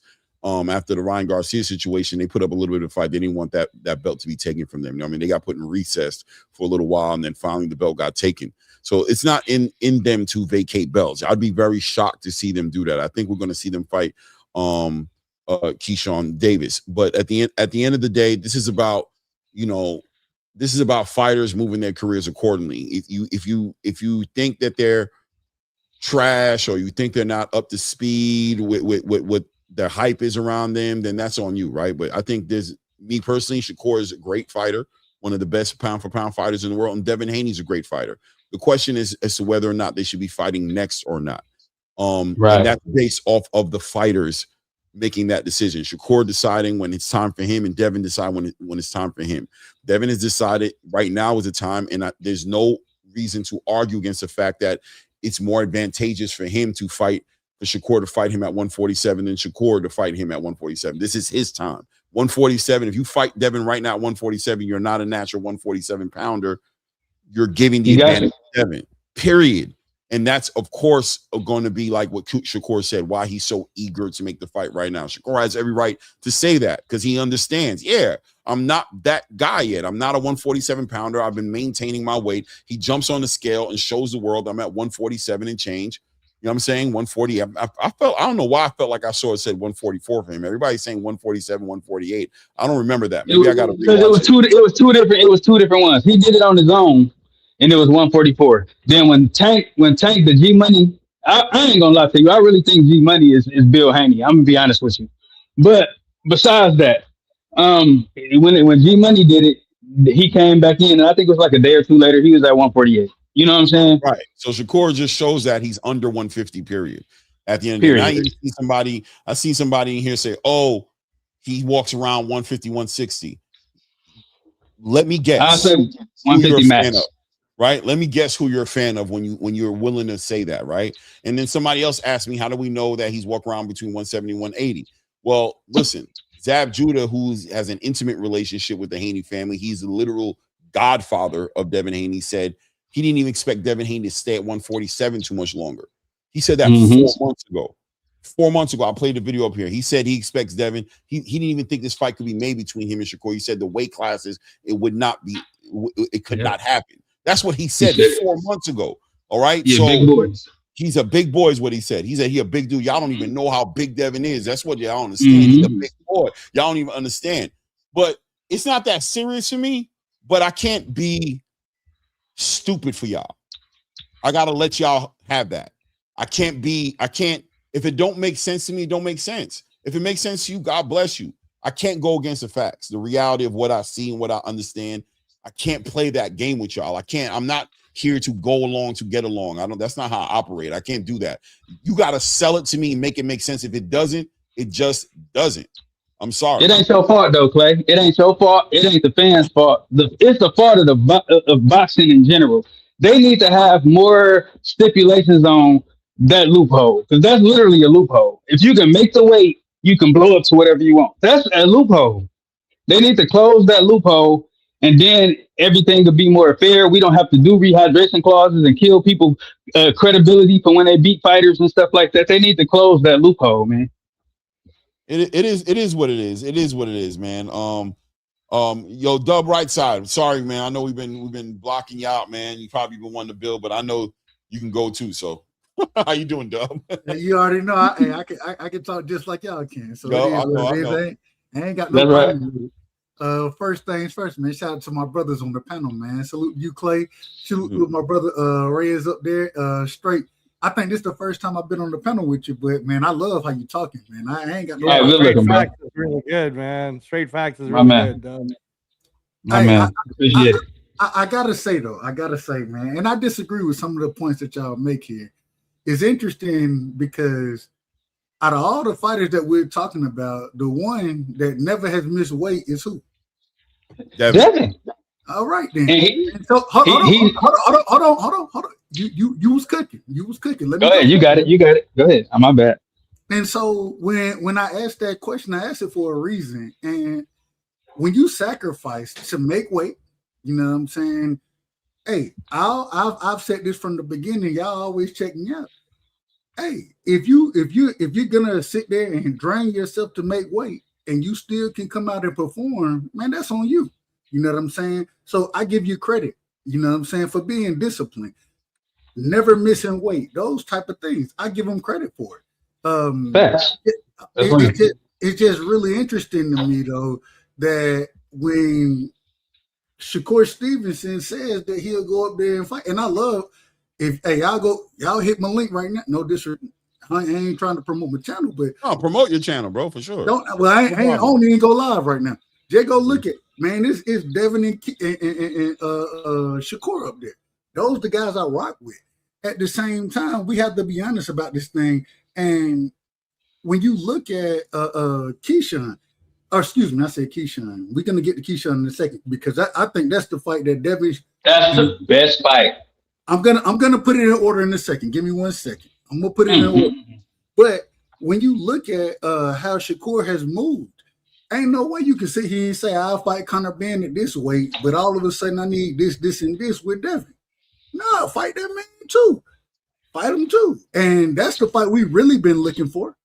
As a fan of the sport of boxing, 2 fights that I've been looking for: Devin versus Tank, Devin versus Shakur, or 3 fights, and Shakur versus Tank. Those are 3 fights I've been looking for. And we say, hey, we gotta wait for them. We gotta wait for these fights to happen, right? Because we gotta let them build their stock and for the fight to be at the right time. Well, ain't no better time than now. We done did this for 4 years. At better least. Time for who? For all of them. No, not for all of them. No, I don't agree. Okay, y'all can disagree with me. Y'all can disagree. Right. But y'all tell me if I'm lying about it. Y'all tell me that Shakur didn't say he gonna go fight Conor. I said that. At 54. I'll fight you at 54, right? Cool. Because the skill set different. Man, you ain't gotta cut me off every time. I'm sorry. No, go ahead. It's on you.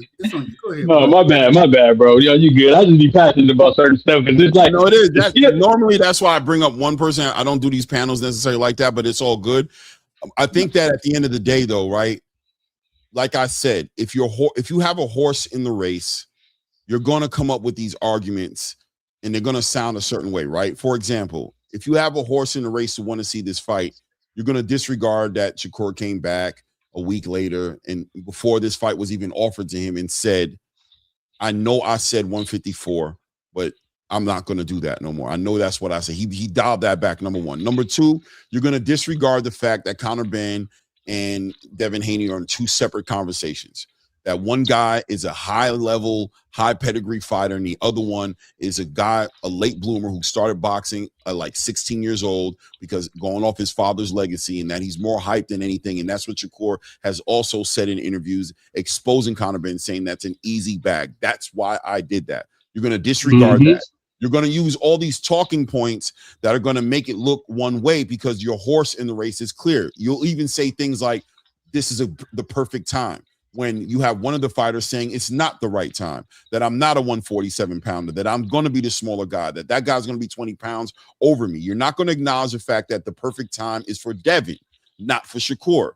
You're going to make all these arguments because I've sit here and I listen to this so long. I know all of these arguments. These are all like, it's like echo chambers. I heard it so much. It's It's not I even. can't even make my argument because y'all won't let me finish. Well, I'll back off and let you make your argument. My bad. I thought you gave up the floor. My bad. Well, I gave the floor up because it is what it is. My thing is this: if you go back and look when these guys were in the gym together, they looked at each other and what Devin said, man, I don't get that big. You big right now. Talking to Shakur, you bigger than me, man. I don't get that big. You know what I'm saying? Y'all say y'all know what Devin weighing. Okay, cool. I don't know what he weighing. I ain't there with him. I don't know what Shakur weighing. I ain't there with him. What I'm saying is once you make the weight, it is what it is. You know what I'm saying? And it's so interesting to listen. We talking about, and I think you want to get to the Boots versus Xander Zayas fight, but we looked at that fight and I'm like, man, Xander big as hell. But at the same time, Boots ain't worried about the size. Shakur told me at one time, what did he say? Skills pay the bills. It's okay to fight an individual who's less skillful than you, but now you worried about fighting a Devin Haney. I mean, at some point in time, bro, just keep it a buck. Keep it a buck out here and be like, hey, man, he more skillful than people think. And, man, it's going to be a tough-ass fight for me regardless. Do I want to put a rehydration clause on him? You criticize Tank for putting rehydration clauses on individuals. I criticize him for doing the same thing. I did. Because I don't think rehydration clauses do nothing for nobody. If you ain't fighting under IBF, then, man, make your damn weight. You know what I'm saying? Once you make the weight, do what you're going to do. And I think Xander going to be bigger than Boots in the fight.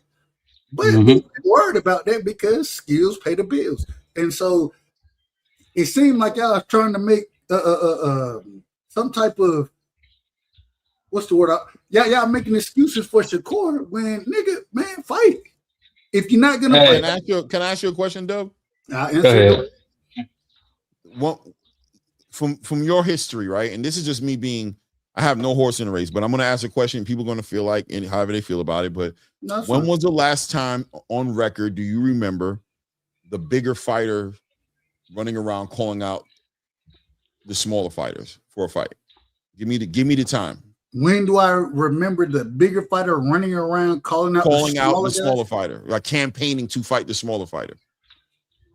In the history of boxing?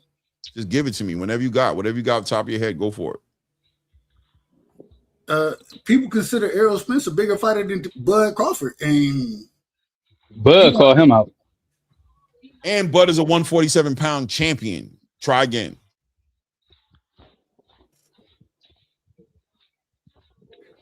Okay. Ryan Garcia versus Tank Davis. Ryan is the bigger fighter. Right. And what did Tank make Ryan? No. You asked me a question. I answered. Right. I listen to me. I know that example. I said okay. right into that. I'll do it again. I'll do it again. Shakur Stevenson. I was expecting you to go there. What shocked me was that you said Terrence Crawford and Errol. What I knew you were going to say, and I was hoping you were going to say, was Tank and Ryan. That was the literally only example you can come up with. No, that's not the only example I can come up with. Continue. That's the other way around too. I just came up with another one. Which was? Once again, Shakur Stevenson, O'Shaquie Foster. Other way around. Shakur did not call out O'Shaquie Foster. He just got in the ring with the man. He shook his hand and said, "I'm gonna fight you." He did not call him out. He got invited into the ring by O'Shaquie Foster. Why we got to be so disingenuous? Like O'Shaquie hasn't been calling out Shakur forever. Like the only reason O'Shaquie fought Raymond Ford wasn't to fight Shakur. Go ahead. You want? I'll keep going. I'll keep going. Monster in the Way versus Bam Rodriguez. Monster in the Way did not call Bam out. Huh? Other way around. He want to fight. He ain't gonna turn it down because it's not common. That's not what happens. Even with Mikey Garcia, he didn't say he wanted to fight. He ain't gonna turn it down. He got called out. He didn't turn it down. He didn't call out Bam, bro. Stop. He just didn't turn it down. Bam's not sitting there going, "Oh, he calling me out." That's not what's happening because traditionally that's not what happened. Manny Pacquiao went up. You know what I'm saying? All the greats go up and they move up to challenge themselves. That's what they do, bro. Mikey Garcia challenged Errol Spence. Errol Spence even won that fight and could hardly get any respect for beating Mikey Garcia because Mikey Garcia was such a small guy. But the reason it worked out was Tank Davis. Hold on. Okay, so you telling me Tank Davis? Okay, well, Tank Davis versus Garcia. Yeah, that's what we're going back to, right? That's the one I wanted to go Garcia. to. Wasn't they in the same weight class though? No. That don't count. I said Hector Garcia. Oh, okay. Right? But Tank Davis. That ain't pulling the fighter up. If you're going to do that, you can do Tank Davis, Lamont Roach. You can do Tank Davis. We got plenty of them. So you're making it seem like this. But you're making it seem like this is it. What you do in boxing is you look for the best individuals that you can fight. The best individual is very rarely the smaller guy. Man, Tank Davis gets criticized. You out of order. Tank Davis gets criticized every single day for doing that. Criticizing him. Everybody. The last thing Tank was Tank Davis. Everybody criticizes Tank for fighting smaller fighters, for pulling up Lamont Roach, for fighting Hector Garcia. Those guys are smaller than him. They're not smaller than Tank. Or they weight drain him, or he weight drain. He either pulling you up or he weight drain you. I can deal with the rehydration situation, but these guys are smaller than Tank. My thing is like you said Oshaki Foster said it perfectly. Man, we all the same damn size. That's an opinion. That's not the way it works. At the end of the day, it's not a good look. It's just historically doesn't work. The examples you pulled from were just crazy work. I believe in a perfect world, if there were better examples, you wouldn't have pulled from those. I think that was the best you had, and I think those examples were horrible. I think each and one of those situations show that the bigger fighter does not call out the smaller fighter. Even shout out Big Herm, who's saying Shushu calling out Naoya. He's not calling him out for any other reason except for that Naoya said he was going to come up to 126, and he's not campaigning like, "Come on, you're ducking me, you need to fight me." He's waiting for Naoya to come to 126, and he's just putting himself in the hat of getting money, of fighting Naoya anyway. These guys don't do that, bro. People don't do that. Bam and Inoue have never been in the same division. These guys have been in the same divisions with each other. That's a fact. But they're not anymore. Man, but when it was, nobody took the fight. Craziest thing. Go ahead. Bro, not anymore, bro. I don't know why y'all want to protect people or protect Ain't nobody fighters. protecting nobody. Well, that's what it sounds like. It sounds by the way, I just want to go on record. I want to go on record. Shakur did not turn down the fight at 144. He's still willing to make the fight. He's put the parameters out there for how the fight happens. Vacate the belt so Keyshawn can get at it. Let's make the fight happen. Why he gotta vacate a belt to fight you? Because I'm doing it because it don't no, because it's a WBO rule. No, hold on, Clay. He don't want to step on his brother's toes, man. Hold on. Straight facts. Hold on. The thing about it is if Shakur beats Devin, which is a very high probability that he will, right? Cool. But if he beats Devin, what will the narratives age like? Milk. Because the idea that Shakur is sitting there scared to fight this man. Who cares about a narrative? There is everybody. A narrative. The narrative is. I don't care about a narrative. I care about the fight. Man, you got it right there, Clay. What is it? But on the back end of the fight not happening, what's the narrative? Right here, it says make the fight. That's what you got up there, right? On the back end of the fight not happening, what is the narrative? I don't care about what these people want to say. So what anybody on YouTube or whatever anybody want to say, what I'm trying to say is I'm not worried about it. I want to see individuals in the ring with each other. That's it. You want to see names. Why isn't I want to see guys fight each other. Why isn't Shakur Stevenson and Devin Haney fighting? Say it again. Why isn't Shakur Stevenson and Devin Haney fighting? According to you. No, according to you. Don't worry about me. According to you, why aren't they fighting? According to me, yes. Because Shakur says that there's a weight discrepancy, and so you don't know why. That's what it sounds. You don't know why the fight ain't happening. I don't know why. You're right. Good safe answer. Right. Great safe answer. All right, no narratives. I got you.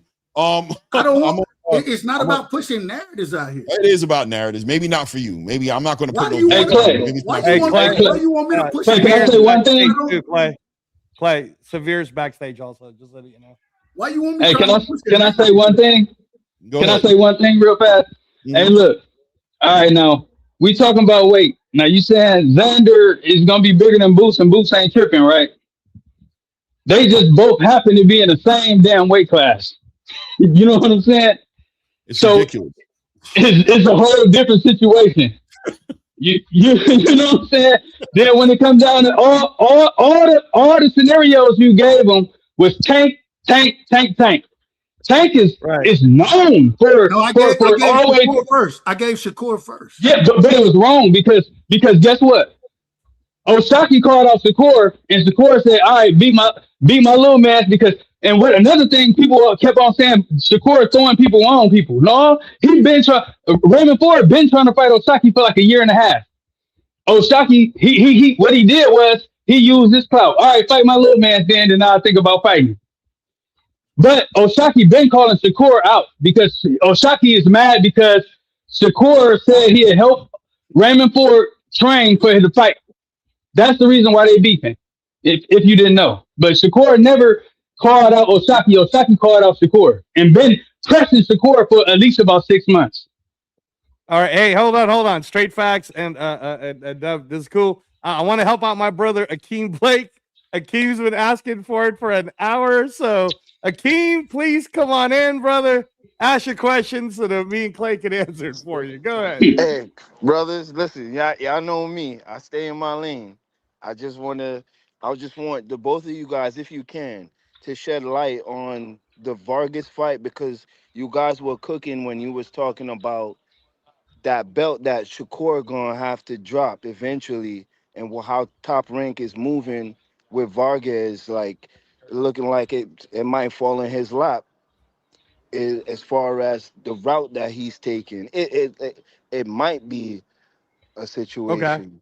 You talking So about what Emiliano Vargas right now being number two? So what Mhm. Akeem, so what I had said was, and then Clay agreed, like we were talking about it, that the pathway, because Clay had put out the point that Emiliano keeps asking for a world championship shot.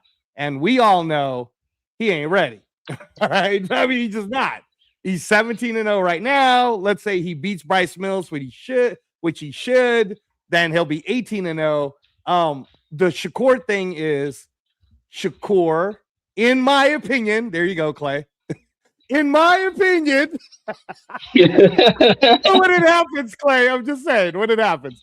Shakur, in my opinion, when he makes the announcement that he will be with Zuffa, and, Zuffa got to pay him, obviously, for his first fight, will most likely be at 135 against the winner of Rayo Valenzuela versus Edwin De Los Santos, which me and Clay are going to be calling it on Sunday.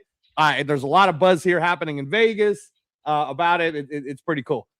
So with that said, what I had pointed out, Akeem, is since they're doing it to Devin, where they're saying, the WBO I'm talking about, is basically saying to Devin, if you don't fight Keyshawn, we're taking the belt from you. And that becomes like the whole, well, he signed with Zuffa, blah, blah, blah. I could see them doing the same exact thing to Shakur, where they'll say, well, Shakur, we want you to fight Emiliano or something, or they'll do something like that. And Shakur, he don't give a fuck. He'll fight Emiliano, but it's a Zuffa thing now, right? Like, it'll be like, well, Zuffa's got a direction. And then Shakur, who already said on his Daily Mail interview with the British lady, he already said, fuck them belts. Like, I don't care. So if you read the trajectory correctly, what Clay had pointed out, which was correct, is since Emiliano Vargas is the number one contender, he beats Bryce Mills, easy for him to now fight for the vacant belt against whoever the hell Top Rank, ends up choosing for him to fight for the vacant WBO belt. And that's how he becomes a world champion early. That was the whole point there. Yeah, because I remember when you guys were talking about it, and we're like, why would Tank Top Rank push him in, like, in that direction? Like, why would Top Rank gear him up to get knocked off the block? But I remember when you guys had the gentleman from the zone, and it was like, come on, we're not throwing Emiliano to the Lions. We're gonna groom that kid, and we're gonna, you know what I mean? Super marketable. Yeah, so Brad Goodman had the same position on the conversation as well as far as matchmaking was concerned. But I think without a doubt, there's a push right now from the traditional, that's what I call it, right? I call it the traditional space of boxing. There's a push right now to put big stars on the table with belts and also put big fights together. So they're fast tracking a lot of fighters that they probably normally wouldn't. If you historically look at the way they move their fighters, it wouldn't make sense with what you're looking at today. But I think today we got a bit of an emergency situation to where, and you got to, that's why you have to give Turki Al-Sheikh and Zuffa, you just have to at least acknowledge the impact, the fact that they've got a lot of money and that they're doing a lot of big things, and that right now this fight is really about networks, right? This is about networks investing in boxing. And when you're looking at the Zone right now, who's working with TNT, and they're going to be kicking off their first TNT fight next week with Abdullah Mason and Albert Bell, they're trying to convince networks that they're worth an investment that's going to put them in a position to compete with Zuffa Boxing when it comes to putting together the biggest fights. When you need a budget, that's what this is about. This is about money. So an Emiliano Vargas, who was just on a halftime show with Xander Zayas, is a big star. And if they can get a title around his waist, and if they can move him accordingly, they can attract a large casual fan base to their side of the conversation, which is leverage when they come to the table in negotiating with a TNT, right? Especially with everything that's going on. Think about the fact that Paramount right now is working with Zuffa, right? But Paramount is in the middle of any day now, any couple of weeks, couple of months, whatever it's going to take of acquiring Warner Brothers. And by acquiring Warner Brothers, they will have a huge stake in TNT. So, they're getting to a point right now to where the market space, the real estate of networks, the Zuffa side, the Turkey side is really in a high ground position right now. So that's why you're going to see them start making these moves and put Keyshawn there, especially if Devin's talking about going to Zuffa, then boom, WBO is going to be okay with putting Keyshawn in a mandatory position if they think he could really beat him. They don't want Zuffa collecting their belts. They don't want Zuffa sitting there holding Jael Pataya, holding the IBF belt, Shakur Stevenson holding a WBO belt, Devin Haney holding a WBO belt. They don't want to deal with that energy. Even with this Conor Ben, Ryan Garcia situation, we got to see how that plays out, even though I'm thinking that that's the one that there's no excuse for. And I think the money hungriness of these sanctioning bodies are going to get in the way of everything, because I think that in real time, they just want Dana to talk nicer, but in real time, they want to get that money. They do not want to keep saying no to $20-30 million purses and getting that 3%. They don't want to continue to be those guys sitting there having those conversations. So that's where you're going to see Emiliano Vargas getting fast-tracked and moved around in a certain way. He's at a number 2 right now in the WBO, which we know is very friendly with Top Rank. And more than likely, if Shakur doesn't play ball, or if he doesn't work out something with the WBO to where they're allowing him to hold that belt, you already heard Gustavo Oliveira say that Zuffa has to apply for a license to be able to even bid on WBO sanctioned fights. They clearly haven't done it yet. There's an argument there to say that they're probably not doing that no time soon. So without them being able to do that, what can they really do for Shakur Stevenson as a WBO champion? Nothing. And then you got Shakur sitting there saying he don't care about belts. So there's a good chance that he's going to get rid of that belt, either be stripped, vacated, or whatever ends up happening. And it looks like Emiliano Vargas is a shoo-in for somebody they want to see in that position holding that belt. And just to add to it, Akeem, real quick, you already saw what was the big announcement today. It started right before the weigh-ins. Chris Mannix gets on and says, Oleksandr Usyk has decided to let all the belts go. You know the one belt he still got, brother? Ring Magazine, baby, because everybody still knows he's still the man. But that, it's starting to be a kind of a growing narrative for people, man. Yeah, I mean, I think there's a lot of things in play right now, and you just expect the unexpected. But as a boxing fan, we're in the best position we've been in years. We're in a great position because they are fighting for our attention, man. And I compare us to the pretty girl in the bar, you know what I mean? Because it's the truth, right? They're pulling out our seats, they're opening doors for us, they're buying us drinks. People from across the bars, you know what I mean? The gentleman over there wanted you to have this bottle of champagne. What gentleman? Oh, thank you, sir. You know what I mean? So it's good to be the pretty girl sometimes. You know what I'm saying? And right now, the boxing fan is a pretty girl, and these promotional companies, they're all fighting for our attention, man. They all want to take us home, man. You know what I mean? But let's not be McDonald's tricks, though, man. Let's make sure we're getting 5-star meals, and you know what I mean. Let's make sure our mortgage is getting paid for, and trips.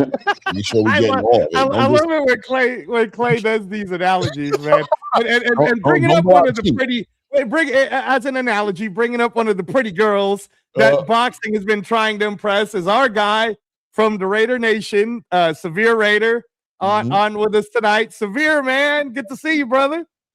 Yo, what's good? What's good? What's good, Z Severe? What's good, man? Hey, what's good? Hey, man, look, Clay, you already know I got a bone to pick with you, brother. You know I got a bone to pick with you, brother. Join the club, man.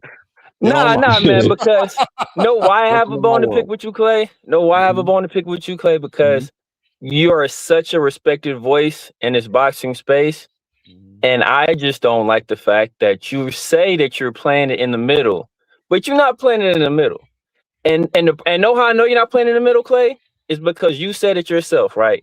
You said there's so many people on the Devin Haney side. I'm just trying to add balance to the conversation. So Clay, you're good at analogies, right? If I walk into a room and it's split down the middle, and there's 10 people on one side, and there's 5 people in the other, if you stand directly in the middle, does that add balance to the room, or is the ratio the exact same? It's the same ratio. It's the same, right? So by you adding balance, even subconsciously, you're saying you're on the Shakur side because you're trying to add more people to that side to balance out the conversation. So you already acknowledged yourself that you've been biased in this take. Now hold on, Clay. Hold on. Yes, you. Before you go, hold on. I just want to say this, Severe, before you go, Clay. Number one, I do have to preface all of this, Severe, with I don't think you saw earlier this week. I think it was on a Monday. Clay went into boxing voice. I saw it. Every person in the boxing voice was like, I saw it. Haney, and no, just let me finish, Severe. And they kept going Haney to the point where I know my brother Claymore, and he was like, you know what, man, I gotta just do this, right? Because I do it sometimes too. Like I do it sometimes too. And hold on, Severe, hold on, let me finish because I'm about to go too. So, and part of the reason why is when me and Claymore have talked about like debating, being very good about it. I've always said to him, I said, and Clay, this is kind of like my mantra, right? If you're gonna really be good at debating a subject, then you have to be good enough to debate against yourself. Like where even though you might believe something, you have to be able to see it from the other side and debate that too. So I promise you, Severe, man, we have tapes of Claymore like totally pumping up Devin Haney, right? Like straight 2-hour shows where me and Clay were talking great about Devin Haney. But I know you and Clay got a thing that you're about to do. Clay, I gotta go. Let me say this. I don't think Clay dislikes Haney. You guys. I want to say my goodbye, Severe. Appreciate you, Clay. I'm gonna see you tomorrow. I'm sure you'll make fun of me about Ben Whitaker. Stop calling my guy Ben Whitaker, guys. Ben Whitaker's the next great thing. All right. He got to get it back in blood, bro. He got to get it back in blood, bro. He'll get Popeye tomorrow. Popeye the Sailor Man about to get Brutus. You better hope Popeye does the job then, because that's the only way he's gonna be able to shake that. You better be wishing Popeye the best and hope that he challenges. If he gets steamrolled, guess what we talking about Sunday? That was Lord, child. It is what it is. All right, brother. All right, guys. Thanks, brother. All right, Angelo. I know you about to go, Clay. I just want to say before you go, I don't think you dislike Devin Haney or I don't think you don't have respect for Haney as a fighter. That's not what I'm saying. I think you have a preference, and I think you've chosen a side. Just like and I don't think that's nothing wrong with that. That's like just human nature. And I think people try to play into this middle road to not look like they have a bias or not like they have a dog in the fight or a horse in a race.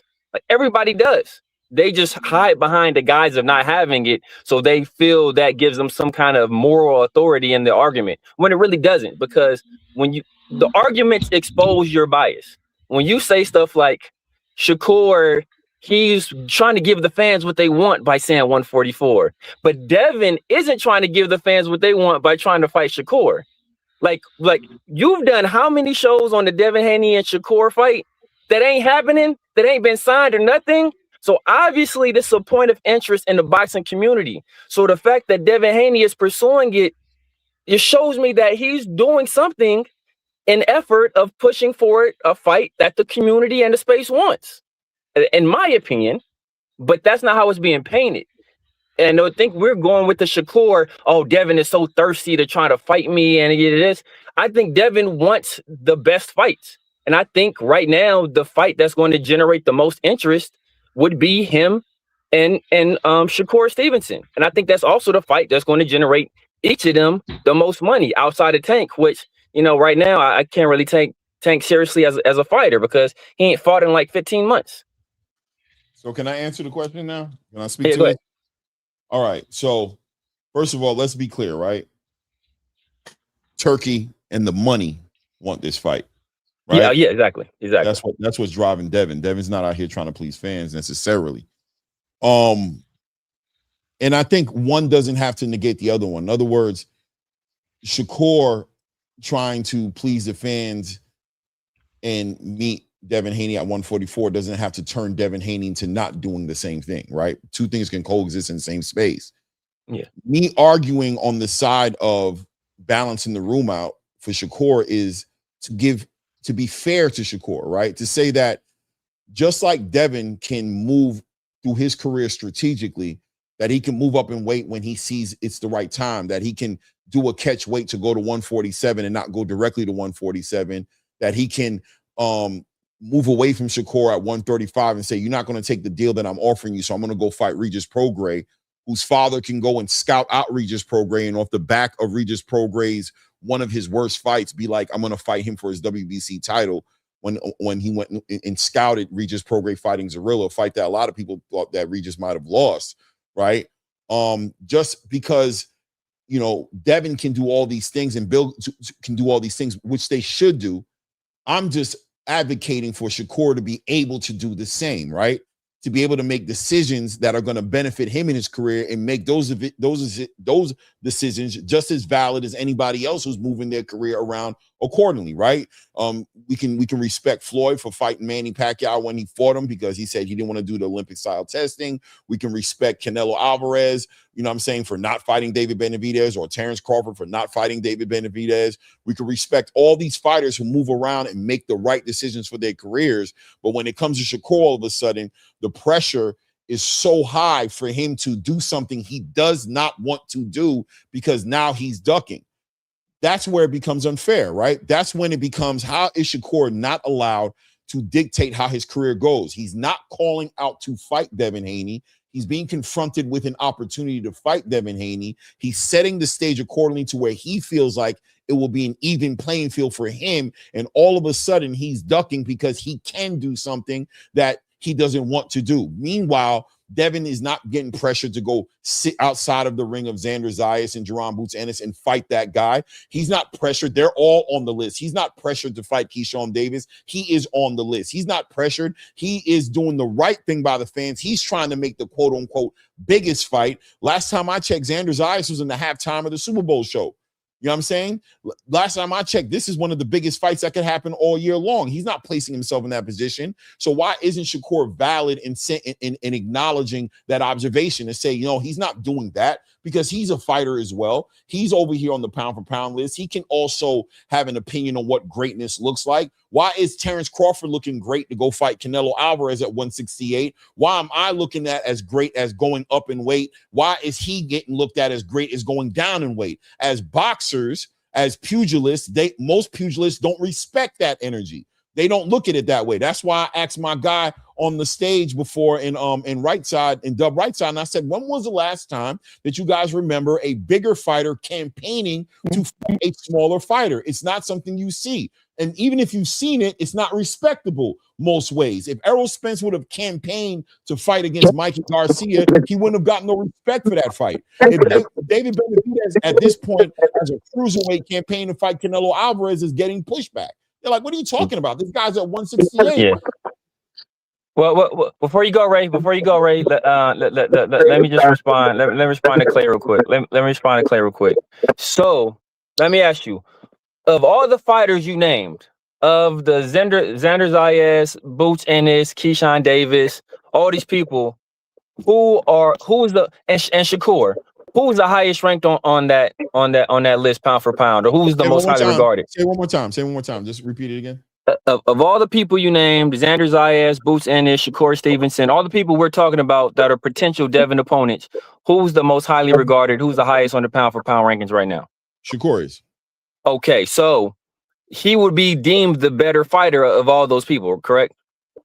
Sure. But okay, so beating him would do more for Devin's legacy than fighting those other fighters. Furthermore, Shakur is the person that wrote the check.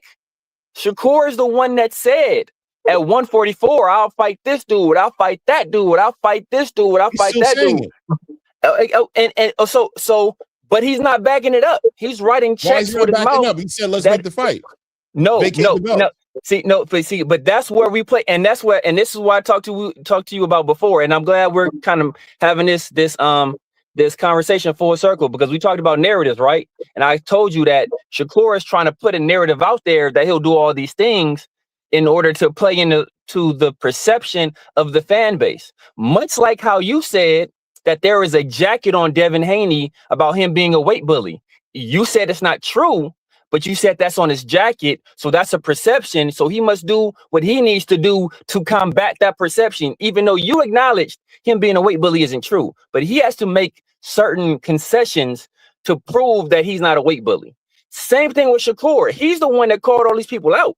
So at this point, if you call all these people out, you're saying you're the biggest and the baddest, and you got the skills to pay the bills. You can fight anybody up to 170, and you can beat them. Well, now it's your time to back up what you were saying. And the fact that, and furthermore, why are you pushing the narrative that he's not willing to back it up, though? Why are we doing that? Why? That's disingenuous. Because there's a certain thing where you can agree to something, but then you can make it effectively impossible to happen. Sound.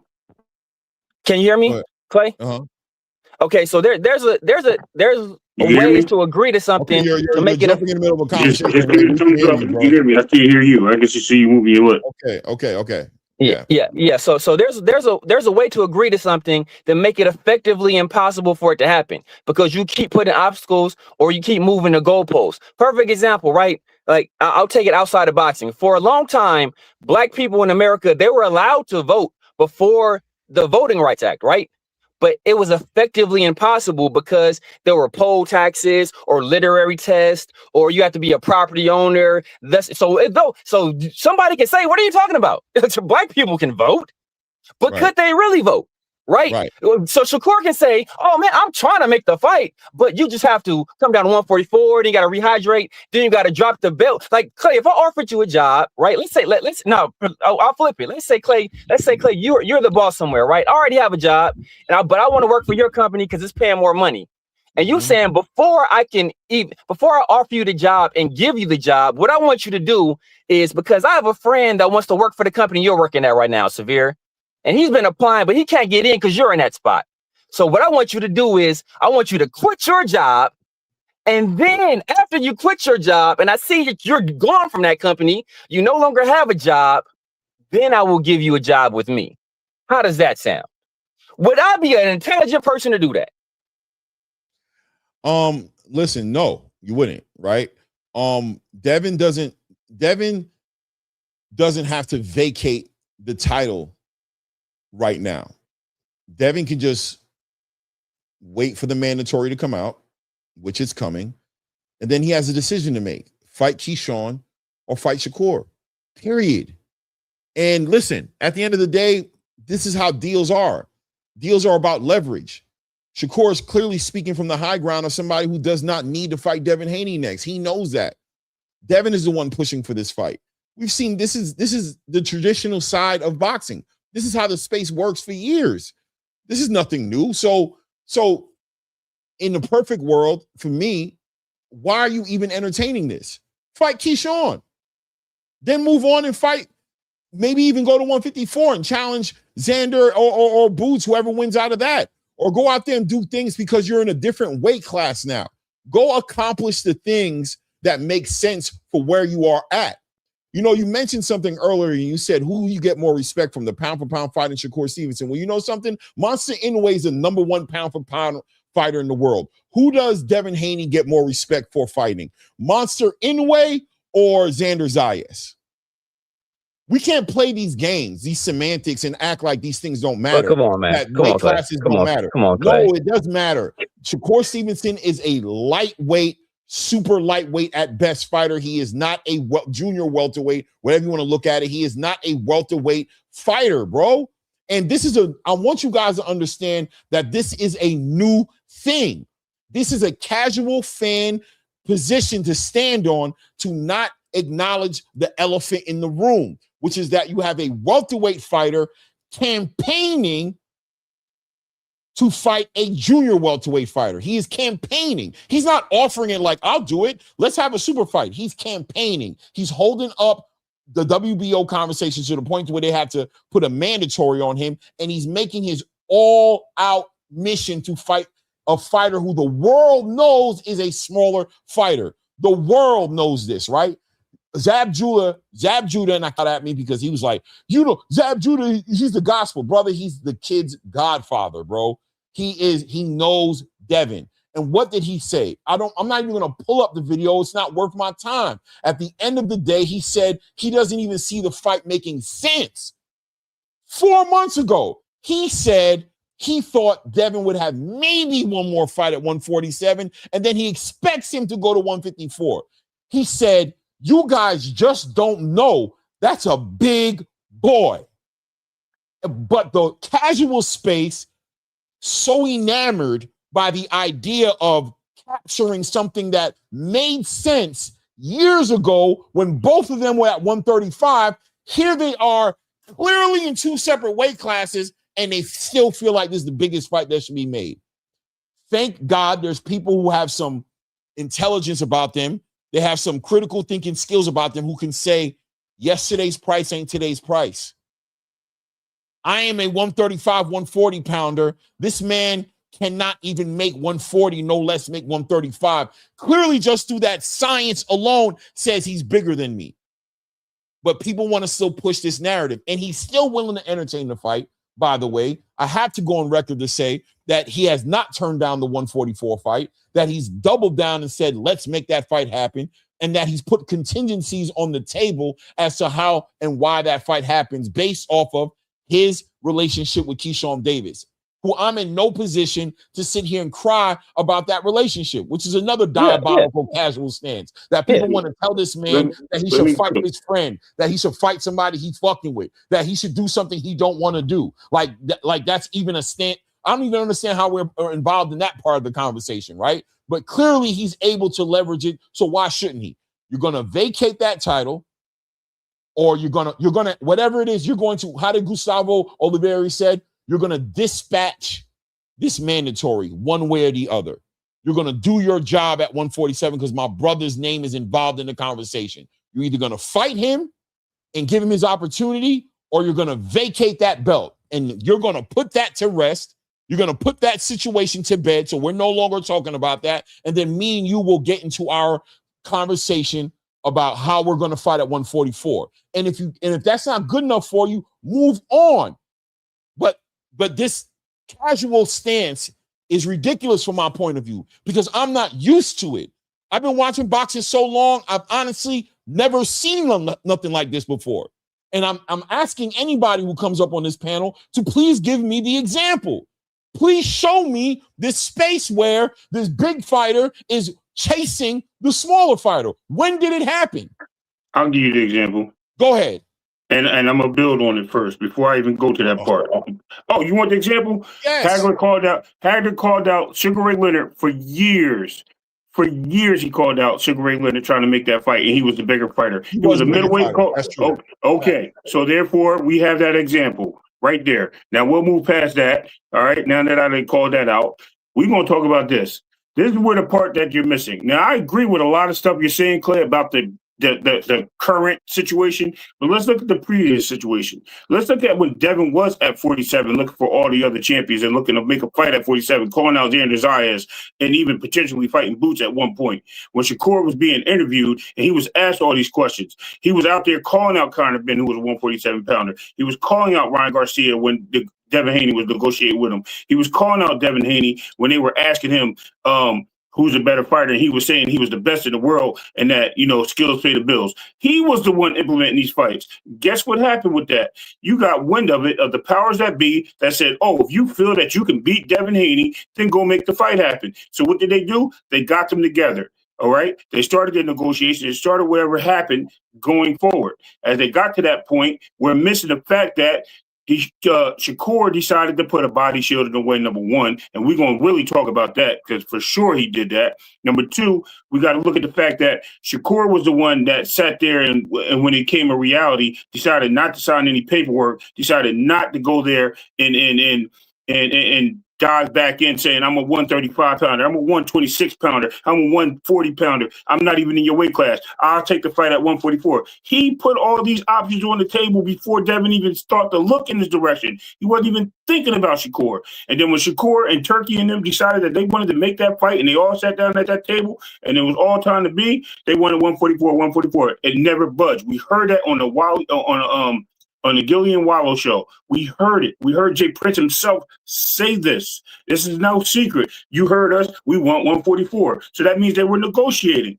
This means that there was something that was in talks. This means that there was Shakur trying to get out the way. He didn't want to be in the way. And soon what happened? You had Shawn Sattel say that through talks that you heard from the Zuffa people that Jay Prince and Bob Arum, they got Keyshawn throwing it away to get some of the smoke off of Shakur's back. Yes, he said that. Me and you watched the video with Frequent Flyer, right? When he said that, right at the end of that video. So we're going to sit there and say that. As far as Keyshawn goes, hold on. What did you say? What did he say? What happened? What video we watched? He said Jay Prince made the move with Bob Arum to get Keyshawn put in the way to get some of the Who said that? heat off. Shawn Sattel said that in the video. Shawn Sattel said what? He put Keyshawn in the way? They put Keyshawn in the way, making him number one, making him the mandatory to get them off of Shakur's back. Right? We heard that. That was Shakur's the one that said leave me alone. Or that was a fact? That's Shawn Sattel said that. He said he was talking to the people at Zuffa or whatever, and that was the holdup, was the weight, right? And then he said that they moved him in the way. Brother, please be clear about what you're saying right now. I'm very clear about what I'm saying. No, you're not. You're not very clear. So I'm going to ask you a question. I am very clear about. You're saying Zuffa confirmed to Shawn Sattel that they threw Keyshawn in the way on purpose to get the heat off Shakur. Yes, he said that. He said he contacted the WBO. Yes, he did. I watched the video with you. And he said, I watched the video with you, Clay. I watched. All right. Anyway, let me continue because all this Devin is picking on Shakur. Leave me alone. Yeah, that guy. And then turn around and tell somebody they duck him when they look a different direction.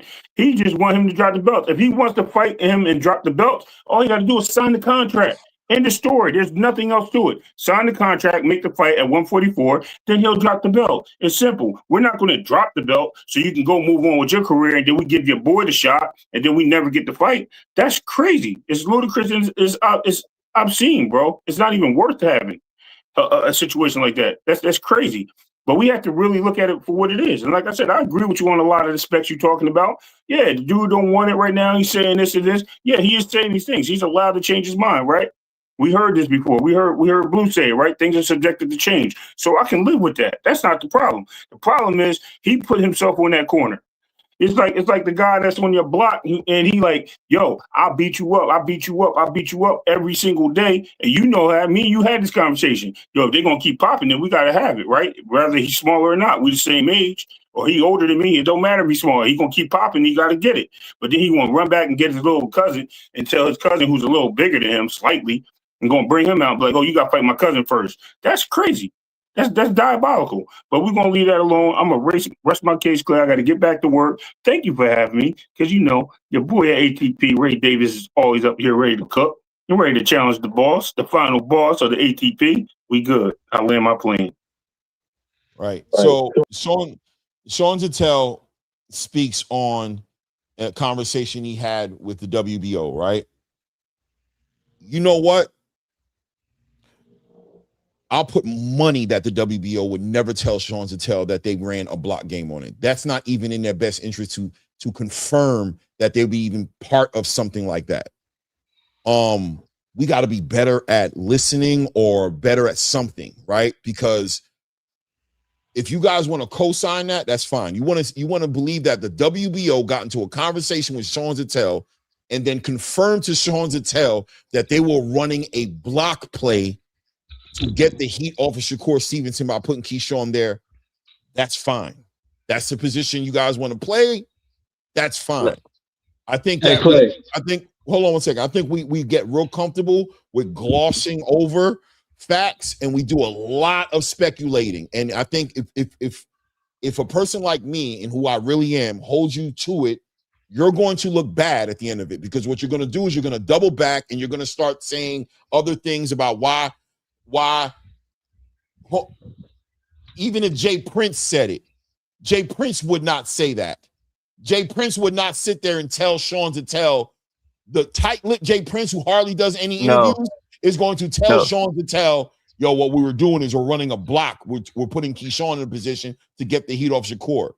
No, Clay. Well, what he's saying is that there were people at the WBO who like I don't know if anybody who has ever worked because Ray's right here. If you look at the bottom of the screen, he's saying didn't say the WBO, so that's not what he was saying. He said I said that Jay Prince did it. Go ahead. No. So what he's saying is that Jay Prince is the person that ran the block play. People at the WBO confirmed it to Sean Zattel. So he wasn't saying that Jay Prince said it. That he ran the block play, or they confirmed that he petitioned to put Keyshawn Davis at number one. They confirmed that he made maneuvers in the background.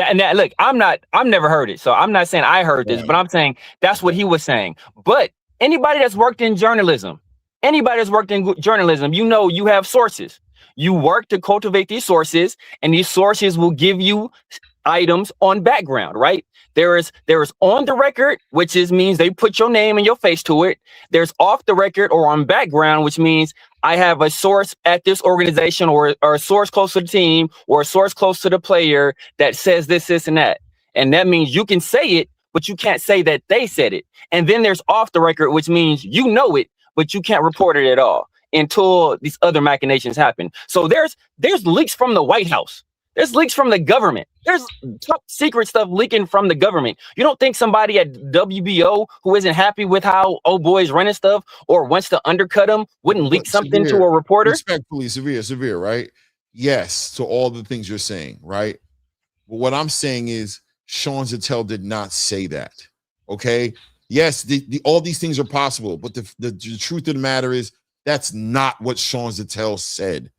And that's period. That's just what it is. It's just people can't listen correctly. Because if I play the interview back right now, that's not what he's going to say. And what's going to be said is what he basically was saying is, and brother, I'm almost 50 years old. I don't got basically time. I can't do basically with niggas. Niggas got to stop doing basically. Basically does not cut it. Did the man say that or did he not say it? If he didn't say it, then he didn't. Don't give me basically. Basically is for kids. When you're a grown man, you don't do basically. We're past basically. We can't do basically no more. We can't sum up people's conversations and turn it into things that they didn't say. Because if Sean Zattel comes up here right now, he's going to be like, when the fuck did I say that? And then you're going to try to pull up a video of him saying some shit, and he's going to be like, where in that video did I say that? Well, what I'm saying is, yeah, you're adding seasoning, salt, garlic, pepper, black pepper, hot sauce, juices, and you're making a gumbo up and you're putting a jacket on this man. That man did not say that Jay Prince ran a block play. And if he said it, he said in a very sarcastic way, right? Like from the background. No, what Jay Prince did was he petitioned the WBO to put Keyshawn Davis in position to be a mandatory to Devin Haney. That's what he said. That's what he did. And you know why? Yeah, because I never said he said it. I'm just advocating for. I'm explaining what Ray Davis was saying. All right, but look though, the thing is, at first Bill promised that the next fight that Devin was gonna have was gonna be whose? Keyshawn's, right? And then Keyshawn, he did everything he was supposed to do. I remember a point in time they were saying, "Oh, Keyshawn, he ain't serious about it. He's not even ranked in the WBO at 147." Now he ranked in the WBO at 147, number one. Now they're doing everything but trying to fight this man. Because that was the fight before Shakur even came in the picture. So I'm trying to understand why is it so drastic that Shakur get through in front of the fight. I remember a point in time they were saying, "Come here, we ain't got to do 2 different contracts, but I want a signed agreement that after we fight Keyshawn, we got Shakur guaranteed." Now all of a sudden Shakur jumped in front of Keyshawn. You know what I'm saying? And then on top of that, my thing is, you telling this man you promised, and then it seemed like all of a sudden this Keyshawn fight with Devin is a huge fight. Now, just because you want to put Shakur name and it's a bigger fight, do not make the Keyshawn versus Devin a small fight. It's still a huge fight. If we never said Shakur's name, people will be going crazy over a Keyshawn and Devin fight. I'm trying to understand how all of a sudden they try to discredit Keyshawn like he ain't nobody. Oh, he only got 15 fights. So what? He went to the Olympics twice. He's seen more different styles than Devin ever had. Yeah, but just like we can't say basically, I don't want to hear about no ifs. If he had genitals, she'd be my uncle. So we ain't no talk about no ifs because we can't put that toothpaste back in the tube. What's done is done. It's already. And just like Bill Haney saying to Keyshawn that they was going to fight him next is exactly the same as Shakur saying if Devin comes to 144, he will fight Devin. So we can hold Devin to his promise, but we don't want to hold Shakur feet to the fire for him saying publicly, from basically agreeing, saying Devin asked him straight up, if I come to 144, do we have a fight? Shakur said yes. Shakur is the one that broached the idea of 144. He's the one that put it out there. So and to my man right here, hold up, to my man right here, bro. Like we can't be having these ridiculous dumbass stances, bro. First of all, like if I told a company I'll take less to work for you, they don't mean I'm gonna work for you for minimum wage, bro. Like that's not within the realm of reality. All right, we're talking about the realm of actuality. In the actuality, those guys are close enough to the same size that they can fight each other. They're close enough to the same size they can fight each other. They're not talking about no Usyk fighting Bam or Usyk fighting Inoue. That's ridiculous stuff. And Shakur and Devin have history. So why are we throwing some nonsensical examples out here to try to bolster a point and when it makes no sense? And what point? What nonsense point is you talking about? Talking about the super chat on the screen. Let me. I didn't see it. My guy H-Town says this guy's stance is ridiculous. I don't care if Bam is ranked number 1 pound for pound and is saying he'll beat up Usyk. That doesn't mean Bam makes Usyk the best boxer. And I understand. I understand what he's saying. He's basically co-signing what I said, which is just because Shakur Stevenson is a pound for pound fighter doesn't mean he's necessarily the best fight for a fighter of Devin Haney, who's at a higher weight class, right? But once again, I just want to double down and say this.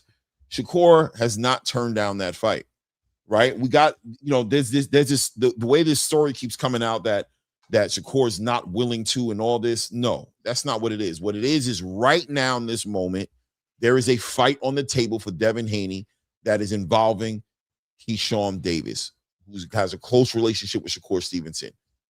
Shakur there's an argument there to say that Shakur already took the Tio fight off the table for Keyshawn. Shakur is saying we can fight once you fix that, figure that out, vacate the belt or fight Keyshawn. He will get his opportunity at becoming a champion at 147, period. And Jay Prince has made the moves that need to be made to make sure that's going to be the case.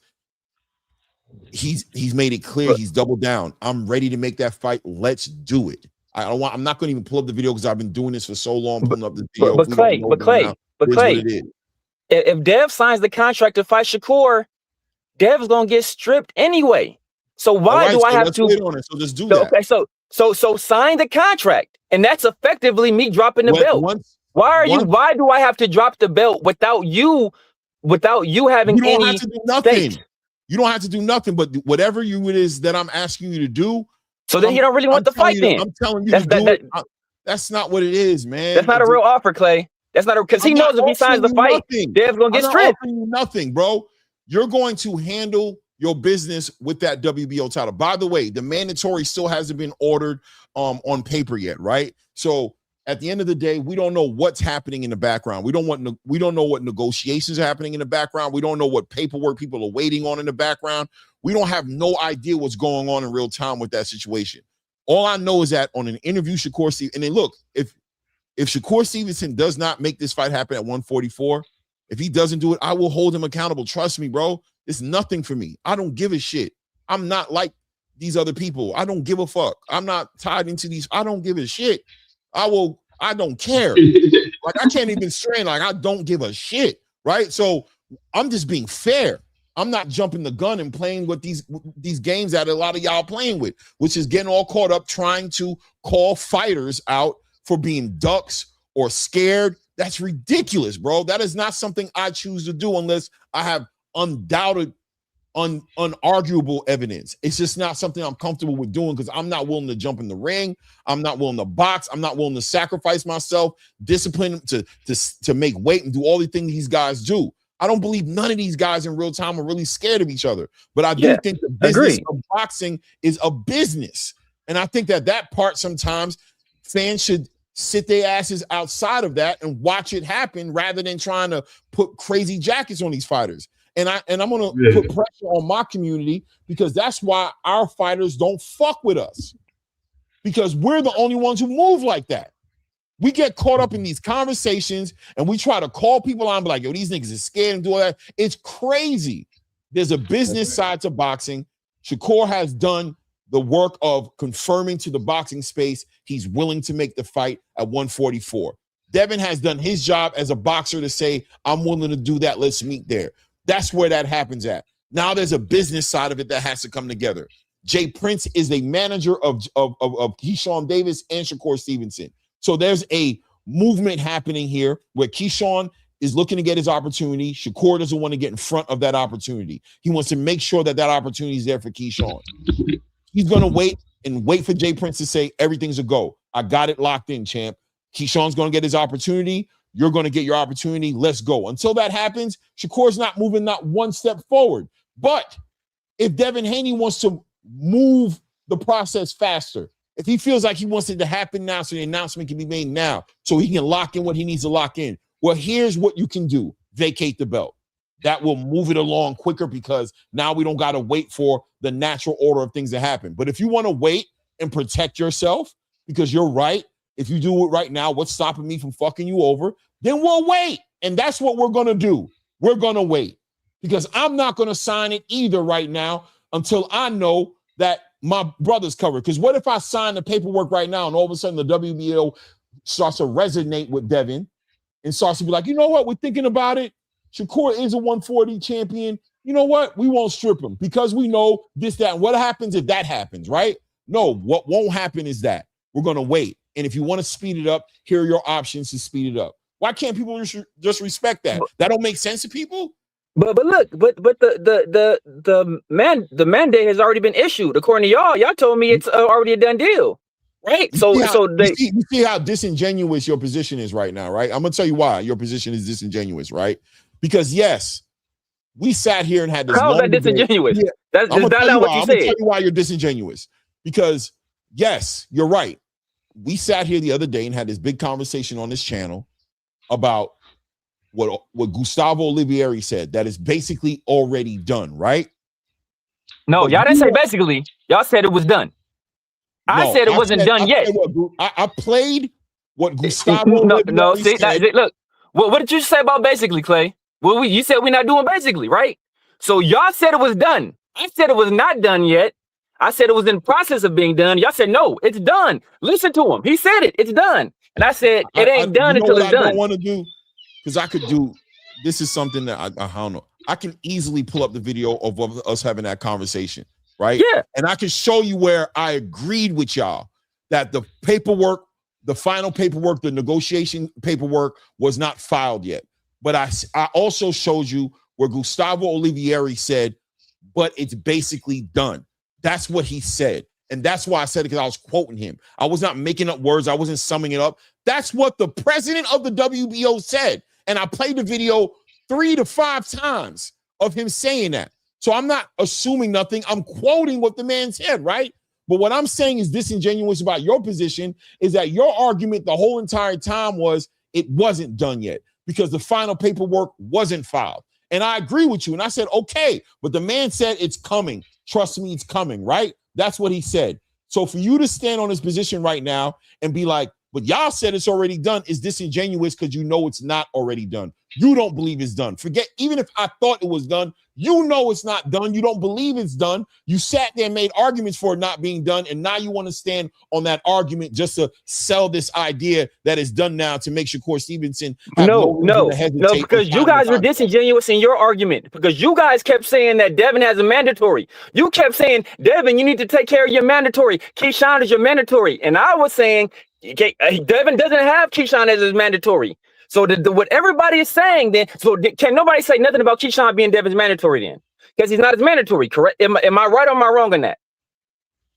What, Gustavo? Am I right or am I wrong on that, Clay? Am I right or am I wrong on that? You're absolutely wrong. You're absolutely wrong. You can't have it both ways, brother. You can't have it both ways, right? You can't have it both ways. You're not just wrong. You're absolutely wrong, right? And I'm gonna tell you why you're absolutely wrong, right?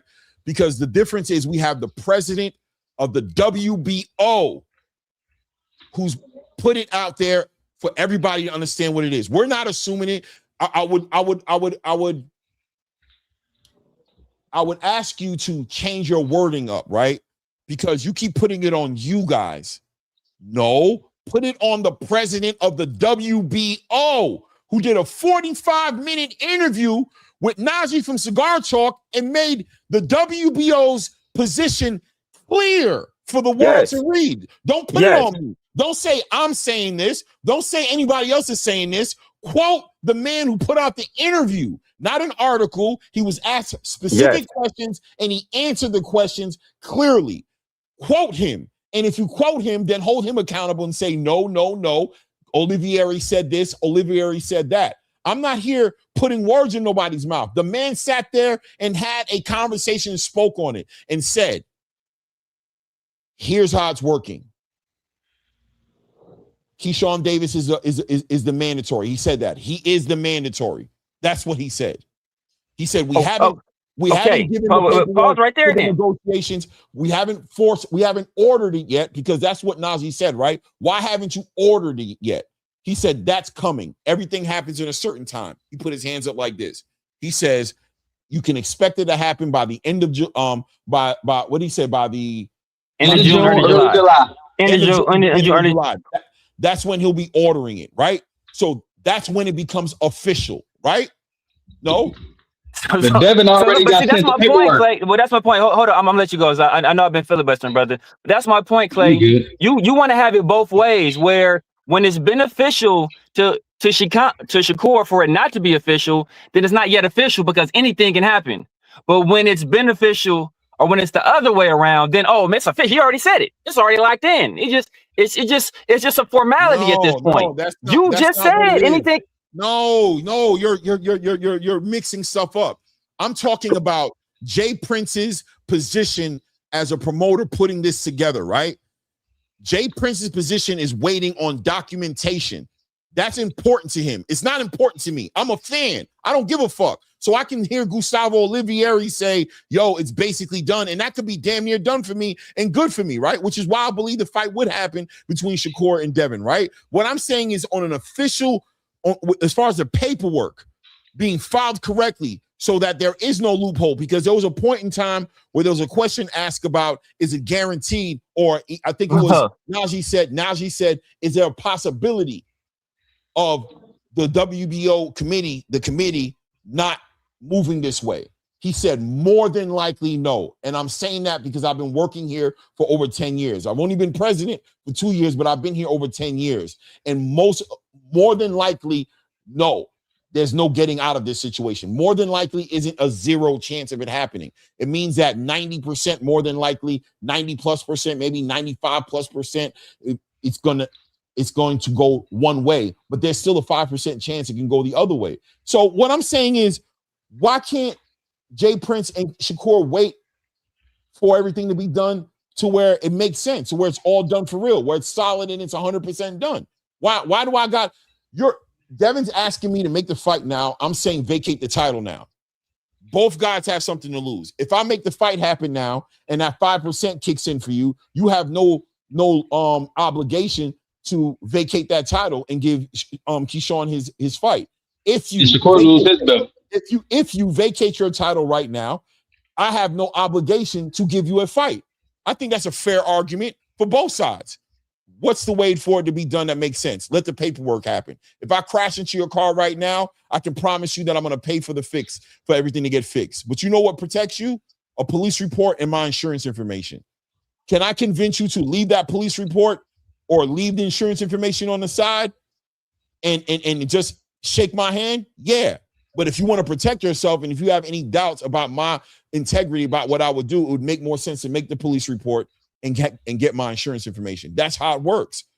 The documentation beats all conversation. And we're in a situation right now to where business is happening. Jay Prince don't care about personal relationships. He cares about his business being moved the right way. And until it's done, it's not done. That's how he feels. Until that's my point. Hey, I agree with you, Clay. Then we got to stop saying it's done. Then those two things are mutually exclusive. It can't be done and not done at the same time.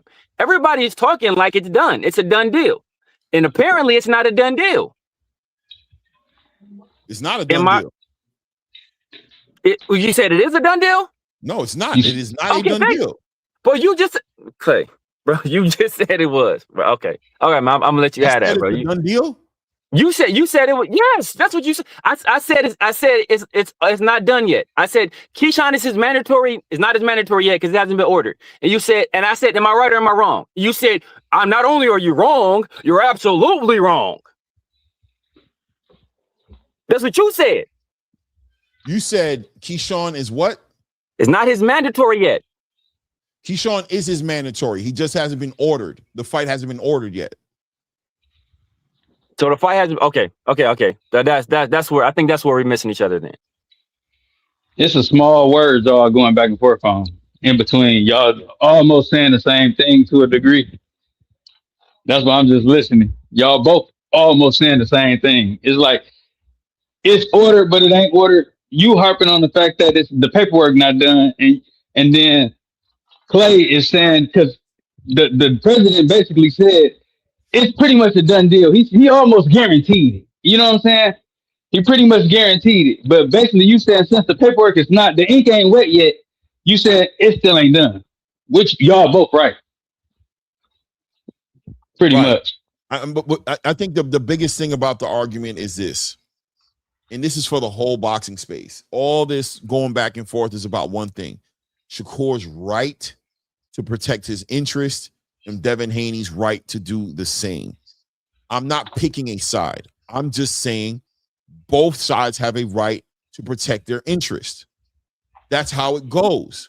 And the whole angle that the Devin Haney side of the conversation has been doing is like they're allowing Devin Haney to just get all this leverage to summon Shakur up and make him do this and make him do that based off of whatever Shakur said in an interview.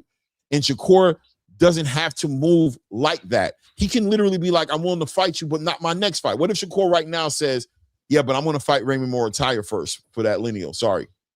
What if he goes, you know what? I'm going to wait on this other fight. Me and Dalton Smith been talking about it. 60,000 people in an arena in the UK. It's a fight I want to do. It'll give me it'll make me a unified champion. So I got you, Devin, but after I do this, is he wrong for doing that?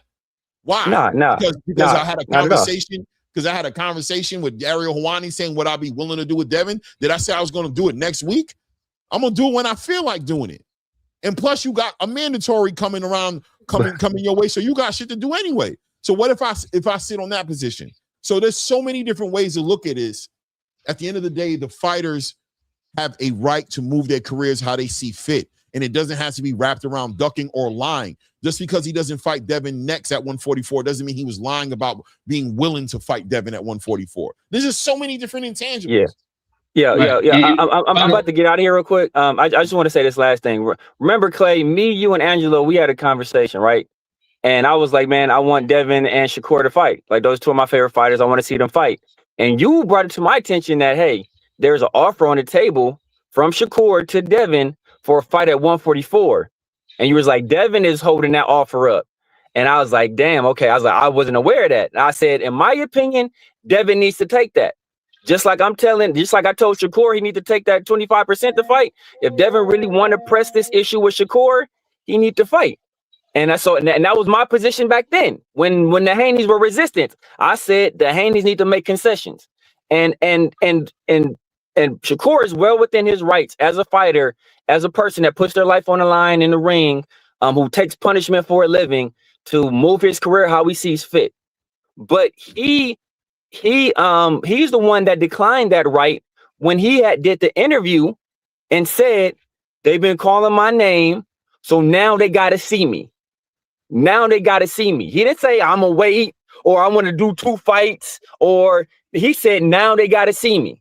He initially said there was no negotiations. Now we said there's been negotiations, and he didn't say he wants to wait anymore. He said, now they got to see me. So, that's it for me, man. I got it. Yeah, no doubt. I got you, brother.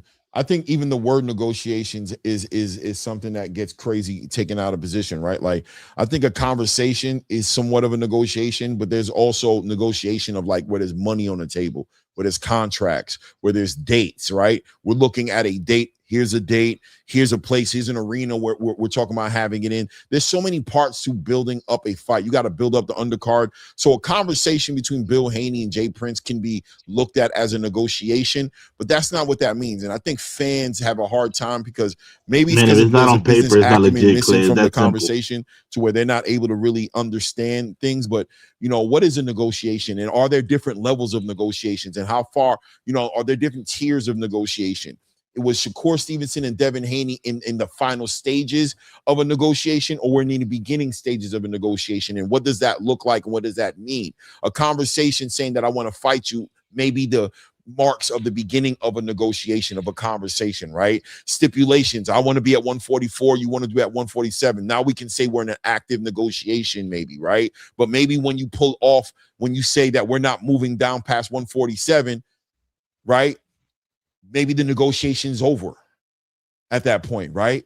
And maybe when you decide to come back and say, I'm going to fight 144, maybe there's a new negotiation now, right? There's stages and a level to every single thing. And I think people like to mesh everything up and turn everything messy and just muddy the waters up and don't want to acknowledge all these different things that they're unaware of because you're not part of the deal and nobody cares about your opinion and nobody has an obligation to tell you what they're doing, right? But you fill in the spaces as you see fit, but you don't know what's going on because you're on social media watching Gilly make content. And now you think you have inside information.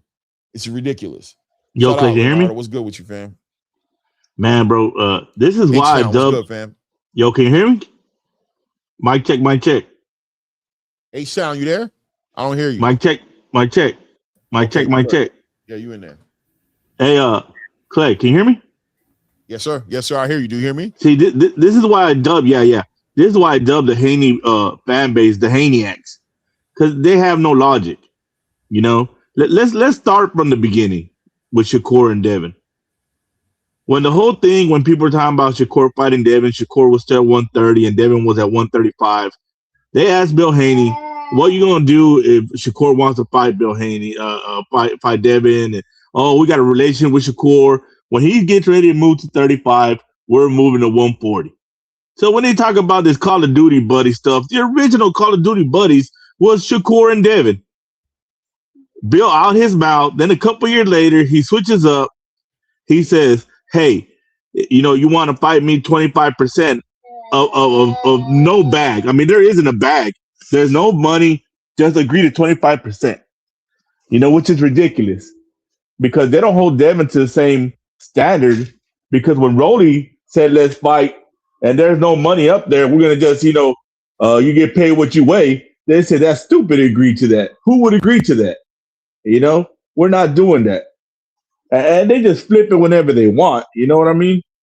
Now you got a guy that's in a bigger weight class chasing smaller guys which is and the guy that brought up the Sugar Ray stuff, Dre, all I was that. going to speak on that to put some perspective on that, because we're talking about an active 160-pound Marvin Hagler who had pretty much cleaned out his division, who had nothing left on the table, looking to fight Sugar Ray Leonard, who was working from 147 to 154 and naturally looked like he was getting ready to go to 160, but once again, not harassing Sugar Ray Leonard as much as being like, let's make the big fight happen. And not only that, Clay, when that happened, Leonard was viewed as the man going up to fight the bigger guy. Right. You know, it wasn't viewed as, oh, you're the man for going to go fight the little guy. No, Leonard was viewed as the man going up to fight the little guy. Just how Duran was viewed as the man going up to fight Leonard. You know, the second fight was big because Leonard lost.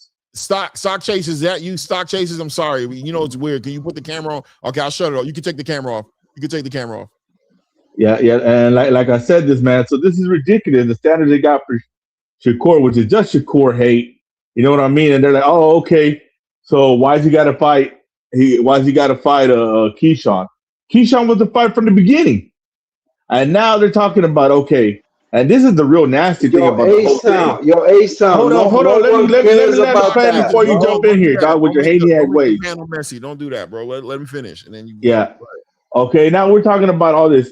Why does Devin got to agree to 44? Oh, and then the whole that there might be a rehydration clause in there, and that's nasty work. When we had Bill Haney on another podcast, basically saying, "Hey, Tank called us. We're willing to listen to every single demand, weight clause, meet him wherever he wants, basically grab our ankles and go fight him because he's the biggest bag in boxing." That's cool. But if Shakur asks it, you're a punk. But no, they're willing to go fight Tank and do whatever Tank wants. That's crazy. I mean, when are we going to have a line where we're going to hold the Haneys to the same line where they just don't flip-flop whatever how they move to meet their narrative? It's crazy to me, Clay. Go ahead, Stock. Go ahead. Defend your man. I mean, listen. First of all, don't tell me to go ahead, Stock. Feel me? Because I'm going to go on my own time, first and foremost, right? But second you going right now, dog. Go ahead, Stock. Hold on. No, because I want you to look me in my eyes, right? At the end of the day, bro, we gotta fight. We gotta fight tomorrow, right? We got Xander Zayas versus Boots, and who the fuck? I mean, you one of them dudes that was talking about Zayas. So where the money at? You betting me or what? Oh shit! He walked into your house. I'm on the block. I'm not ass out if he gonna walk in that house and yelling. You know we ain't betting on that, bro. You already know. Listen, I told you I'm on the block. I keep it 100. You were talking about that Zayas shit. What you got? I'm rolling with Boots. Mexican fighters. Who's rolling with Boots? Wait, who's rolling with Boots? I'm rolling with Boots. Oh, you a rat. Certified. That's the Mexican monster. What are you talking about? I've been rolling with Boots. Nah.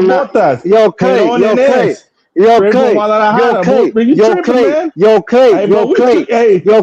H-Town. Yo, you know what it is about H-Town? Hold on, man. Let me talk about this shit. You sitting here talking about Devin fucking Haney. I'm a Devin Haney fan. And this ain't Devin Haney weekend, bro. Nobody give a fuck about what Devin Haney got going on. He got nothing going on this weekend, bro. Why the fuck we talking about him? I ain't got shit to say about him. Let's talk about Xander Zayas, Boots Ennis, and I'm looking for Xander Zayas fans or Xander Zayas, he's different. Where the fuck y'all at, man? Bet me right now. Right. Bet me right now on this bitch. Bet me right now. I got 100 cash. Bet me. Yeah, so nobody's gonna bet you. So what else? Wait, hold on, Clay. You know what's crazy? H-Town. He's a Xander backer, but then he picks Boots. But you know what it is about H-Town? No. H-Town is a nomad. H-Town has no home. H-Town he's not the dude that back up. H-Town. You don't back somebody up 100% of the time. You're like part-time. You're a part-time backer. You're part-time. I'm a boxing fan, my brother. But hey, No, let's wait, no, you're part time. let's keep it 100 stock. Let's keep it 100. Talk to me. We already know. I told you I like young Xander. I like him as a fighter, but I told you the culture threw Boots out in the street, and I took him in to live with us. He's eating tacos with Canelo, chilling, Team Canelo. You know what I mean? He came over here. He was a man without a home. I dubbed him the real Mexican monster. El Botas, Jaron Ennis from Guadalajara. Hey, bro, I told you I got to go with the culture of Mexico, La Raza, with Boots. I said, that's no disrespect to Xander, but I'm sticking to La Raza on this one. So you're not a Xander, but hold on. So you're not a Xander backer. You're not a Xander backer, bro. Like you part time, bro. You got to stop doing this. We could be friends, talk, but if you fighting my brother, I gotta chill with my brother. Oh man, it's nasty. Clay. I think it's fair. I think it's fair to you can cheer on. You can cheer on. For example, I'll give you a perfect example. Jahai Tucker, right in Cedueno, right. I'm leaning towards the DR, but I'm cheering for Jahai to win. But I'm kind of nervous, and I'm being honest. If I got to give my real who I think is going to pull it off, I'm leaning towards the DR. But I'm rooting for Jahai Tucker though. Clay, you better be nervous because my man's ain't playing. Cedeno ain't playing. Cedeno ain't playing. We all know that. It's Jahai Tucker playing. I got money on Cedeno. At the end of the day, my people are going to hold me accountable, right? Stop. They're going to say to me, "Oh, bro, you playing both sides. What you mean you rooting for him to win and you think Cedeno going to win?" No, hey, bro, what do you want me to tell you, bro? I'm just being honest. I'm rooting for Jahai. I think I want Jahai to win, but I think I can't. Listen, man. I got a boxing channel. I got to stand on business. Clay is different. When H-Town done sat here for months glazing Xander. Damn. For him to turn his back on Xander like this, I don't respect it. But this is what H-Town does. I don't respect it, bro. He's been glazing Xander. He's been glazing.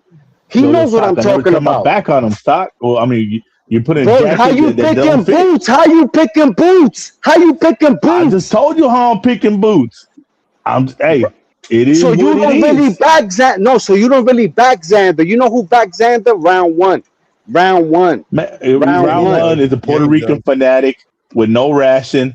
Who if you're Puerto Rican, he's gonna back you. He don't care if it was Xander fighting Jesus Christ. He's backing Xander. It is what it is. I just want Clay. I just want to know, Clay. I just want to know, Clay. I just want to know why is H-Town sitting up here talking about Bill Haney and Devin Haney when we have fights this weekend? What are we talking about, bro? No, the reason the conversation came up, which was crazy, right?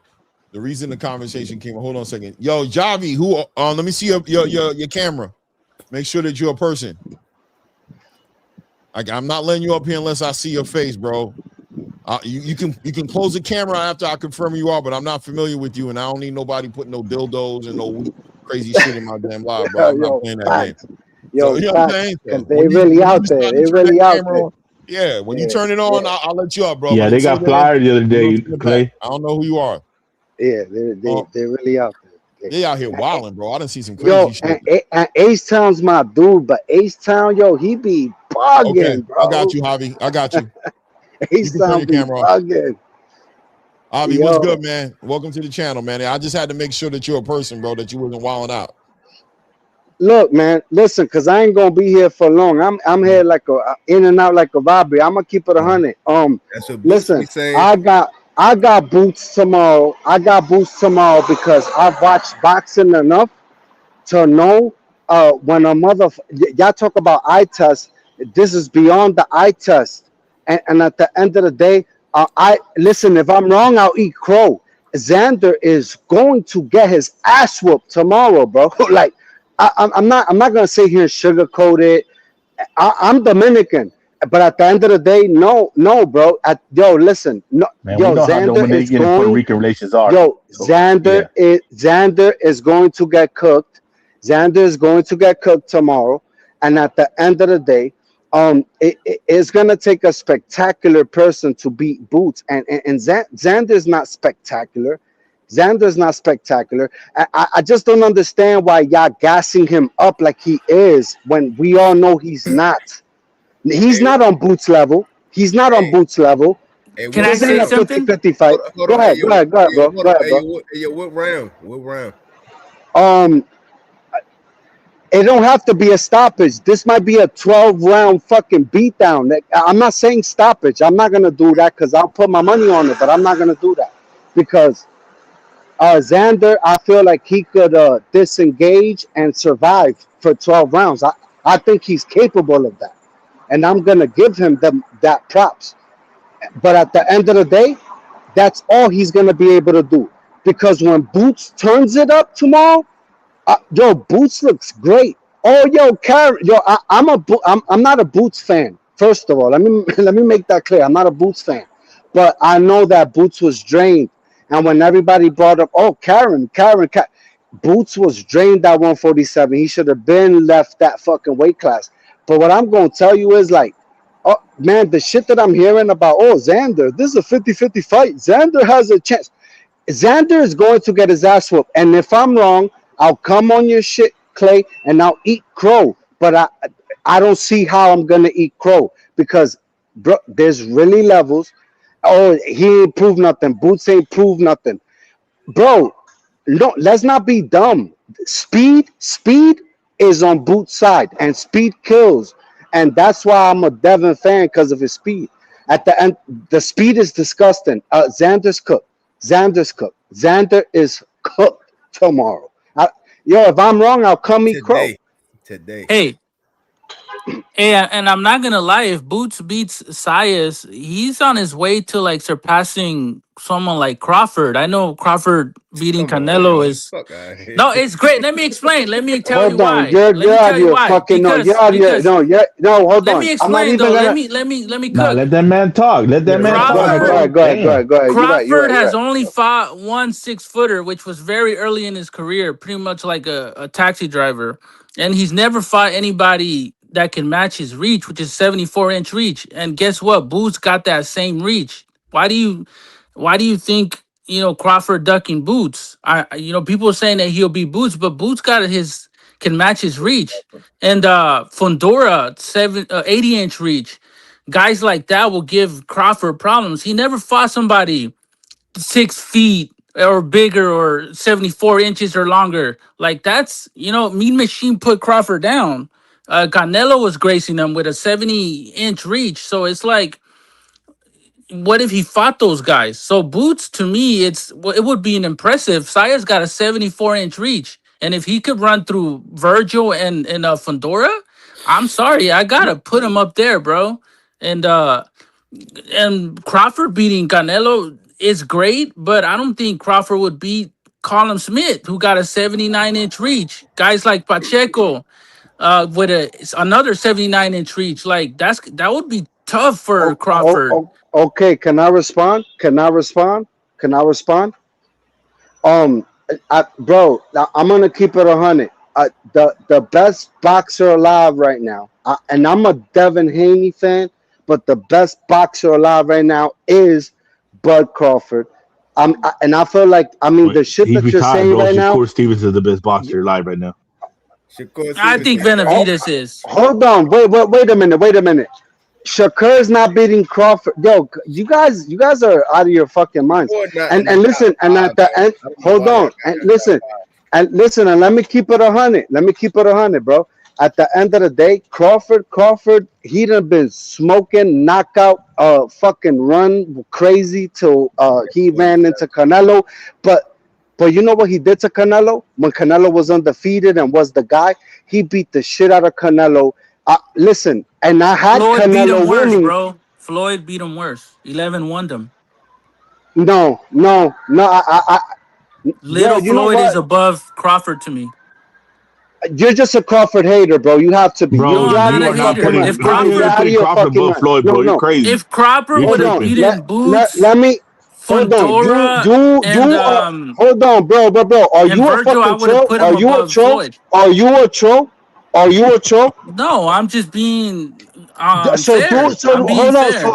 So do me a favor and stop acting like fucking Bud didn't cook the shit out of Canelo when he was It's just in his Floyd prime. fought way too many champs, way too many people. Bro, Crawford left way too much How food on the many table. fights did Canelo have by the time when Crawford fought him? when Nah, there's no when excuse. He beat Canelo. There's no excuse for that. I don't care about those Nah, but excuses. there's different Canelos. He beat You gotta keep it Canelo 100. bro, fair and square. I believe you're a troll. I believe you're a troll. But No, let me no, tell you no. That something. guy is a troll. Yeah, I'm a no. Mexican Yeah, American, but I give Crawford full credit for that beating explains Canelo. it. So that explains it. You're I full of give him shit. full credit for beating Canelo. Full No. credit. You're full of shit. You're How's full it of makes shit. getting You're 10 Floyd's a better fighter? Explain Hold it, on. Stock. Listen to me. Explain this to me. You're disrespecting. You're disrespecting Bud Crawford.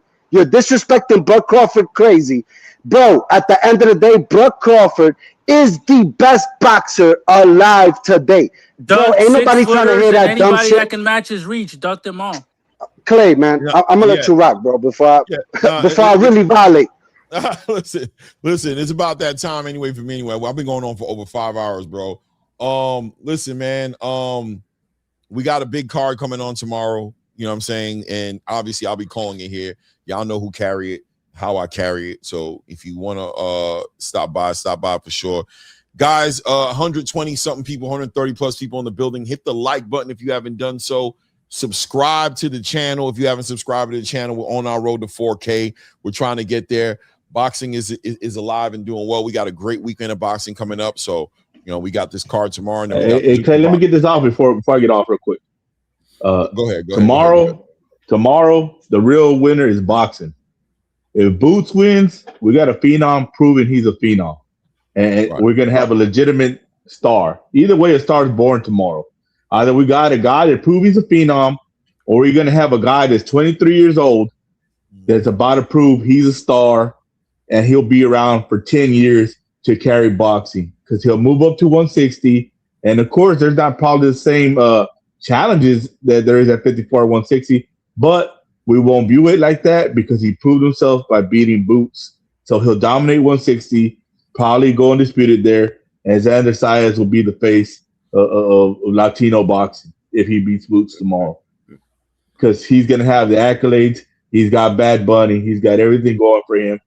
But if he doesn't, we got an American boxer that's finally proven he's the man by fighting one of the best young fighters without these narratives of any weight class or bigger guy going to go fight smaller guy. None of that. These are two guys on the same playing field going at it, and boxing wins tomorrow and the fans win tomorrow. And I'm out, man. H-Town. No doubt, H-Town. Appreciate you, man. Hold on, Clay. So let me close out. Listen, because I'm not gonna let this dude disrespect Bud Crawford and the shit he's done. I'm not Listen, disrespecting I'm not a I'm just Bud bringing Crawford. up facts. Hold on, listen to me. I'm not a Bud Crawford guy, but when we're talking boxing, Bud Crawford is number one right now. And listen, I would never bet on him against him ever again because I never win.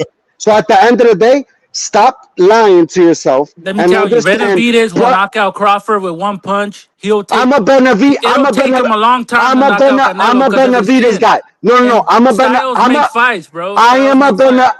Benavidez guy. But you are out of your fucking mind and you're being disrespectful. So I ain't gonna fucking engage with you. Yo, listen, man. Shout out to Bud Crawford, man. I'm out. No doubt, Stock. Javi, man, good having you on the panel as well, man. Good build with you, brother. You know what I'm saying? Look, you could, listen, you don't got to worry about, you could just state your opinion and it's all good, bro. It's your opinion, bro. I mean, I definitely disagree with you on the Bud Crawford stand. You know what I mean? I ain't gonna lie to you. I definitely disagree with you, you know what I mean? But I don't care that much, bro. It's all good, man. I mean, to each their own, bro.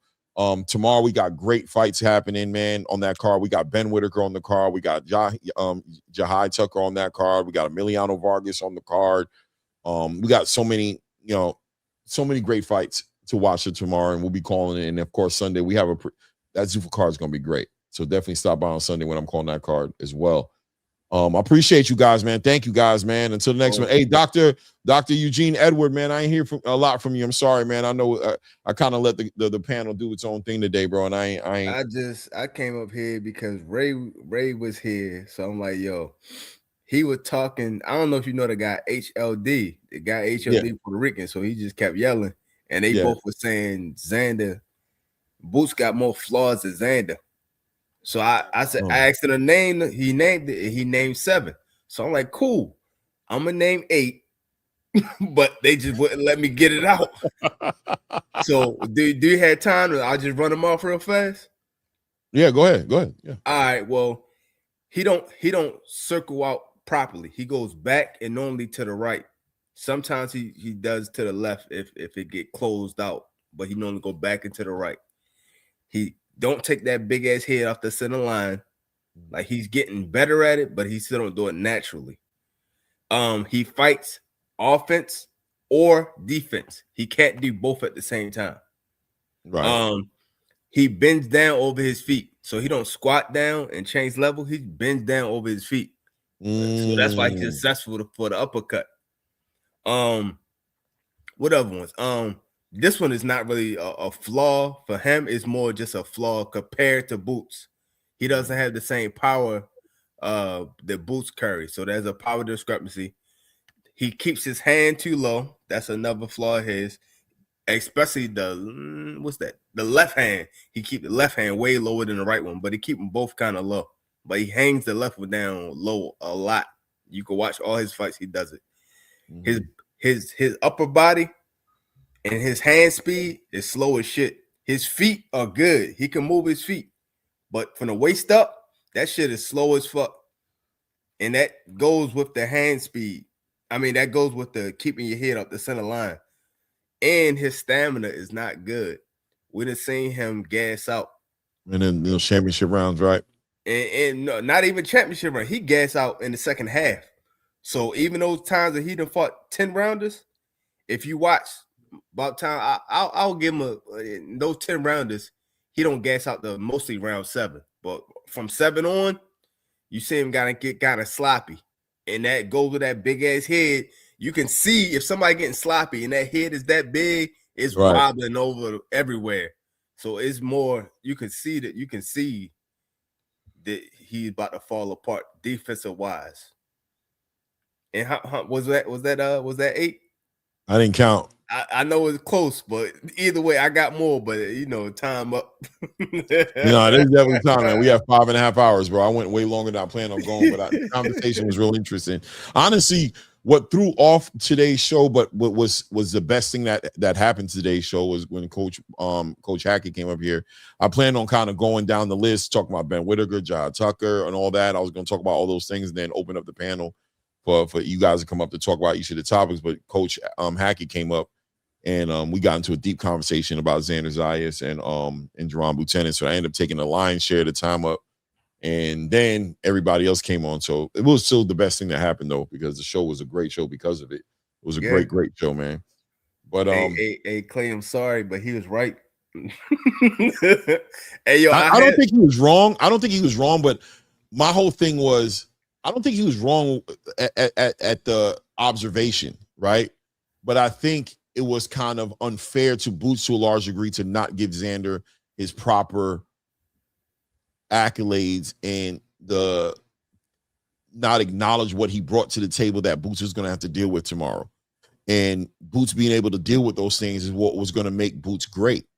Boots dealing with those things and dominating a fighter who brings in all those things that Xander brings to the table is what makes him a pound-for-pound fighter, is what makes him great. But if Xander's just not great in any kind of way, if he doesn't bring any intangibles, then how can you celebrate Boots in real time on the back end of a victory? You're opening a Pandora's box. You're opening up a conversation to where they can discredit Boots' victory. Why would we do that? But I'm telling you, it's hard for people to wrap that in their mind. But the reality is, if I'm telling you my new girl is a dime, I'm not saying my old girl is ugly. And a lot of people hear one thing and then they take the other thing. Well, like I always say, I say Boots in 3 rounds. So as soon as I say that, people start yelling. So you saying Xander's trash? You saying Xander? I'm like, no, he's the second best motherfucker to me in that division. Because the 2 people that are above both of them ducked each other. Ortiz ducked Boots, so he can't be number 1. And then Fundora ducked Xander, so he can't be number 2. So these are the number 1 and number 2. I just think the number 1 guy is on another level. I think he's a generational talent. I don't think Xander is a generational talent. He's a wonderful talent. He's just not a generational. But it's hard to tell somebody he's gonna wash him or he's that great. All they're gonna hear is this guy ain't shit. No, he is. He just by comparison. But people don't hear that, and it's hard to explain it to them because they're not going to. It is what it is. You know what I mean? I'm on the, when I'm generally on the side of the conversation that most people ain't on. So it's always looking like I'm doing something that I'm not doing, instead of looking at it for what I am really doing. I'm just not into channels one-sidedly beaten down. I'm not nobody can come over here and be like, this is a Devin Haney channel. This is a Shakur Stevenson channel. This is a Terrence Crawford channel. This is a Canelo Alvarez. You know what I'm saying? You're going to see boxing talk happen across the board, bro. You know what I'm saying? And if I see everybody's on one side too much, I'm going to show up on the other side. It's not even showing on the other side. You just give them context. Right. That's all it is. I'm just giving good context. So now you somebody can see needs to do it. Nobody else is going to do it. I got to do it. I'm going to do it. You know what I'm saying? Like, what about the other guy? What do you mean? What about the other guy? The other guy. The other guy. What about the other guy? Oh shit! Oh shit! It is 2 people in that ring. Yeah, it's like there's another guy, right? What about him? What about that guy? Fuck him, man. We all know he going. Okay, I mean maybe, but what about if he does this, that? What about that part? What about he brings this? I mean, what is there? Is there any challenge in there for the other guy? For your guy, is there any challenge? And if there is no challenge, then what do you want me to say about your guy? You want me to just sit here and celebrate your guy, and he has nothing he's accomplishing? There's nothing he's getting out of this. He's proving nothing tomorrow. He's proving something, damn it. Something going on.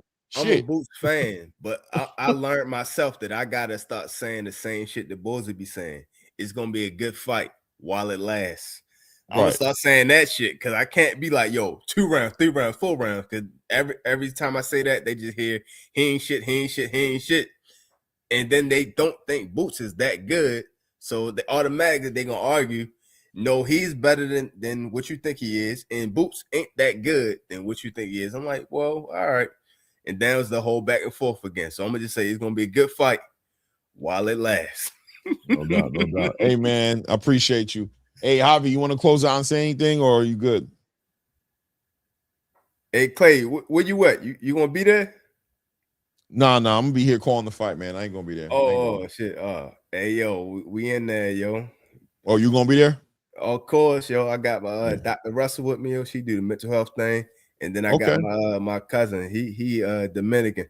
I had to get him out the boat. Yo, come on with us. Come on with us, yo. He said, "Word." I said, "Yeah, come on with us." He said, "All right, bet." But no, he from out New York anyway, yo. So this ain't nothing to him, yo. No doubt, man. Wilding, yo. Have a good time over there, man, for sure, man. Hey, yo, hold on. I want to give respect to him.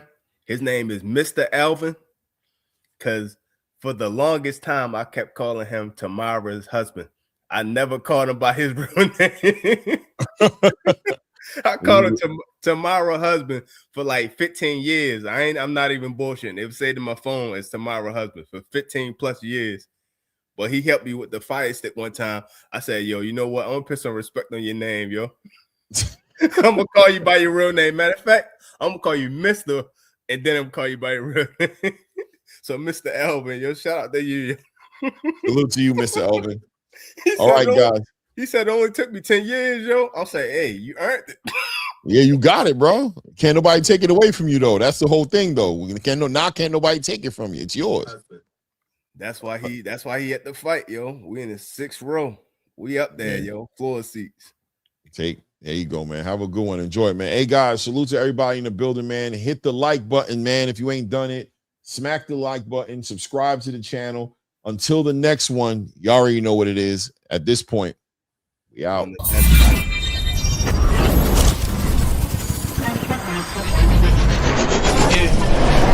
aim for the top like Hold up, yeah, I can never doubt myself, I know better. All of you critics be acting like you know better. Blowing the smoke, but I know when the dust settles that I'm in my element. It's evident that there's levels to the game. All of those dark nights I got then, breaking my back to make it out, got me feeling like rain. I ain't never need your help, I know you wishing me well. A penny for your thoughts, but seeing no change. I snap for the sun like Diddy. The richest got a mad ass son, I'm like Billy. I ain't never switch up, whole team with me. Putting on for my city like OAGZ. Set the pace as long as you finish. Consumers find a way inside your business. Babble if they try to dabble in it, and they hate the fact that they may have to witness. You tryna aim for the top like this, and you're in your element with a fire like this, and they hoping you fall and they praying you miss, but it's all in the risk. I